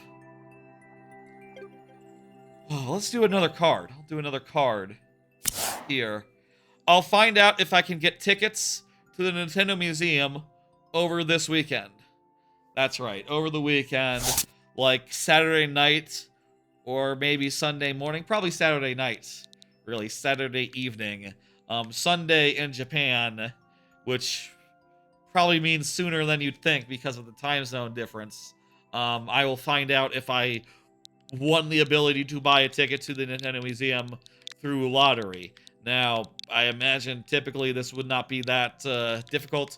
Eventually, it'll be pretty easy to get in, but my Japan plans have me in Osaka / Kyoto opening week of that museum. So yeah, we'll see if I can get a ticket for one of the first 3 days. My fingers are crossed. I go back and forth in my head whether to be optimistic or not. Let's just keep on moving. We got enough levels to get through here. I go back and forth in my head whether to be optimistic or not. I am really on the fence, unsure. Oh. Concerned, I guess. That's the first life. I see what we have to do here, I think. Oh. Somehow this seemed so much easier that first time. I don't think you can wall jump while holding a spring, so you have to jump and then grab the spring and then stop, throw it to the next hole. Yeah, we weren't able to do it in the 2 tries that we had. Thank you, Sleepy Super Mario Maker 2. I'll give you until the end of my tangent to say something, but, you know. I'll say next up is Green. How do you say that? Green Mild Chili. Green Mild Chili, you can confirm right now, and we can go to you right now.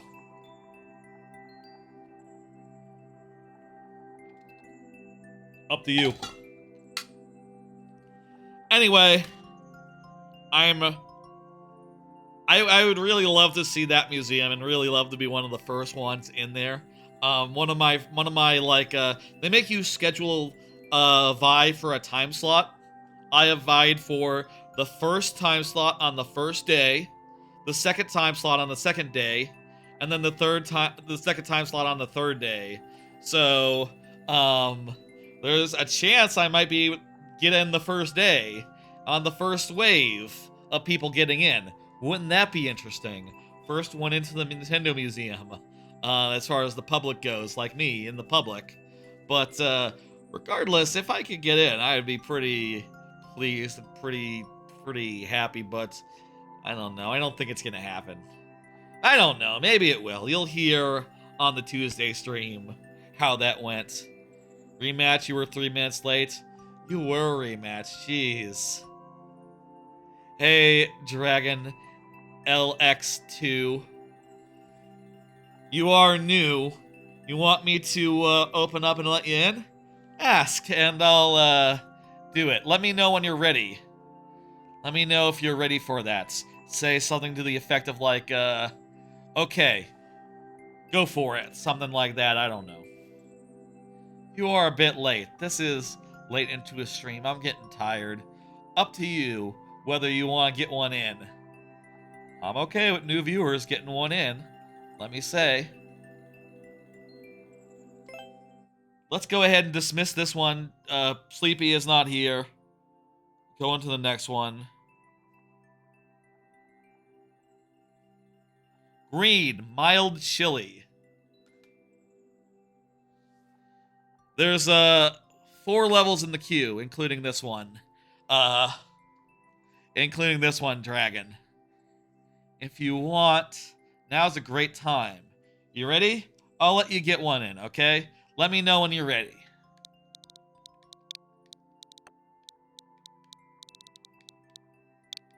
TL3 FMB. You can always get one in next week rematch. That's always an option. And I'll say I did like your level. Did leave a like. You can look at the VOD later to see how that went. I understand it can be a long wait between submitting and it coming up. It's kind of unavoidable with the amount of levels that come in throughout a stream. What are you gonna do, right? Well, maybe I could delay and put off a non-present level until the present levels have been taken care of. I don't know. I've considered that, but I really do like my system where it's just always first come, first serve. The only difference is how much time is spent on a level based on whether someone's here or not. Delaying by 1 level would maybe make sense, just for, like, giving people more time to show up even. But also, I would have to remember that, oh yeah, that was delayed, so don't delay it again. I'd have to say something to that effect, and that would use brain cells. That sounds like a whole thing. I don't see green mild chili. Let's chomp it gently. Let's do this level, which is looking like some sort of chain chomp level. You know, in my super world, I still don't have a level that uses the chained chain chomp. Only the unchained chain chomp. A couple times, I think. Maybe once or twice. Kind of a shame. The chain chomp is such a unique enemy. I always like to try to find a way of using pretty much any enemy in the game. So having there be one variant of one enemy that I didn't figure out doesn't feel great, I'll say. But what are you gonna do? I mean, I could try to find a place for it in the next level, but if I'm just trying to cover my bases, as many bases as possible in the next level, that next level is going to be, like, crowded. It's gonna be, like, a million different things. Because there's definitely a bunch of 3D World stuff I haven't found use for, right?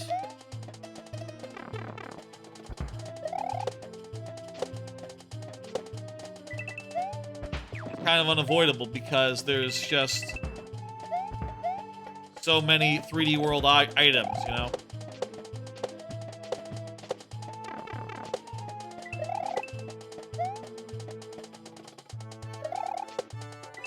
You good, Dragon? Let me know if you're not good. Let me know if you want to get one in. I guess you're clearly trying to communicate by not asking for it that you're good to go for tonight. I'll say, you know, hey, next time. There's always a next time. At least right now. I mean, I can't see an end to streaming. Right now, I'll say there will always be a next time. I would be surprised if there ever wasn't a next time. I would be like, something would have to happen, like bad style, for there not to be a next time. There's always a next time. Let's hit dismiss. Let's keep it moving.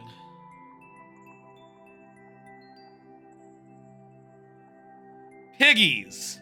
Piggies is up. Piggies in the YouTube chat. Go ahead and confirm, Piggies. Very good. We've gotten a couple levels from Piggies tonight. Was here at the start of the stream. Not sure if still paying full attention now. But I understand. And, you know, sudden death is still an option. Let me do the last card here. a watch band broke on me, so I replaced it. Should I be worried? Right, so I've been using this Apple Watch, the titanium one, the Ultra, for the last since like February, and I've been mostly using this. Let me zoom in a little bit more. I've been mostly using this watch band, which is just a simple elastic feeling number, kind of elasticy, where it wraps around a little thing at the end that goes onto the watch, and then velcros to itself, sort of like one of those magnetic clasps, but using velcro, which I found just be a lot more reliable, though it's a lot less fancy. Oh, you know what? Let me make myself bigger so you can see it a little better. And the thing is, the thing that goes here broke off. The plastic broke apart, which, I won't lie, that does worry me. You know, like I said, I love a theme park, and I love a roller coaster, and I definitely intend to go on roller coasters, and if that thing, which, by the way, you can see more clearly on this one that I got as a replacement,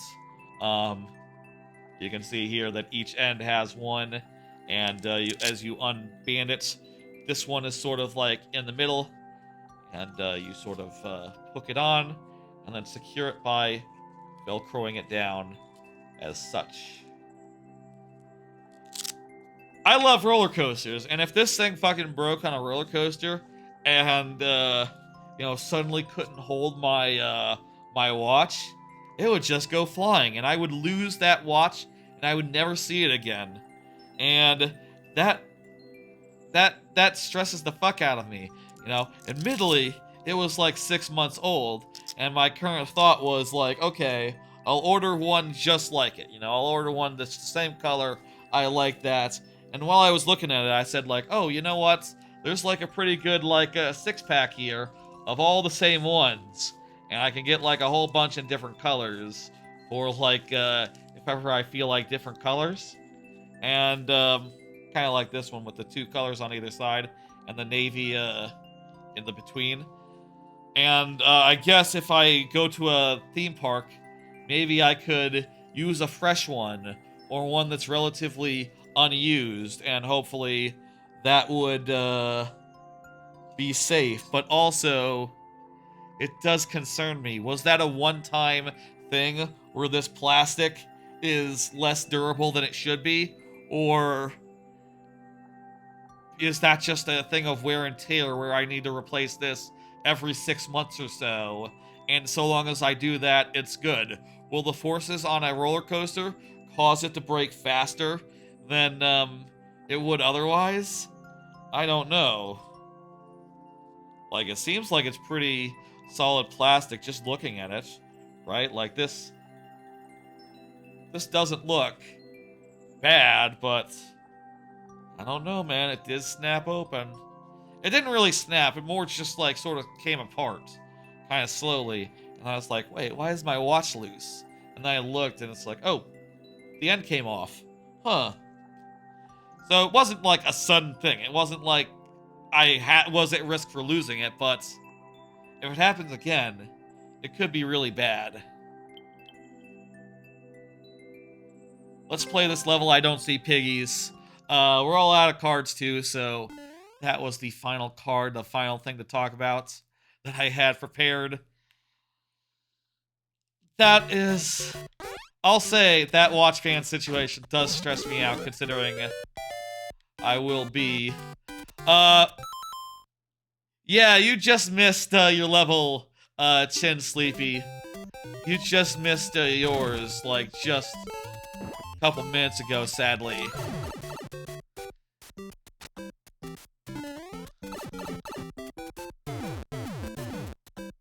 You can always come back next time and get in another level, let me say. And, you know, the VOD will be up sometime not too soon. Or, not too... I see, we have to bring our outfit all the way here. We can't use damage boosting. You can always come back next week.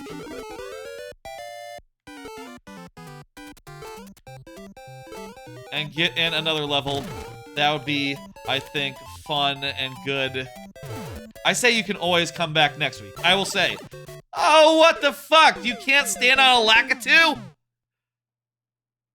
I didn't know that. That's good to know.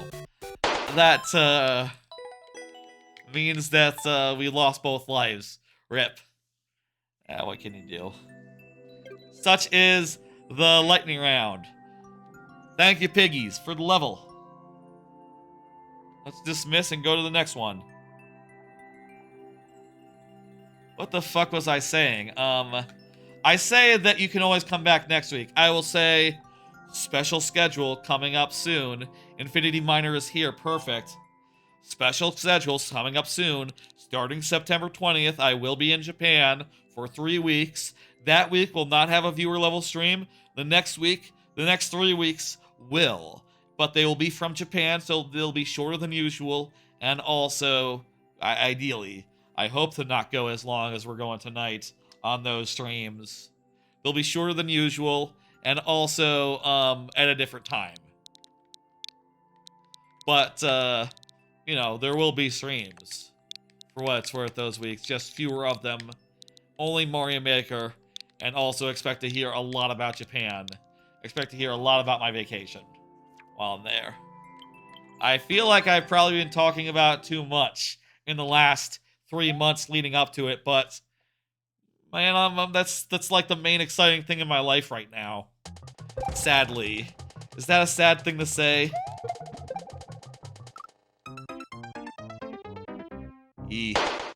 Kind of the main thing I'm excited for, and it's kind of been the main thing I've been excited for. Okay, we get through the first one. We have to time the second one based on when it springs out of a spring. It's kind of the main thing I'm excited for, and suffice it to say, if I'm thinking about stuff, a lot of the stuff I'm thinking about is that. Oh, cool, if you wait long enough, it gets into a repeatable pattern that you can jump off of. Cool, okay. That's when we need to jump off it.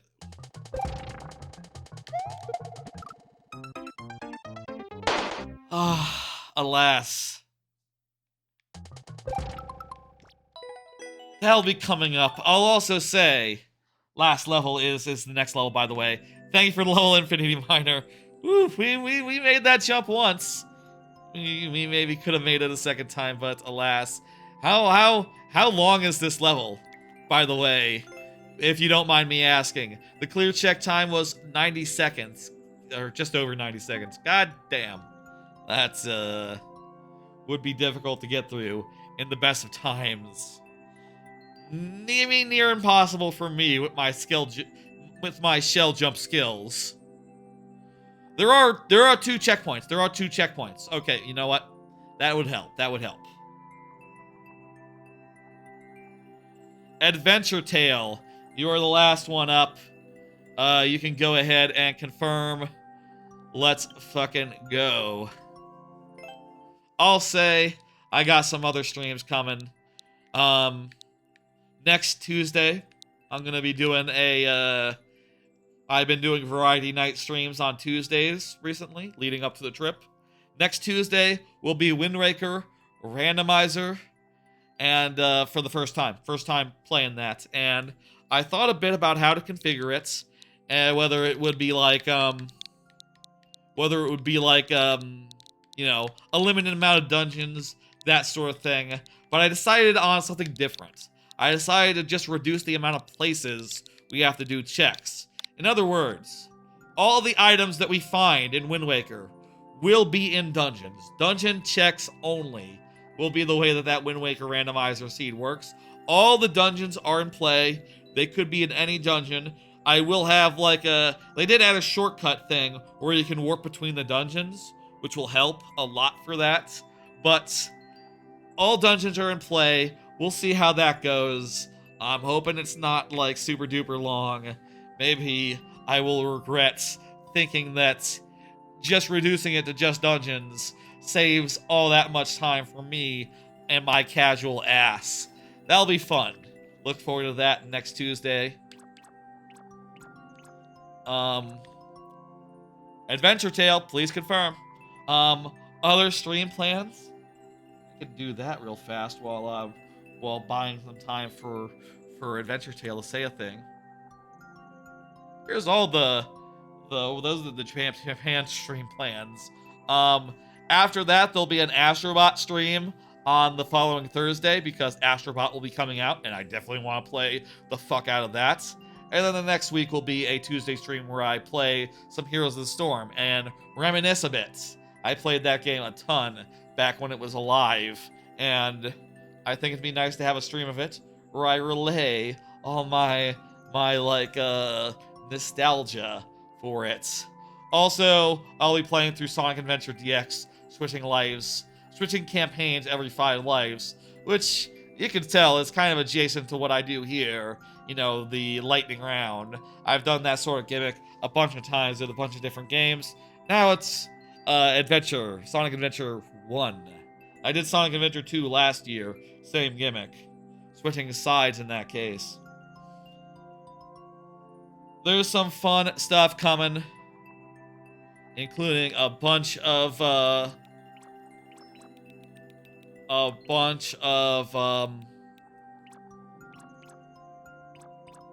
let's go for Ice Day Out. Actually, what do we think? Let's do Spinning Saw Showdown. Let's do the latest one. Yeah. These levels look like they're pretty easy, so we'll get through apparently.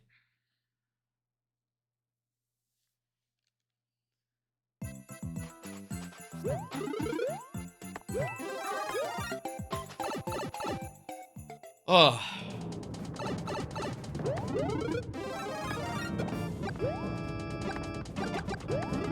There's power-ups in each one of these blocks, isn't there?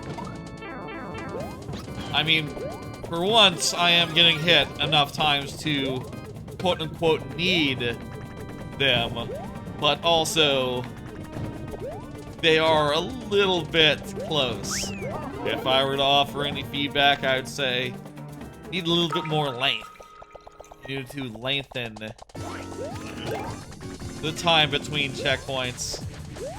You should really be looking at about like 60 seconds between in a traditional level, like 60 seconds between checkpoints is about right, I would say. 40 to maybe a minute and a half. Above that, you're playing with fire, and below that, you don't need the checkpoints. Unless there's really difficult stuff, or really stuff that really requires it, like in a more precision-based level. Hey, that was nice. Hey.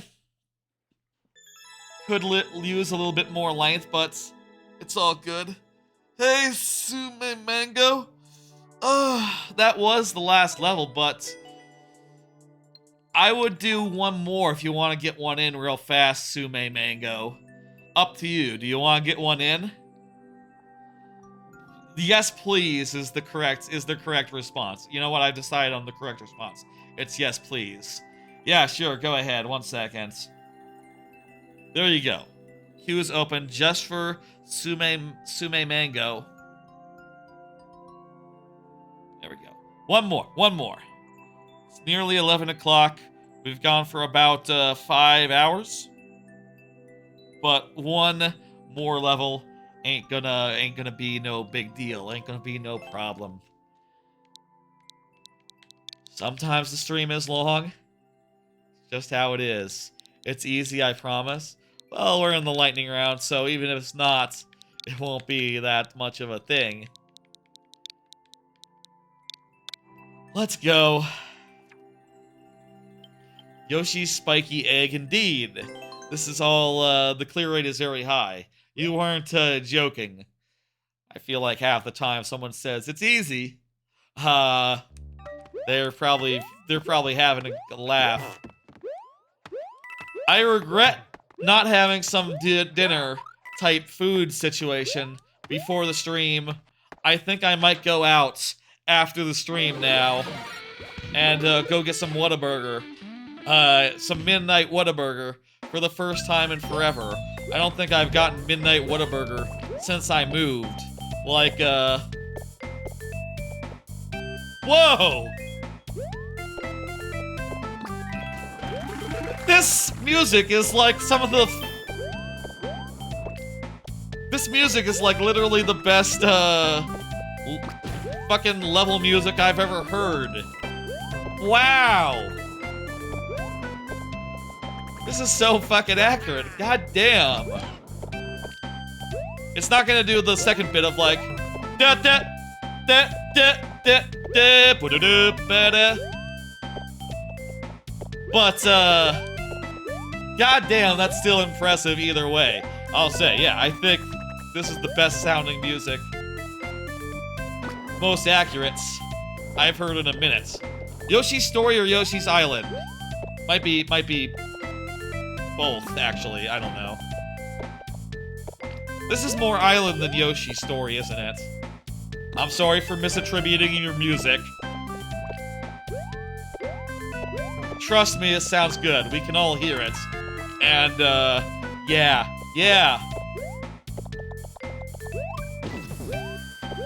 Whataburger. I'm gonna go get some after.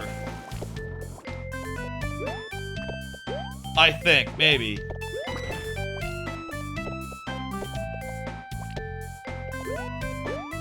If you don't know Whataburger, it's a very good chain of burger chain that is open 24/7. So they're good for it.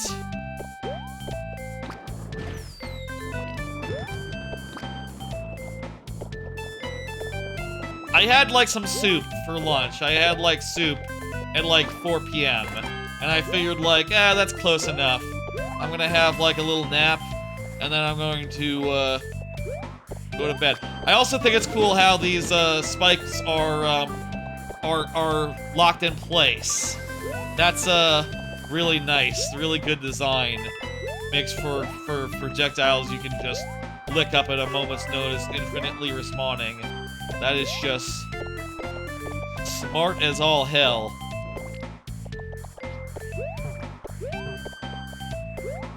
I already got that one. A conveyor belt contraption. I can see that, yeah. I think I understand how it basically works.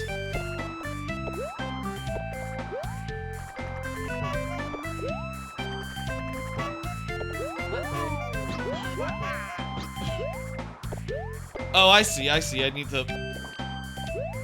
I thought for a second like I'd be, spinning the thing into the, trying to make it jump up or something.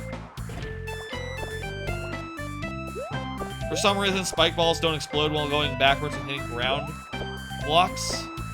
Ground blocks? Oh. So there's ground blocks hidden behind the, tire? Huh. I just figured it was just moving at the right speed for that. But I guess that makes sense.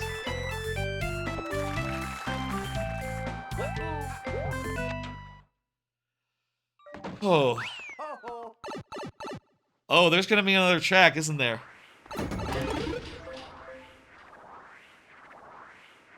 Yeah, I can see. This involves, like, countless notes. You're filling up the enemy limit. The cave music!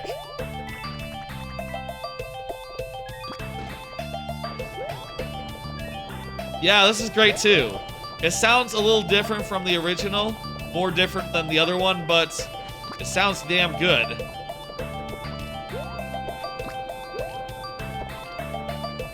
It's got like the you know, all the parts of it. There's like words for that, right? Like the melody and the... What's it called when it's like the second part of a music? Where it's like the chorus? Not the chorus. I don't think like the chorus, but you know what I mean?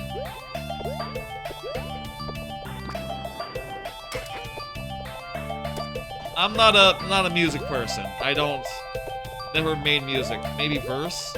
I think a verse is like a lyric. It's like a unit of lyrics. Or like the...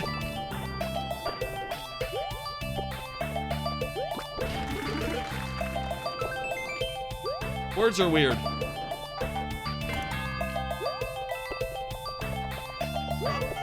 Also, this level has the right vibes, too. Like, with this... The theming is on point as well. I didn't know that, well, of course, any wall blocks the tongue. I was about to say I didn't know that bricks stop tongue, but everything does, so I guess that makes sense. Some things don't, but semi-solid things. You tried to keep that in mind. You did a hell of a good job. Let's go with Red Yoshi. That is very much like the switching Yoshis at the end of a level. Perfect. That's moi. Perfect little capper on top of it. God damn. That's a hell of a thing. Glad we did one more there. Loved to have seen it. Alright.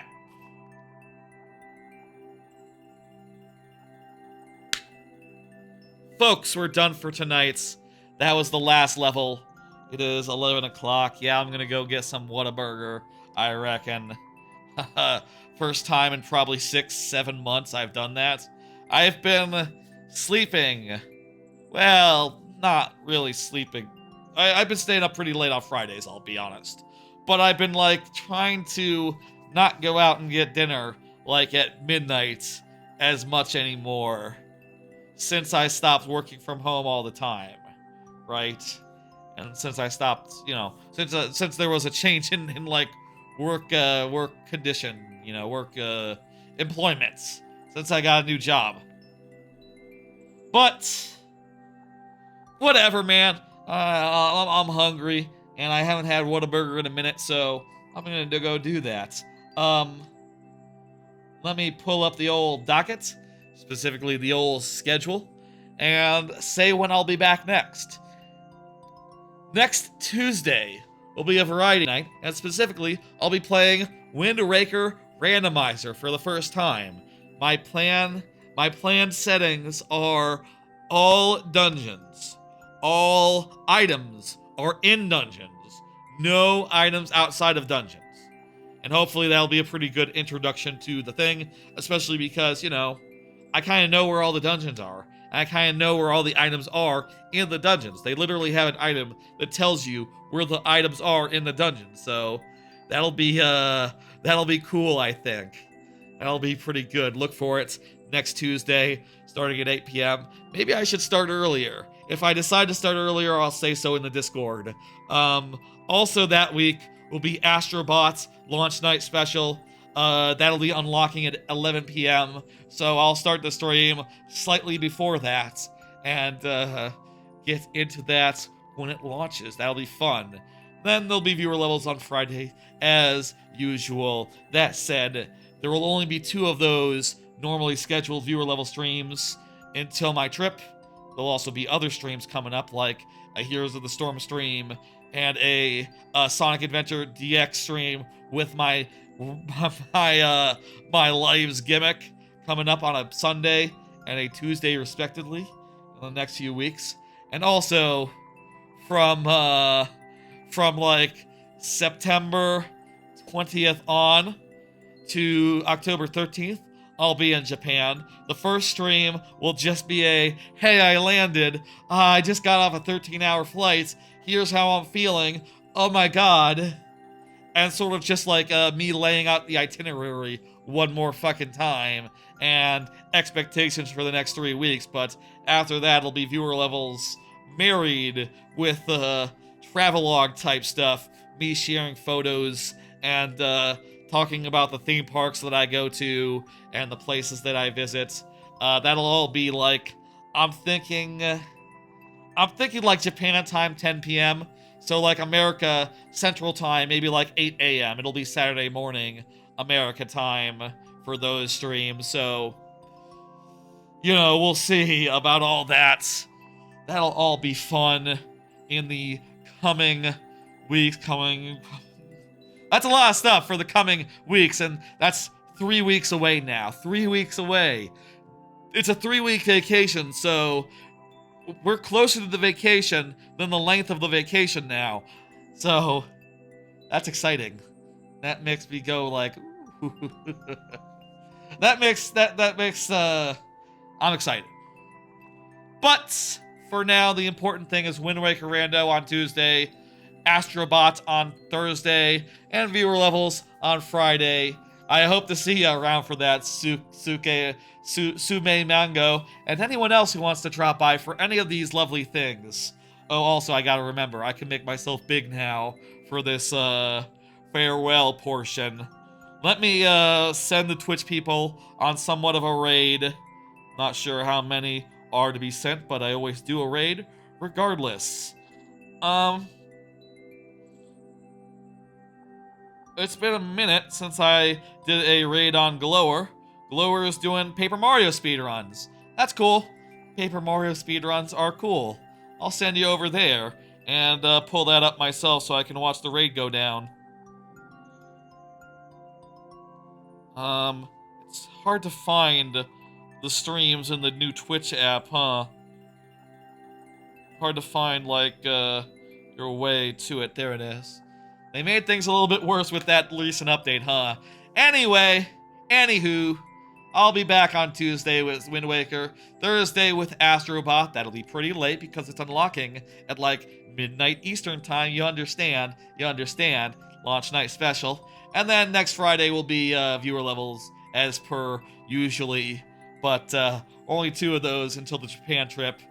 There's other plans as well. You get it. You get it.